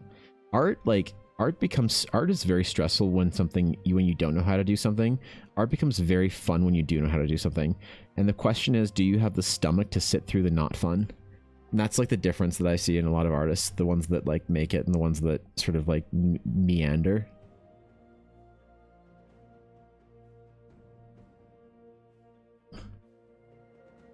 So, let's need the female haircut. Got any suggestions? The last one was fire.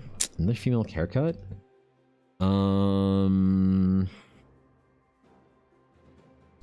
Let's see. Why don't you do something like deep curls? Flex those texture skills for making silhouettes a little bit.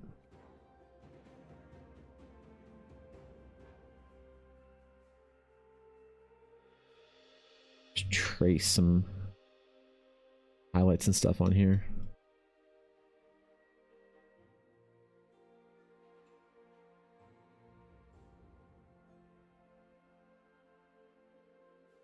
Got a couple of really cool characters to do after this.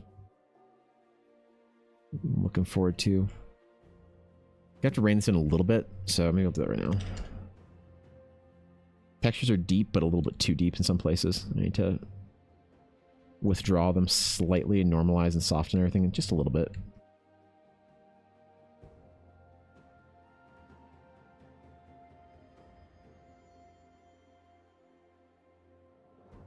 Gotta learn how to be a real painter one day, man. One day, man, I'll do it. You watch and see. I'll stop LARPing. I'll be a real princess. And then I'll be the cool kid at Ren Fair. Like math. Math's so fun when you know what you're doing. Kind of, yeah. I mean, yeah. Definitely. It's like playing a game, I think, you know? There's certain games that are very relaxing. I think it's relaxing because there's a sense of confidence where you know that you know how to do shit, and you know that you'll sort of like be able to do stuff and figure stuff out. You're not concerned or anxious over like getting it. There's definitely a sense of that, I think, that I see in a lot of art process. That sense of like achievement and ease and relaxation when you finally let your skills out, show them off a little bit.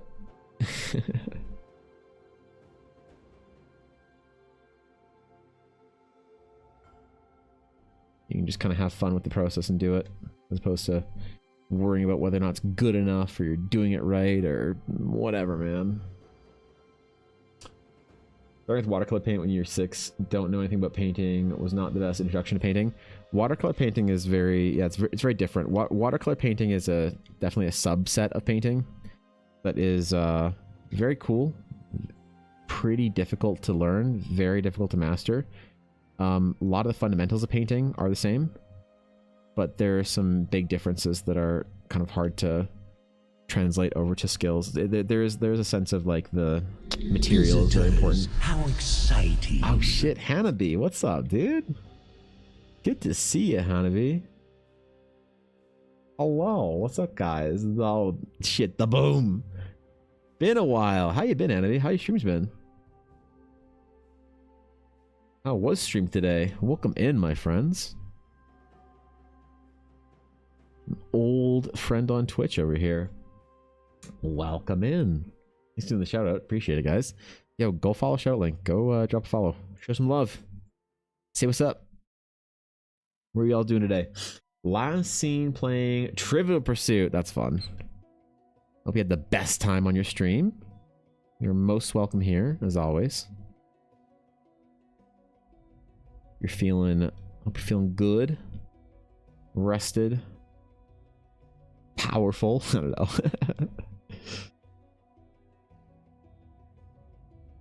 Yeah, the texture thing is nice with the metal, I think. It's a bit messy with some of this stuff, so we'll rein it in a little bit. I'd rather do too much texture and then have to pull in a little bit than do not enough and have to, you know, find some heart and soul in the piece a little bit later. Dungeons and Dragons Trivial Pursuit. Oh, that's sick. That's really cool. That's dope, actually. I'm impressed. I'd probably do very bad at that. Like very, very poorly. Actually, you know what? I did do poorly at it. See, I went on a game show on a friend's Twitch channel. We played a game. It's kind of like a Dungeons and Dragons trivia game, but it was all about like D&D shit that I don't know, because I don't know any shit about D&D. I use D&D as a tool, right, to like do my own shit. I always have. So I didn't know anything about like, well, who was the kobold in the Lost Mines of Phandelver who romanced the vampire queen on the 5th moon night? Like, Jesus, I don't know. Sounds like some nerd shit, right? Yeah, I had no idea. I was out of my depth on that one, so I'd probably do terribly on like a D&D Trivial Pursuit type endeavor. Oh well. Oh well.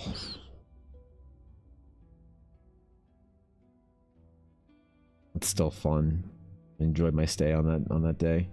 One of the only times I've ever collabed on a stream. I don't usually do stream collabs with people.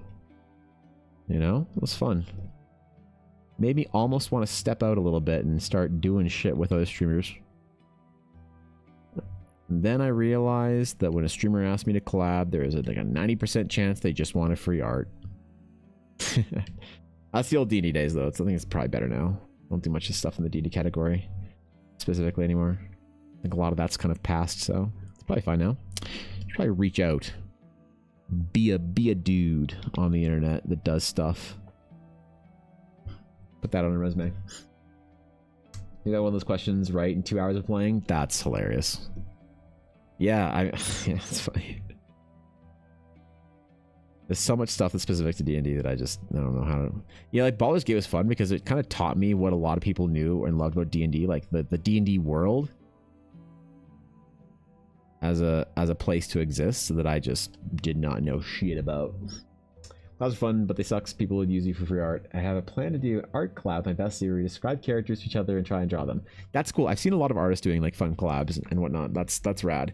When I was in the D&D category, there was a lot of you know, I get like a lot of messages, things that would basically the construction of the message would look like this. Hey Evan, love your stream. Haha, your art's amazing. Hey, do you want to collab? Maybe. Love your art. It would be super cool if we could collab. I think we'd make some cool stuff. And I'd ask, sure, what do you have in mind? Well, we've got a new game coming up, so we were hoping that maybe if you want to do the art for the game, then we could like have you on for the first day or whatever, and you could come play a character for the first day of the campaign.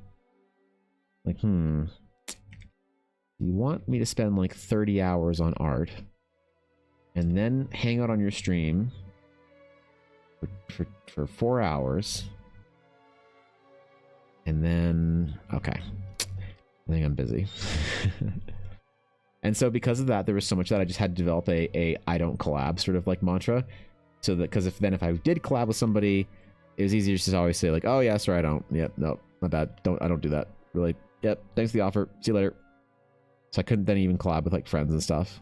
When I did like a, if you want to call it a collab, but a stream I had with my friend Galaxy Goldfish, I had people in my DMs literally that week being like, bro, I thought you didn't collab. Are you doing collabs now? Do you want to come to on our show? Yo, you want to do that thing? Like, fuck. It's not a collab, that's a free labor, right? That's actually funny. Yeah, that's kind of, yeah. Yep. That's not a collab. You just want me to do art for you. Mm-hmm. That is like kind of like when people say occasionally, it doesn't really happen anymore. I don't know why. Maybe I just like don't inspire people to ask me for free art anymore. That's sad. I fell off. People would sometimes ask me, like writers would say, hey man, do you want to collab on a project? And I'm like, what do you got in mind? They're like, yeah, so I was thinking you're an artist and I'm a writer, so I can do all the writing and you can do all the art for a project. We'll build a world. I'm like, so yeah, I'll build the world and then I'll tell you what to like make art for. You can like make the art for that, and then like we'll like it'll be like our project. Like, but what? But I can like just write the world myself. So what do I need you? I haven't gotten this. I haven't gotten any offers like that in a long time, so I can't meme about it too hard anymore. I can't meme about it too hard. People are well behaved and nice these days. Want to collab with you would be like co-stream while we work on our own art. That's kind of oof. Yeah, I mean, art stream collabs are fun, but I think you have to have a project like that, like you were talking about, where you're drawing your friend's character like that. That's cool. They tell you what to draw or whatever. That sounds like a lot of fun. Yeah, just the like quietly drawing while yapping. That's a vibe. That's fun, you know. Invite you to the game show? Yeah, right? That'd be fun. Want to work on a webcomic with me? Yeah, dude, exactly. No, I actually had somebody ask me. No, okay, that's so fucking funny. I had somebody ask me about a webcomic specifically. They called it a webtoon, not a webcomic, but they said, hey, wonder if you wanted to collab on a webtoon that I wrote. Like, what do you have in mind? Yeah, well, I wrote the whole webtoon. Like you could do the art for it, and then we could like launch it together. God damn it! Fucking damn it! Not again. Every time.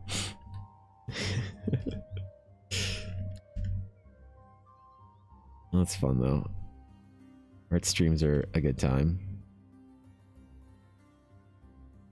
Uh-oh. There we go. Oof.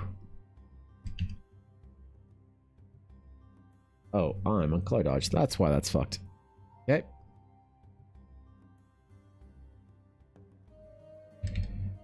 I gotta be careful. Can't highlight her pants too much. That was not the correct color to... Okay. That's not the correct one either. That's the correct one. There we go. There we go. Got it in the end. Not that dumb. Well, okay. Hold on. Let's, I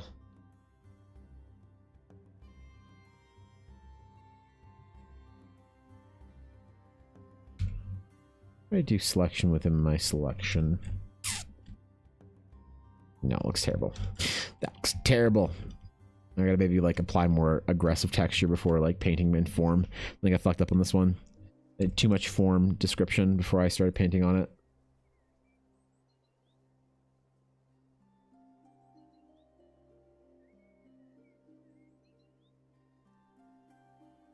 All right, let's try some shit. Our trades are rare though, because us artists are always too busy. Yeah. I think art trades are really fun if it's like art trades. So I know it's like kind of shitty to say. Art trades I think are really fun if you and another artist are both in demand, and there's like basically no way that either of you would be able to get either one's art otherwise, but you both sort of make a conscious sacrifice. But art trades are really hard when the power dynamic, and by power dynamic I mean all the cringe stuff that we don't like to think about, is like I couldn't ask Tofu Senshi for an art trade, right? Like Tofu Senshi and Kasem could art trade with each other, but like there's no way that if I asked either of them for like an art trade that'd be like, you know.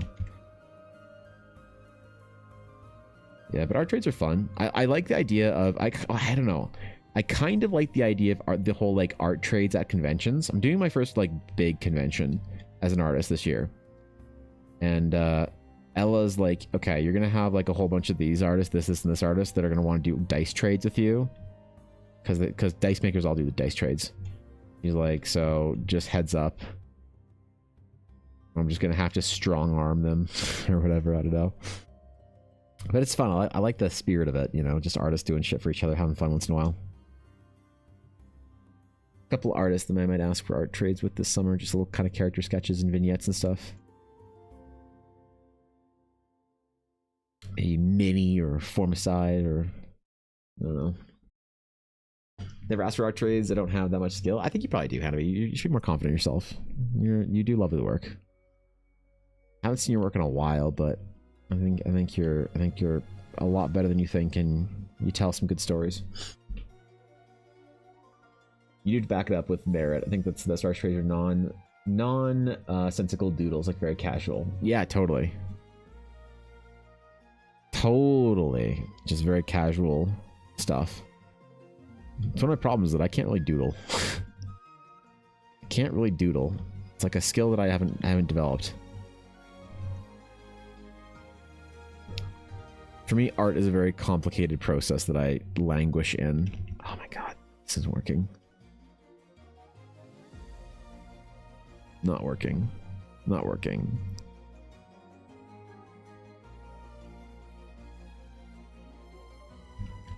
Not working. Okay, I'll come back to there. I'll think about it later. That's what I'll do. Think about it later. That's the problem for future Evan.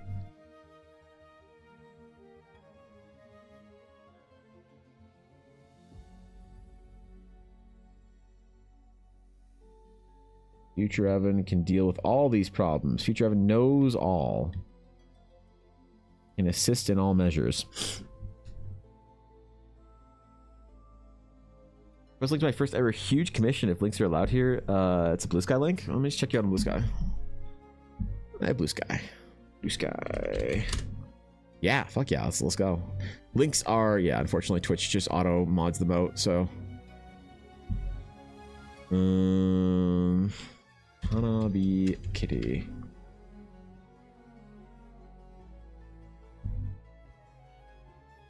Hanabi Kitty. What's your hold on, let me just go look at your link from your fucking profile. That's the best way of doing it. Just search Hanabi Kitty and didn't find shit. About Blue Sky. There we go. Let's see it. Let's see what you got. Let's see what you got. Where is it? Scrolling. How far are we going down here? I see bingos.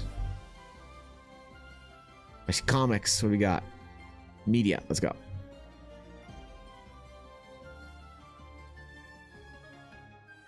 Wait, is it the bingo board?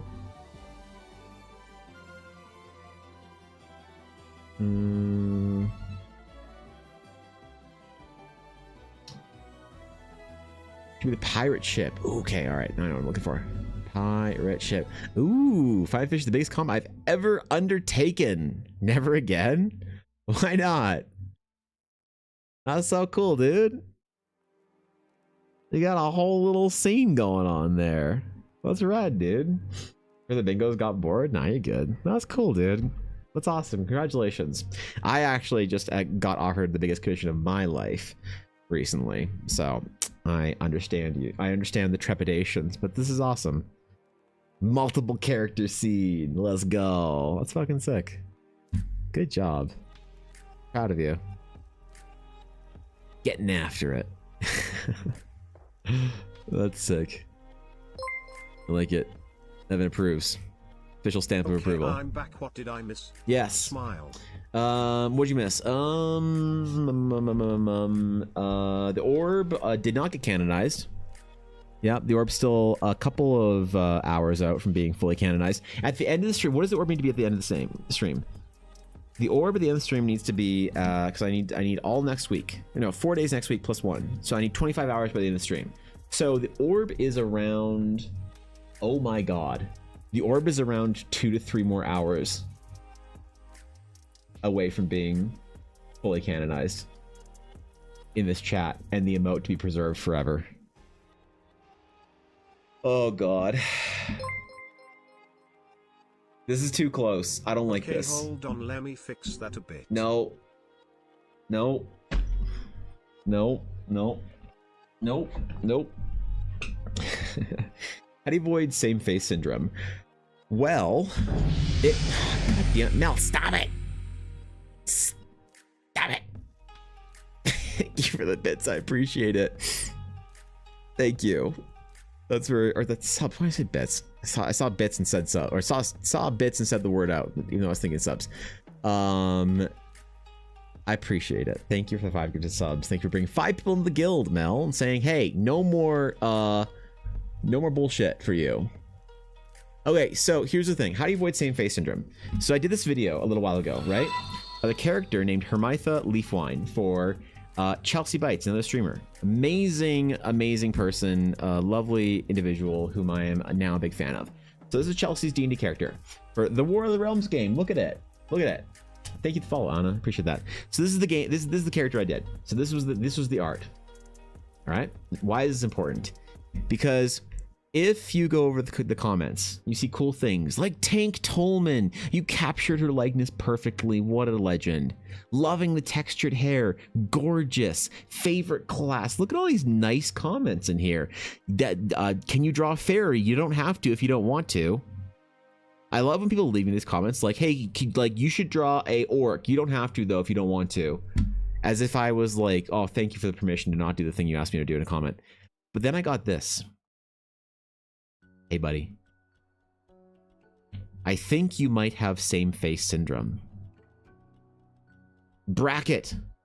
Where some or all of your characters, particularly women, have similar and the same face.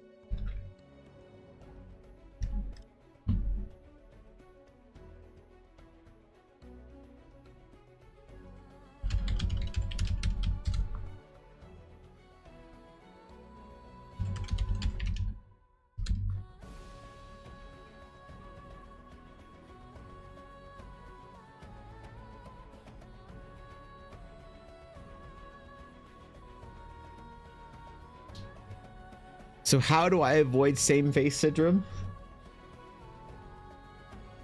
How do I avoid same face syndrome? Apparently I fucking don't.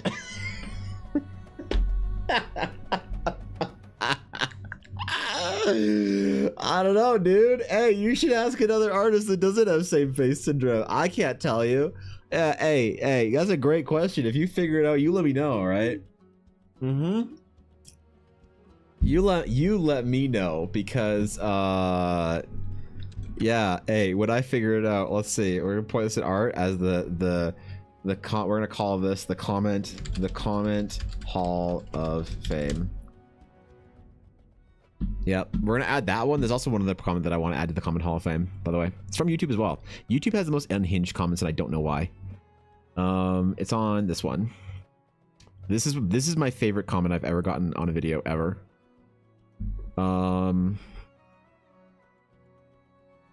This one. We're gonna add these two to the comment Hall of Fame. Oh my god. Thank you again, Mel, for the 5 subs. That's extremely generous. I'm humbled and trolled all at the same time. But I don't want my trolling to mask my definite appreciation. So yeah, these are my 2 favorite comments that I've ever gotten so far. So yeah, I would tell you how to avoid same face syndrome, but I apparently have no fucking clue. So, yep, unfortunate. It's tragic. It's very tragic. I will learn to do better. Yep. I'm trying, man. No, I mean avoiding any sort of same face syndrome or whatever is a matter, I think, of experimenting and trying to learn how to construct the human face from a fundamental level through shapes and light, and then you figure out how to sort of play with the nuances of different measurements and tools that you can add in to describe different people.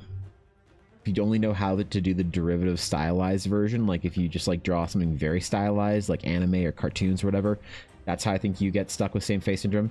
The more derivative your style and the more stylized your style, the more risk it is. So if you want to avoid same face syndrome, I would strongly encourage you to do some realistic portraiture study.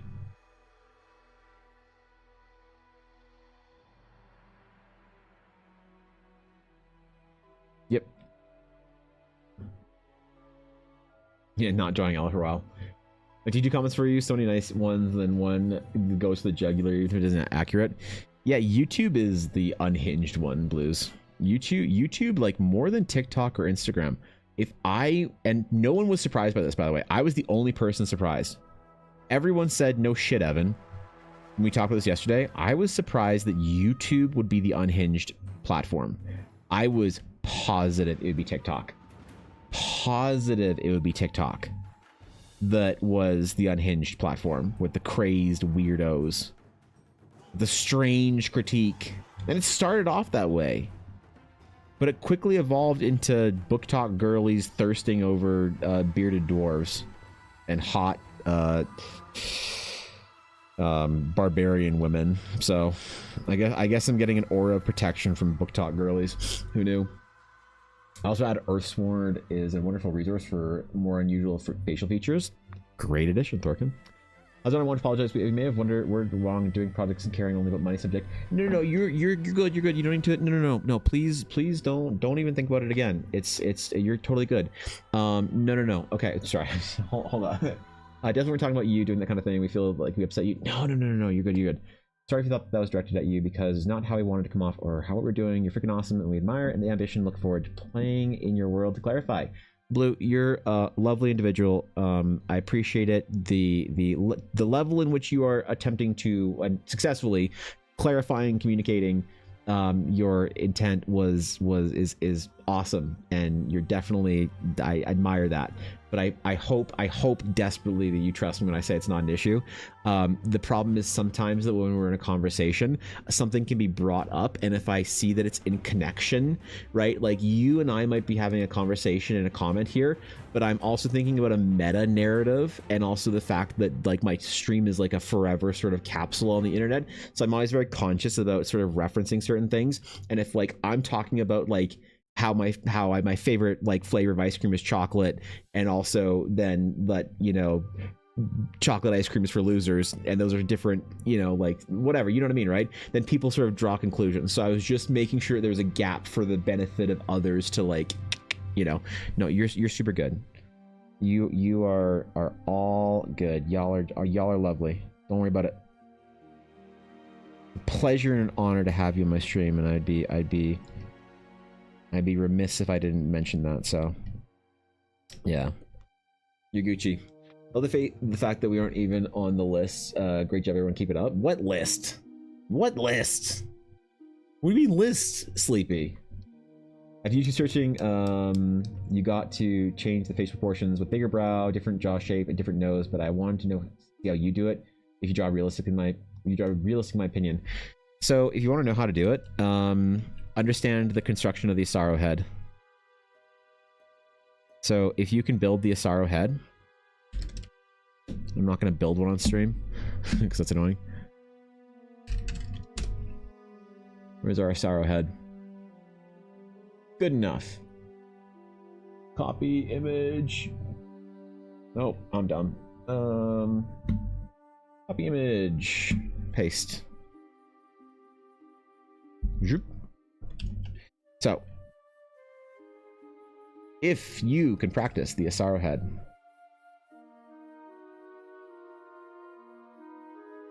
you can understand how the different planes in a three-dimensional space can be pulled and pushed, can be raised and lowered, can be enlarged and shrunk, and the entire planar construction of the human face can be manipulated to not just like, it's a bit simple to say just bigger brow, different jaw shape, different nose, things like that. It's so much more complicated than that. But to understand all the nuances of how you change a person's face and how you create your own sort of like unique anatomy with a character, understanding the planar construction of a head is really important. So a good way to do it is to create and break down the Asaro head on different like examples. So find a piece of art or more, you know what? No, not art. Find a photo. Hold on, just to clarify, I didn't mean art. Find a photo of a person and then go through that photo and try and build and construct your own little Asaro head on them and try and see how, you know, certain things are measured, like how certain planes are. It doesn't, also, you don't have to follow this exact guide. This is not the exact way to like I always like consider this another plane in here. Like I divide this plane in half. Some artists will even divide it into another. So you don't have to use this exact guide as how to divide your planes. I also do one where I'll sort of divide these into a component as well. The idea of the Asaro head is not to construct these exact planes. It's to create a planar head where you understanding the basic shapes of it. So go down and create and understand the relationships, the distances between things, how you measure things, the angles at things, how characters are kind of constructed, whatever. You know, the distances between the bridge of the nose, the different distance between the sort of the bulb of the nose and the nostrils, the distance between the nose or the center of the nose and the lips. If there's any sort of like prominent sort of fat collection in the character's chin that creates a dimple, if there's any sort of like prominent cheekbone that raises or lowers, you know, whatever, man. It's a very deep analytical process, but once you understand how a face is constructed, then you'll construct faces and you won't draw faces.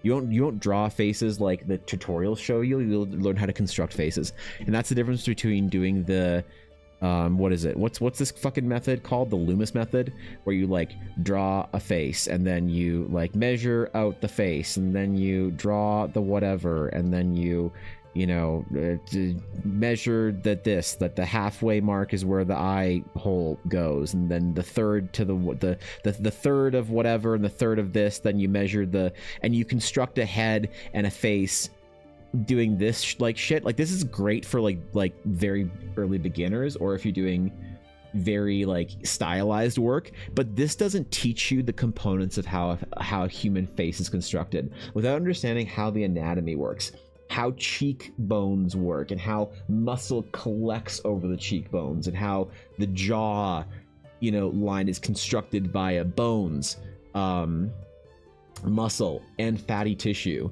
and then how skin works to wrap around and pull around these things, how different ethnicity and different age and different gender and different levels of certain, you know, things like testosterone in a character can affect certain things like nose shape and eye shape and mouth and lip whatever, and certain like, you know, higher lower cheekbone. Like you learning how to draw a face, if you learn that way, you're going to learn how to draw very similar, very easy, very like whatever faces.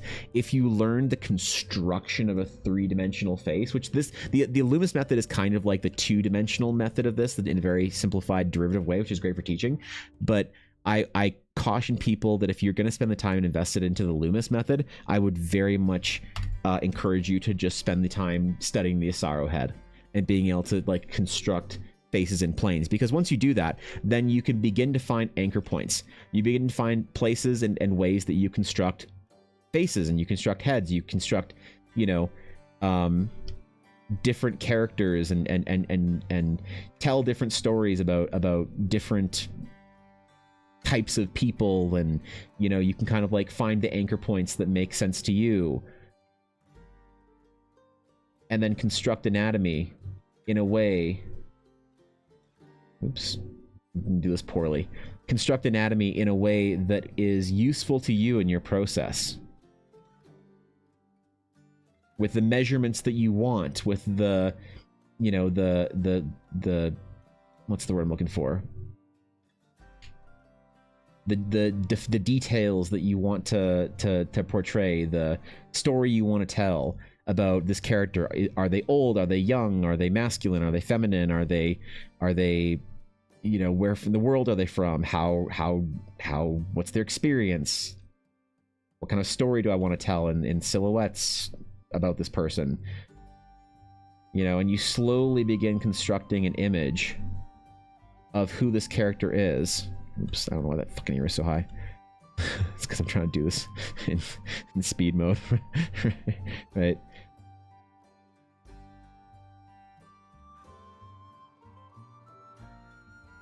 Right, and you create this like sort of storyline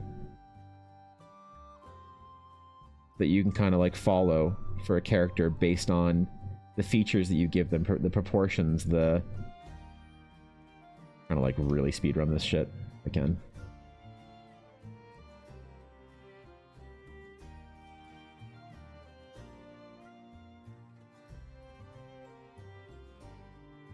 And this shit, studying this shit's really boring, you know? But then you have like a base sketch to create and tell your story with.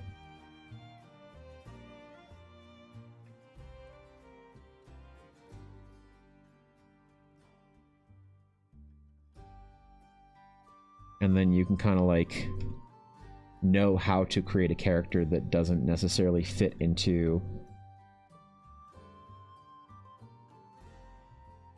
one block, because you're constructing shapes and you're telling a story of what their life is like and where they're from.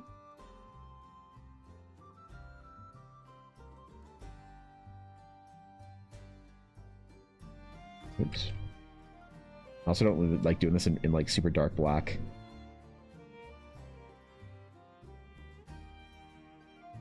And then eventually you like make a fucking old elf dude or whatever. An old goblinoid. Anyway, you get what I mean. Learning the skull also helps. Learning the skull, I think, is yes, but learning the skull is an incomplete study. So the problem is like Thorkin's right, but when you say learn the skull, you say learn the skull, and then somebody decides that they learn the skull and they're done there. So learn the skull is the first step, but if not provided information on what the next steps are, people will just kind of like stop there and chill. So, no, I mean it's really fun when you start seeing faces that way. The fuck was I painting? I went on a tangent about some shit that I didn't have to, and did some stupid little goblin doodling. Oh yeah, fabric. That's so much culture and heritage in one dialect is awesome. For what? Look, I'm missing some ats in chat.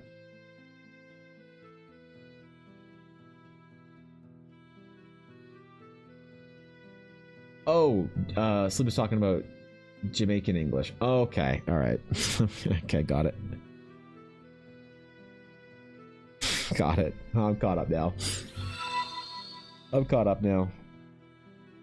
We're good. We're Gucci. Papa Dimi, thank you for the follow. Welcome in. Good to have you. Actually, does Bridgman have a head book? Hold on.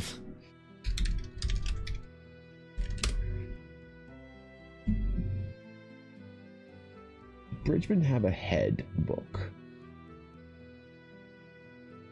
Oh yeah, hands, features, and faces. This will help you. This is a good book. It's $10 Canadian. $10 Canadian for the heads, features, and faces. There it is. This is the book. We're on how to paint a face, how to draw a face, how to construct human anatomy. I don't think he talks about the sort of like three-dimensional construction in that way. He talks about it more from a formal drawing standpoint, but obviously starts with constructing skulls and measurements and stuff like that. So it's a good way of doing it too.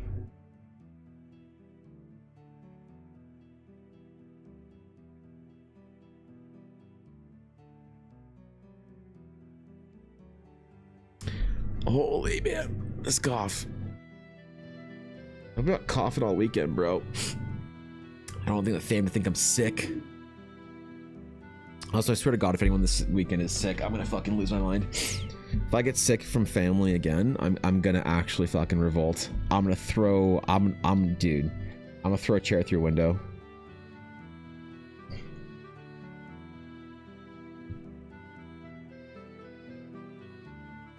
Just like I should get ready for, actually, because I gotta pick people up from the airport.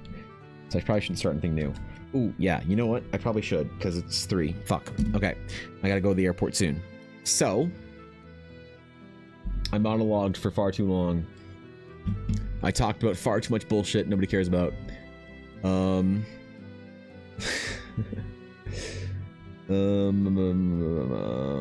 are we at? Okay. Alright. Where's my outro? There's my outro. Okay, cool. Yeah, man. Thanks for chilling. Appreciate it, guys. Appreciate it. Thanks for relaxing with me. Got some stuff done. Got some painting done. Got some art made. Got some stories told. Tomorrow's going to be a bit of a shorter stream. It's going to be really fun because tomorrow's going to be just like whatever we feel like. It's going to be just kind of chilling. So it's going to be a very, very good day. I'll need you guys tomorrow, though. You have homework today. Tomorrow morning, I want you guys to show up to stream, those of you who are going to be here, and I need you to all figure out how to help me play Vicarious D&D through you. So I need you guys to tell me cool D&D stories tomorrow morning. So pick your best one, because I am going to have to not play D&D today, as I am doing stuff tonight, family related. So I will see you guys all tomorrow. It'll be an awesome stream, regardless. The social links are all there. Thank you, Thorkin. Thank you, mods. Appreciate it, guys. And until next time, my friends.